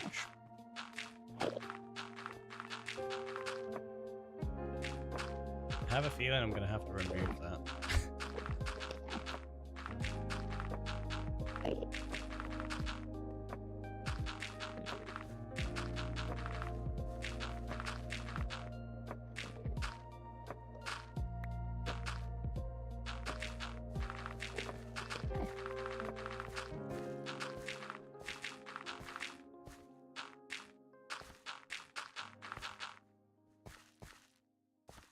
Finish this section first.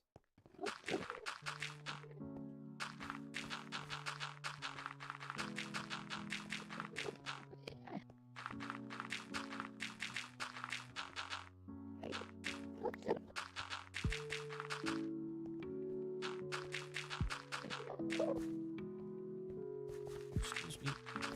You're in the way.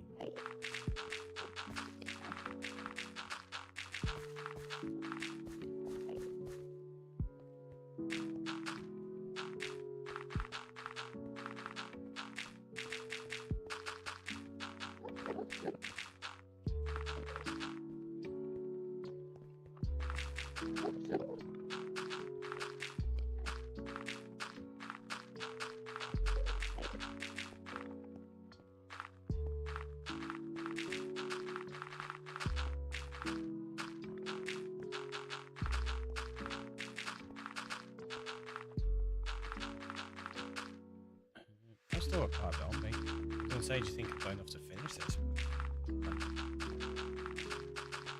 Loads of this stuff. torches down so that it can start growing in. Now look at that, most of that's actually grown in already, which is nice. We've still got a lot there, but all that side bit's done now. Eventually I'll probably just wash away all of these torches. So actually, maybe not, because water destroys the grass, doesn't it? Yes, I'm gonna have to I'm gonna have to manually remove all of these torches.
Oh no, I thought I did one too long.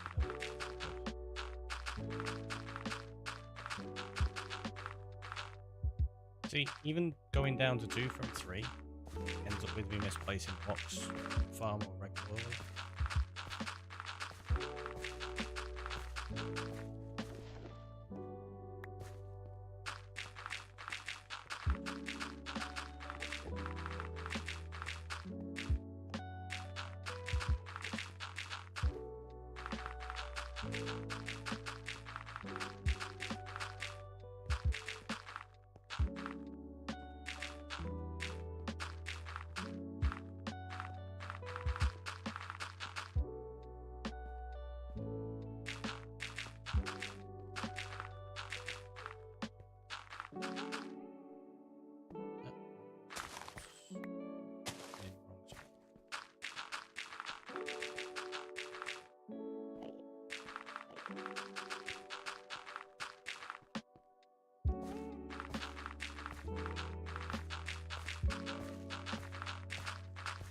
So what I'm going to do here, rather than just going along, I'm actually going to work on this layer and work on these sections here.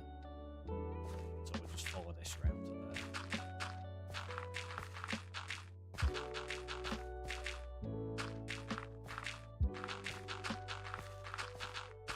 This bit's kind of gone a little bit more freeform.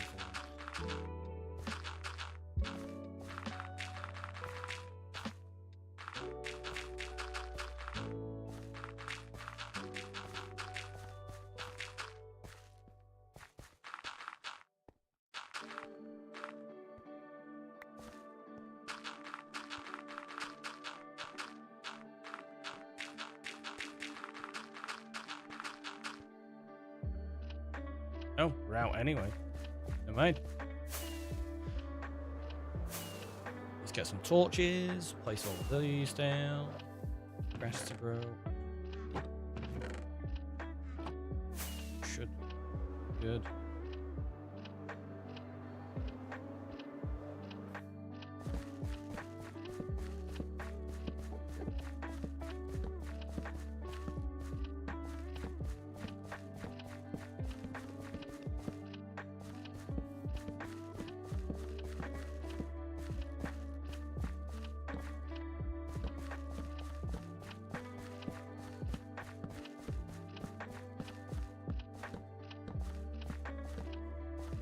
Yeah, we're going excessive.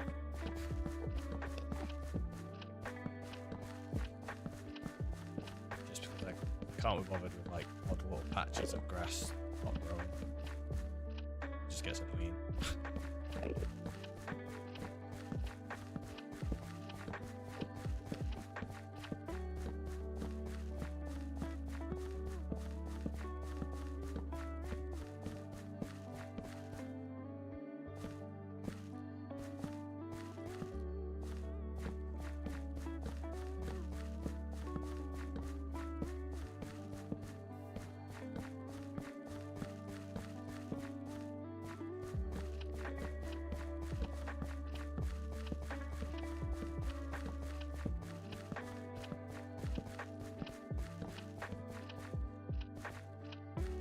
Worked out pretty well with its complete stack then. So yeah, should be good from there, I think.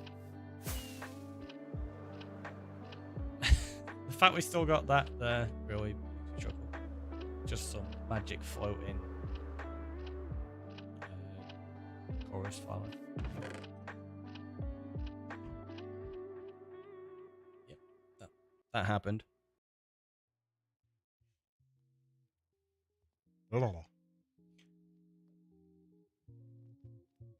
Hit the glass up in the wrong place.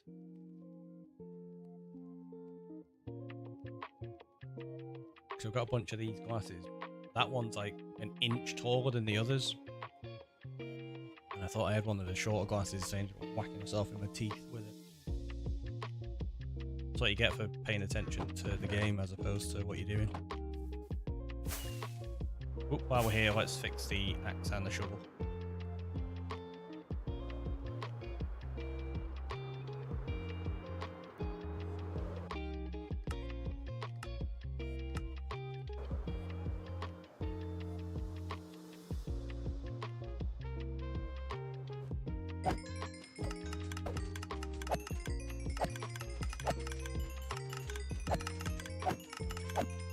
You know, I just thought, I don't think any of my toolsmiths sell axes.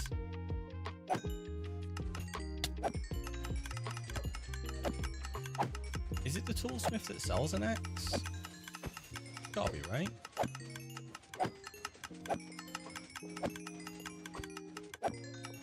Go double check. So obviously, as we've mentioned, one of the things I want to do is start rotating. Toolsmith and the weaponsmith. Jeez. What is going on with me? I think maybe it's low blood sugar, in honesty. I've not eaten properly today. Maybe that's what it is. The excess heat in here and low blood sugar. That'd be worth getting that looked at. Could explain a lot.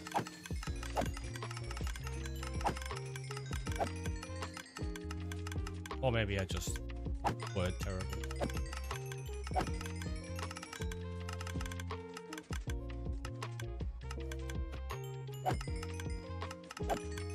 But yeah, we do want to start rotating tools around rather than just relying on the same one or two. And now that I've got the villagers with the book trades, I can get basically a full toolbox set up if I want to.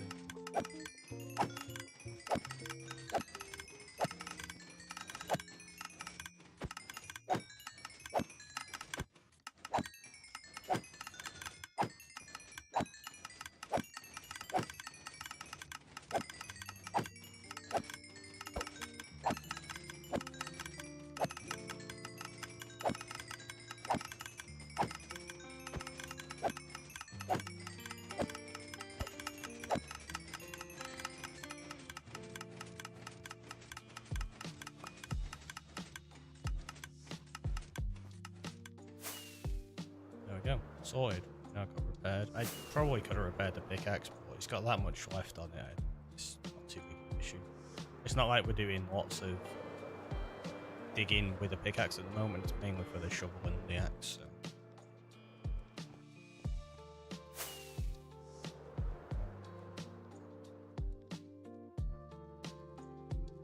Damn, it's still daytime. Well, may as well wait. It's about to be nighttime. No point jumping over there to just fly back instantly.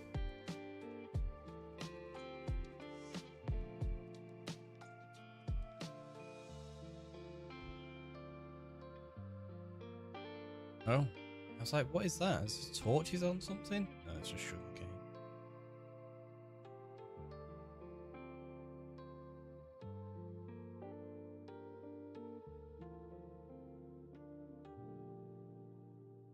Bam. No. I was 1 second too early.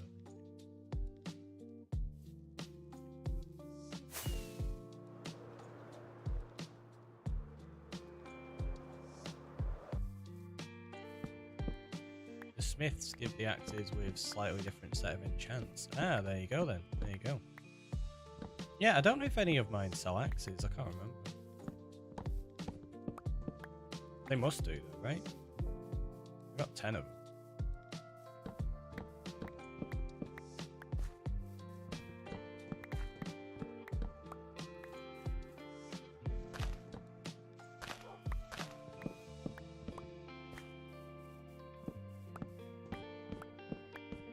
You know, I just realised when we dig this out to make the volcano, I wonder if we're going to get wolves spawning on the black concrete when we turn it into the end.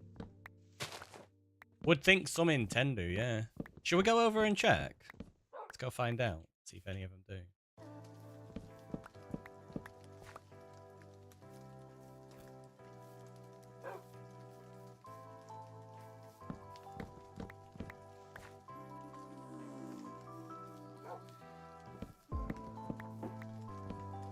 There's evidently a bee nest around here somewhere.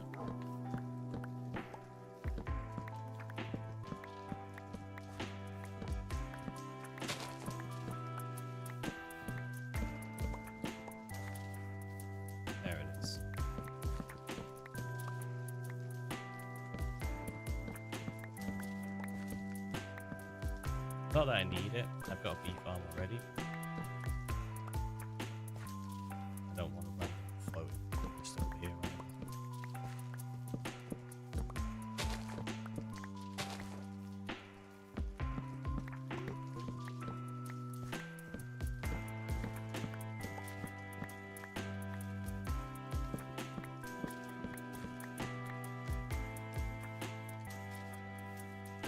None of those are even close enough to set on fire.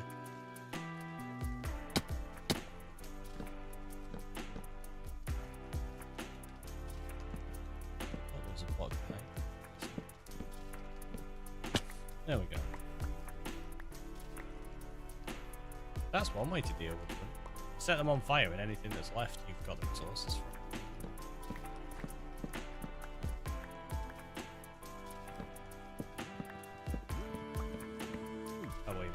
Couple of random spruce trees I didn't get rid of.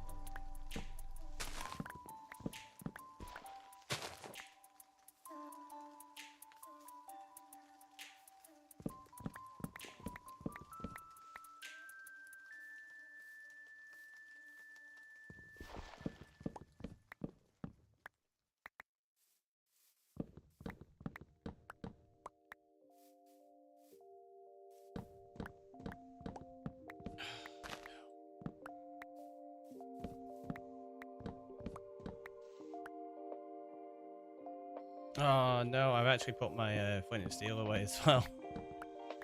Yeah, we'll sort it. That's fine.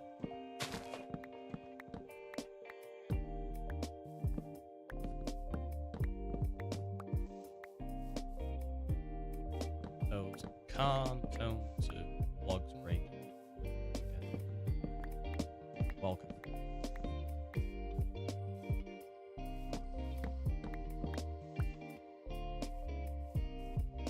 That sounded sarcastic. It wasn't.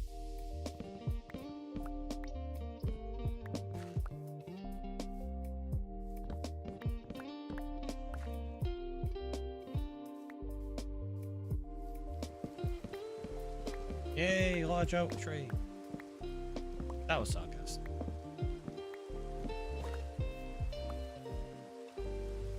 They're the best. Got pillagers.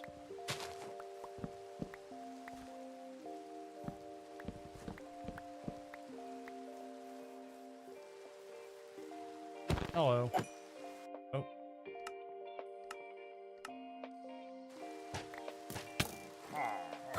Oh.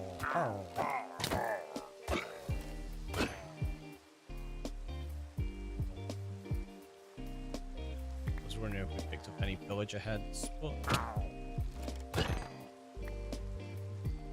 just crossbows. Oh, we did get a Bad Omen 4 potion.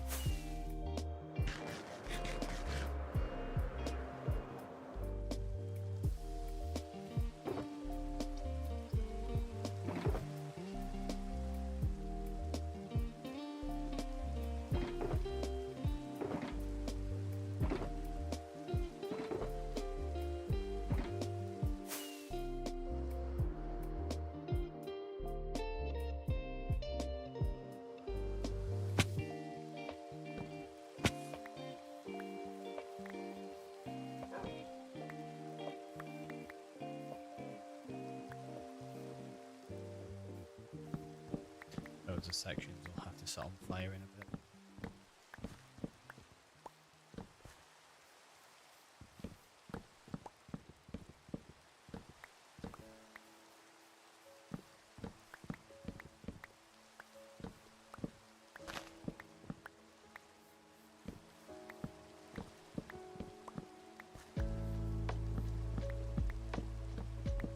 So there's already trees here that have burned down. The lava.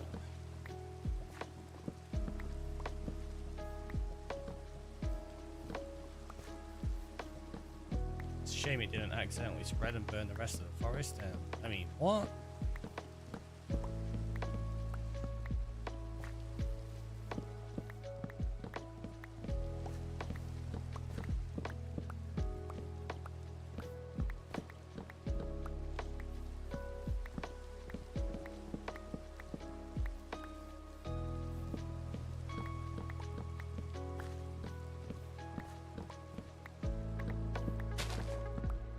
Point it in steel and I can't. Chat said no.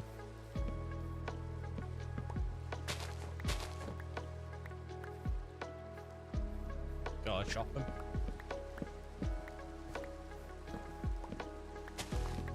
They had a pole on it and everything.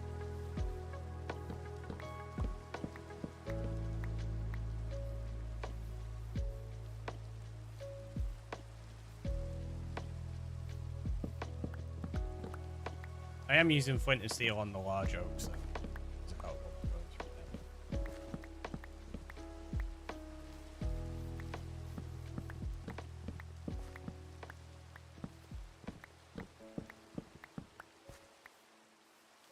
I just put the flint and steel away earlier while I was digging.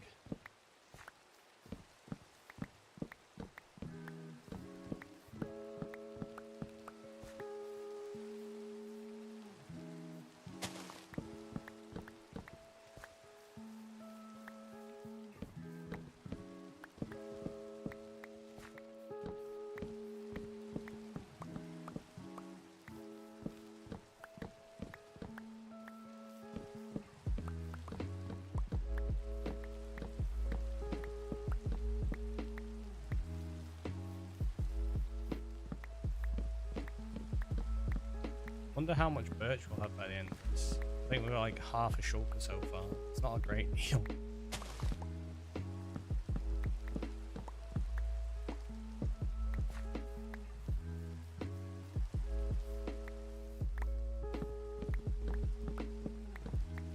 Oh, that's weird.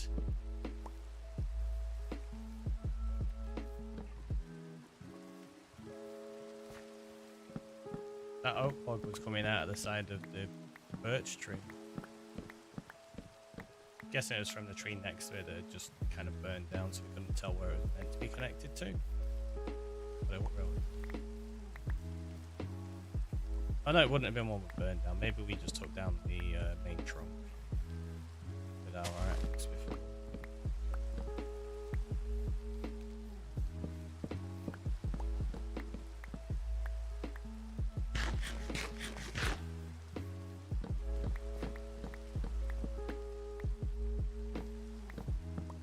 So much rain.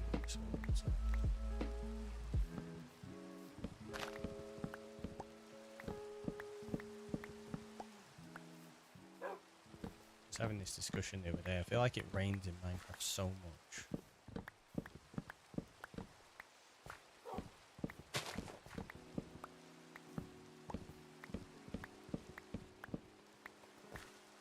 I was going to say too much, but I suppose that depends where you live.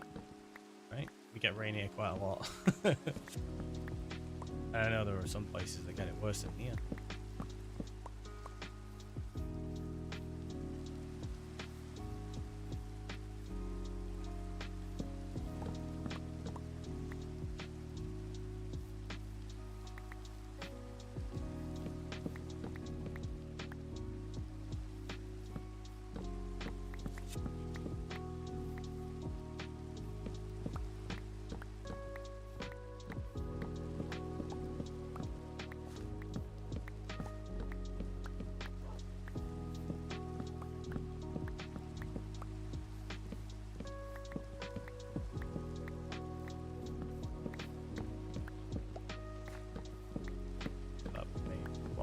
Substantial impact on this forest area. Yeah.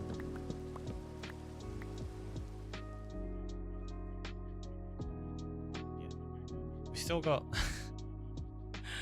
oh, still got so much to do. We're not even like halfway into this section.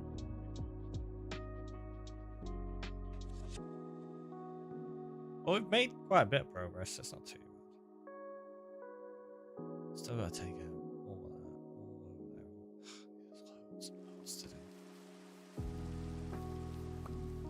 What are we at now? Like 4.5 hours. Why do I pick such big projects?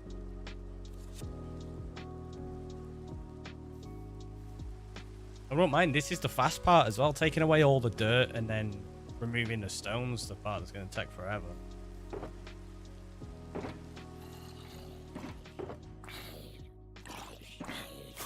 Aha, missed me. I need to go back down there and get my foot in steel, actually. Oh, it didn't miss me that time. It got me.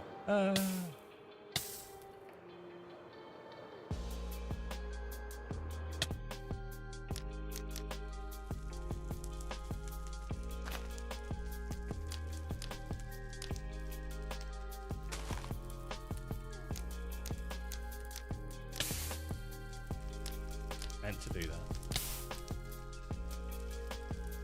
that. John Numbers, welcome on in. How are you doing?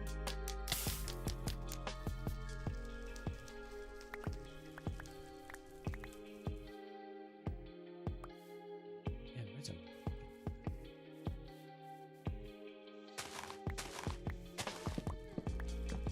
It's going good. I'm glad to hear it. I'm glad to hear it. That's what we like.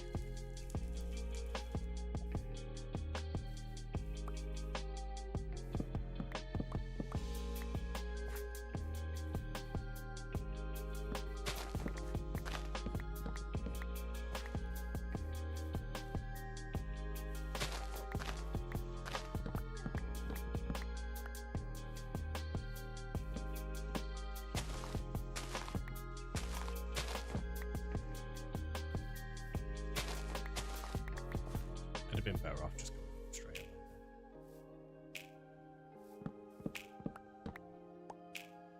away. Ghostar, how are you doing? Are you good?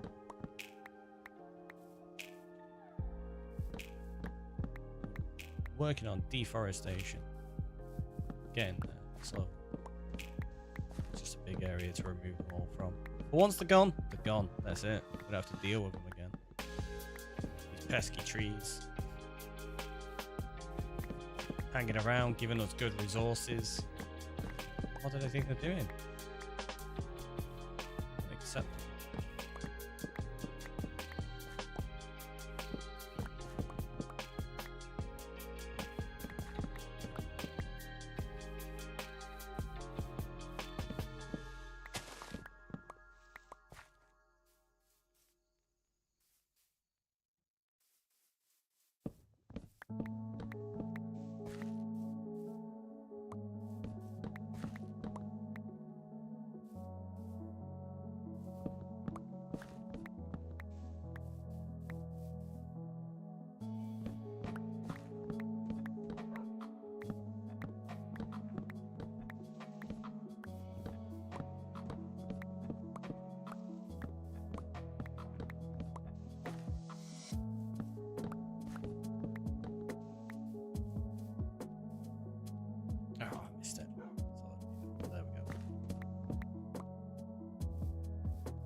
That ability to just pop into glide mode is just incredibly useful.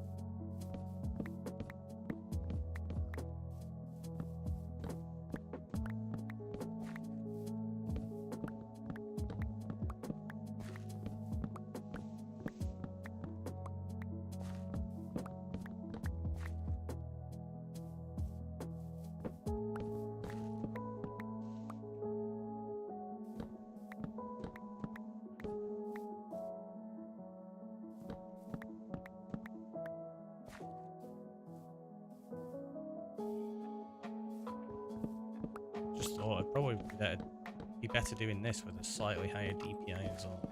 I'm going to move my arm all over the place.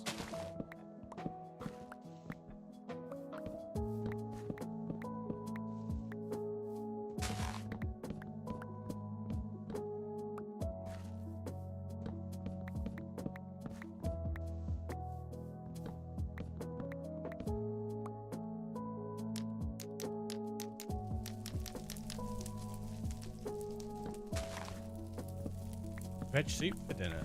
How about you? Nice, it sounds good. I think I'm going to be having steak. Got a couple of them in the fridge. But it does depend what Bree fancies when she gets home. I don't want to be like, we're having steak. And she's like, no, I really fancy chicken. Because we do have some chicken in the fridge as well. We'll see. We'll see. Either way, I'm sure whatever I end up eating is going to be nice and tasty.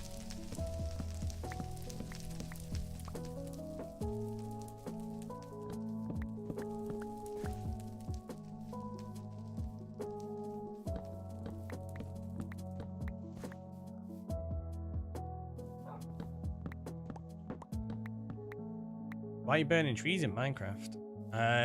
Just to get rid of them. If it's a large oak tree, I can't be bothered chopping it down because it takes too much time. I don't need the resources at this particular moment. So we're just having to remove the trees. So I'm chopping down what I can, like super easy like this. And then when we get to a large oak tree, I'll just burn it and get rid of it.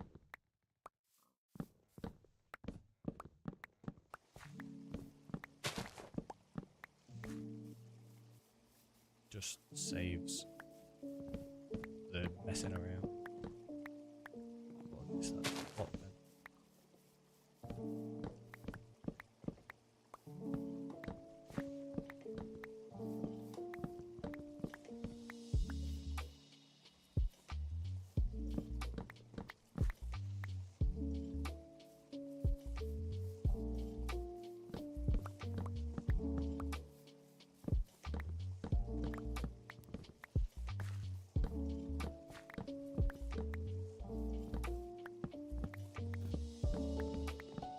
See that bit there. We'll just do that.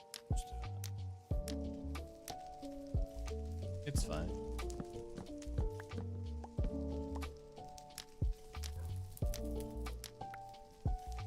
Hopefully it gets rid of all the logs, but I have a feeling it's going to miss a few.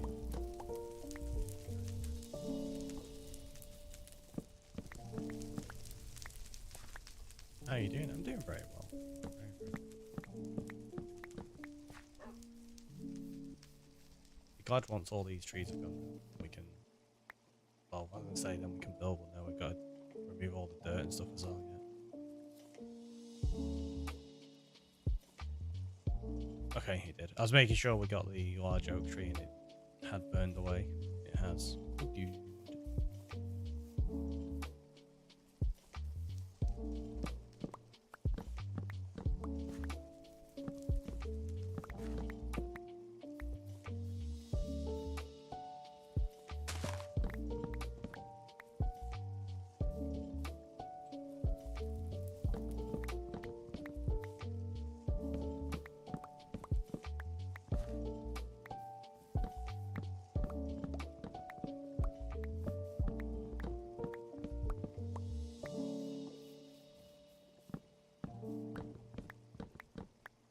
You can get into a rhythm with these. If there's 3 there, you can do 1, 2, 3, and then 1, 2, 3. If it's 2, it's 1, 2, and then 1, 2, 3. If it's here, you do 1, and then 1, 2, 3. So basically, wherever the leaves are with an oak tree, you generally have 3 blocks above it to break.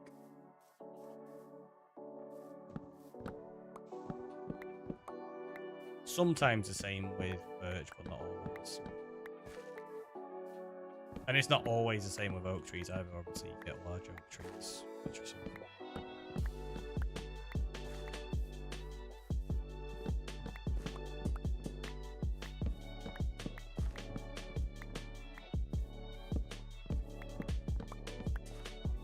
When you get into that rhythm, it means you can start moving straight away, because you know that's going to be your last one.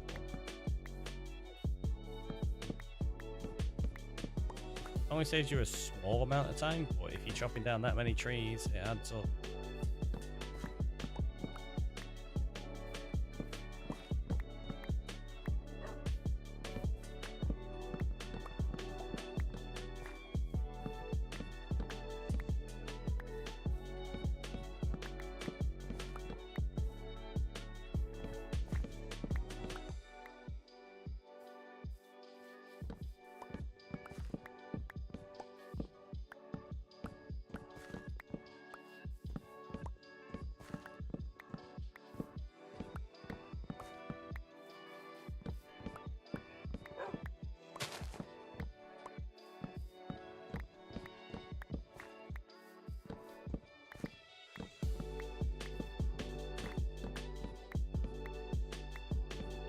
I reckon we've got a full shulker of stuff yet.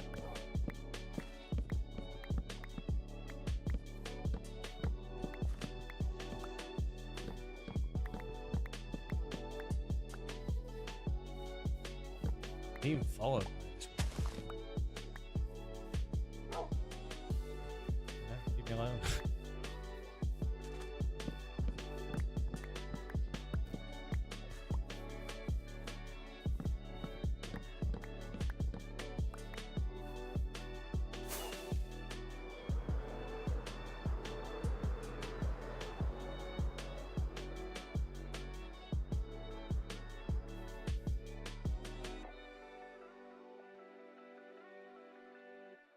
Jeez.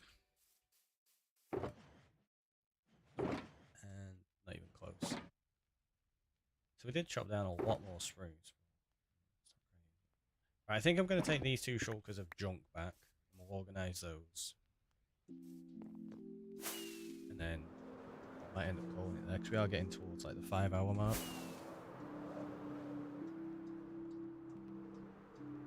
I also want to go see if those villagers sell axes. There's got to be at least a couple of them that sell them, right?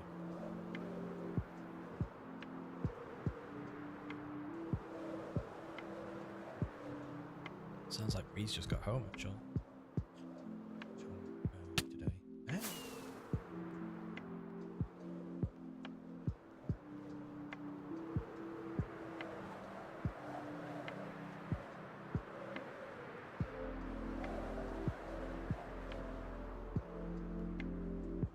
That's a lot of trees you chop down. It is a lot of trees we've chopped down so far. There's a lot more to chop down, though.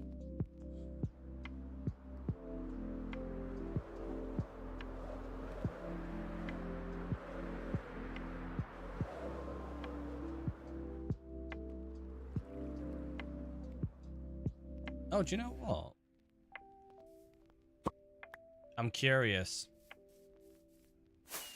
Let's go have a look how much that's impacted the map.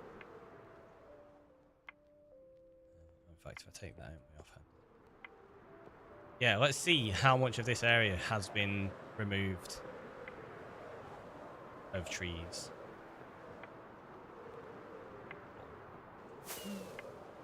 So you can see the black marker. That's the Stronghold.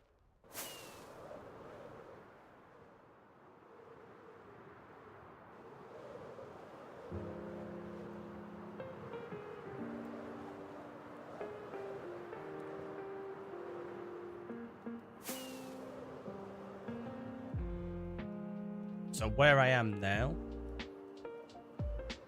is getting close. So it's this section here. This is going to be the edge of the volcano. So all this section All of this section's got to go. All of that top island there. You can see it looks like we've made quite an impact on it already.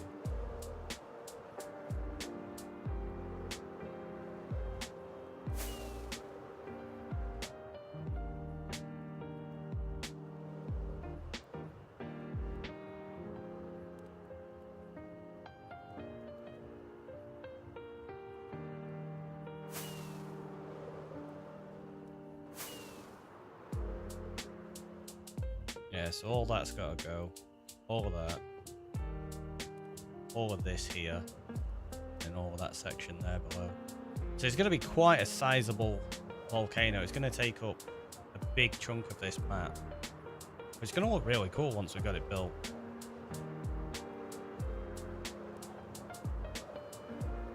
That's interesting. Some of the map changed there. As though those trees gone. That was weird. Not removed any of those.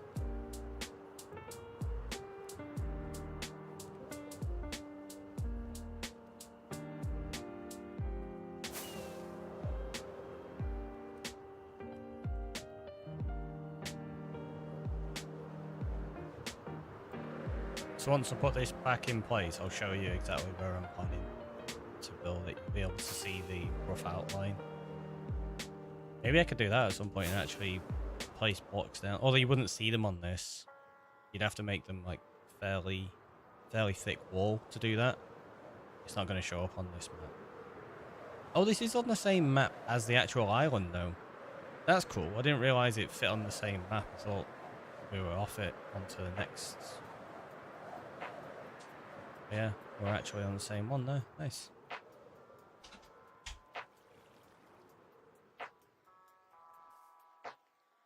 Okay, that's why. It's because this is slightly off of it. But there, that's going to be the potential border all the way around there. It's going to be huge. Huge.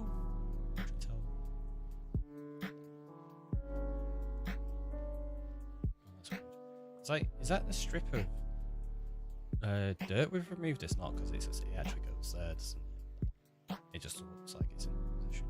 Interesting. There must be a stone shore, whatever it's called there. Right, let's sort out these items. So we've got a bunch of spruce stuff. Probably not going to remove. Awesome. It's going to be super annoying to do. Probably going to have to mess around. Yeah.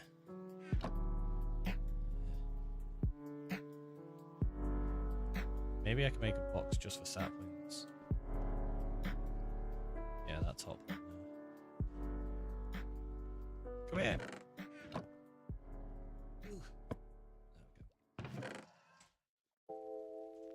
I do need to sort out what's it? More storage areas.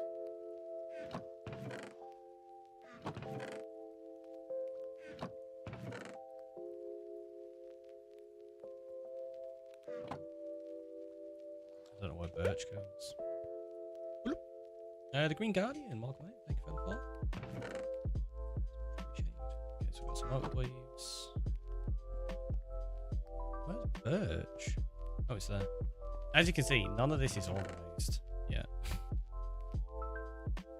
Still a bit of a mess. Well, it's organised, but it's not organised in a proper order, is what I mean. Like, things are just thrown all over the place.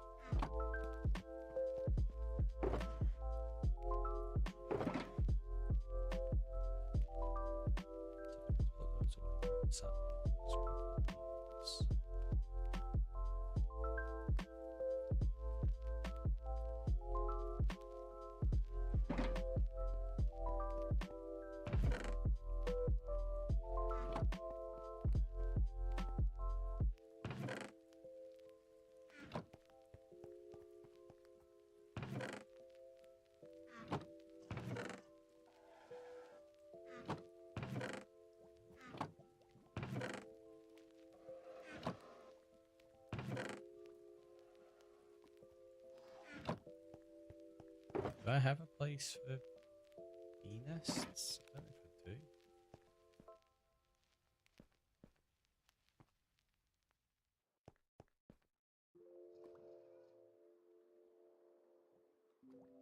Yes, I'll just put it in there for now.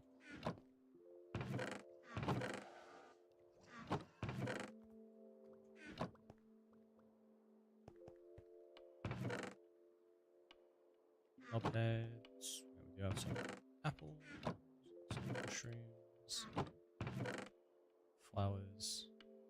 Got some leather. Take those bits back. Oh, I do have a box for eggs actually. There we go. Gravel. Some clay as well.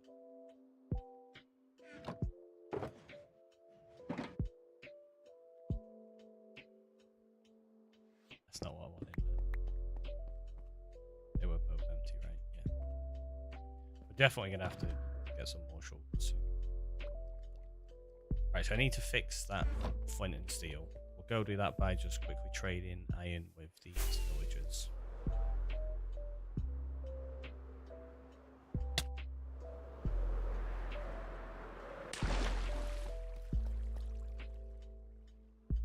I'm curious whether this is actually working properly.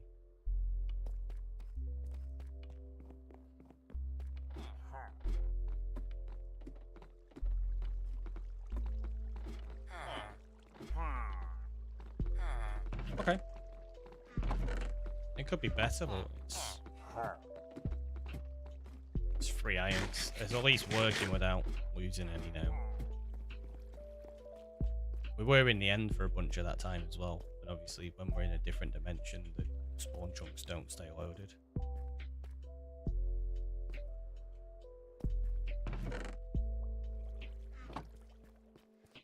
Oh, in fact, I do have all the mob drops that I'm going to throw into here as I go past. So, let's get rid of the pumpkins as well. They can go into the destruction chamber. It's not a problem. Oh, I do want that in my offhand. I knew there was a reason I put it in my offhand before. Okay, so they sell an efficiency axe. That's good. They sell... Yeah, we've definitely got people that sell axes. I just hadn't paid attention. Clearly. I think every single one of them sells an axe. Yeah. I might none of these sell axes. No, they all do.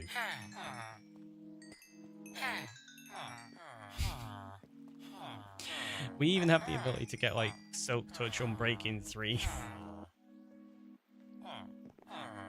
Right, that's already repaired, so I'm going to change that so I don't accidentally set any of them on fire. Oh, it's too late in the day for them to refresh the trades.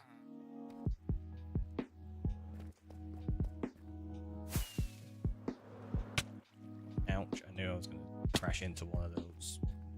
Also, this has started aging pretty well now. I mean, we've still got some of it that hasn't. Oh, it's getting there. That did just remind me when I looked at that, I need to get rid of these blocks as well, don't I?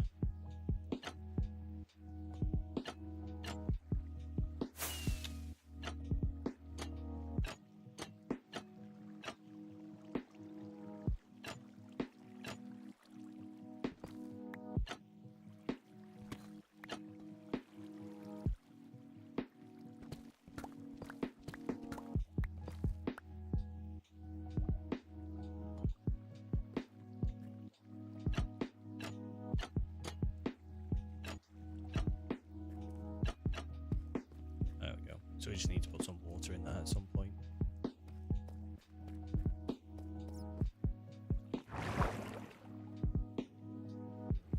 But yeah, that copper's aging up kind of nicely. I do want to go around this and remove the oxidization from some of them, so that it's not all fully oxidized. I'm just going to check how this is going. So it's not too bad. Got over 9 stacks of each now. It's pretty good.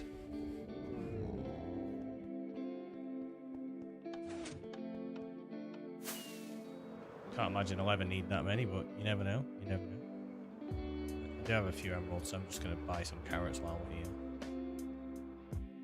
Hello.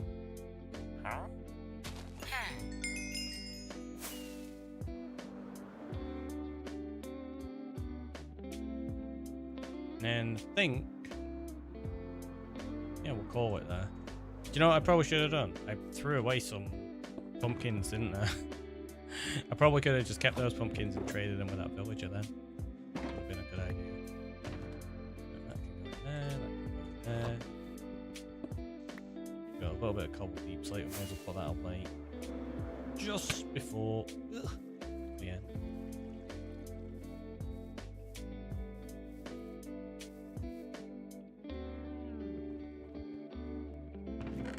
Bam. And then yeah, let's go to the end screen and go find something to raid show.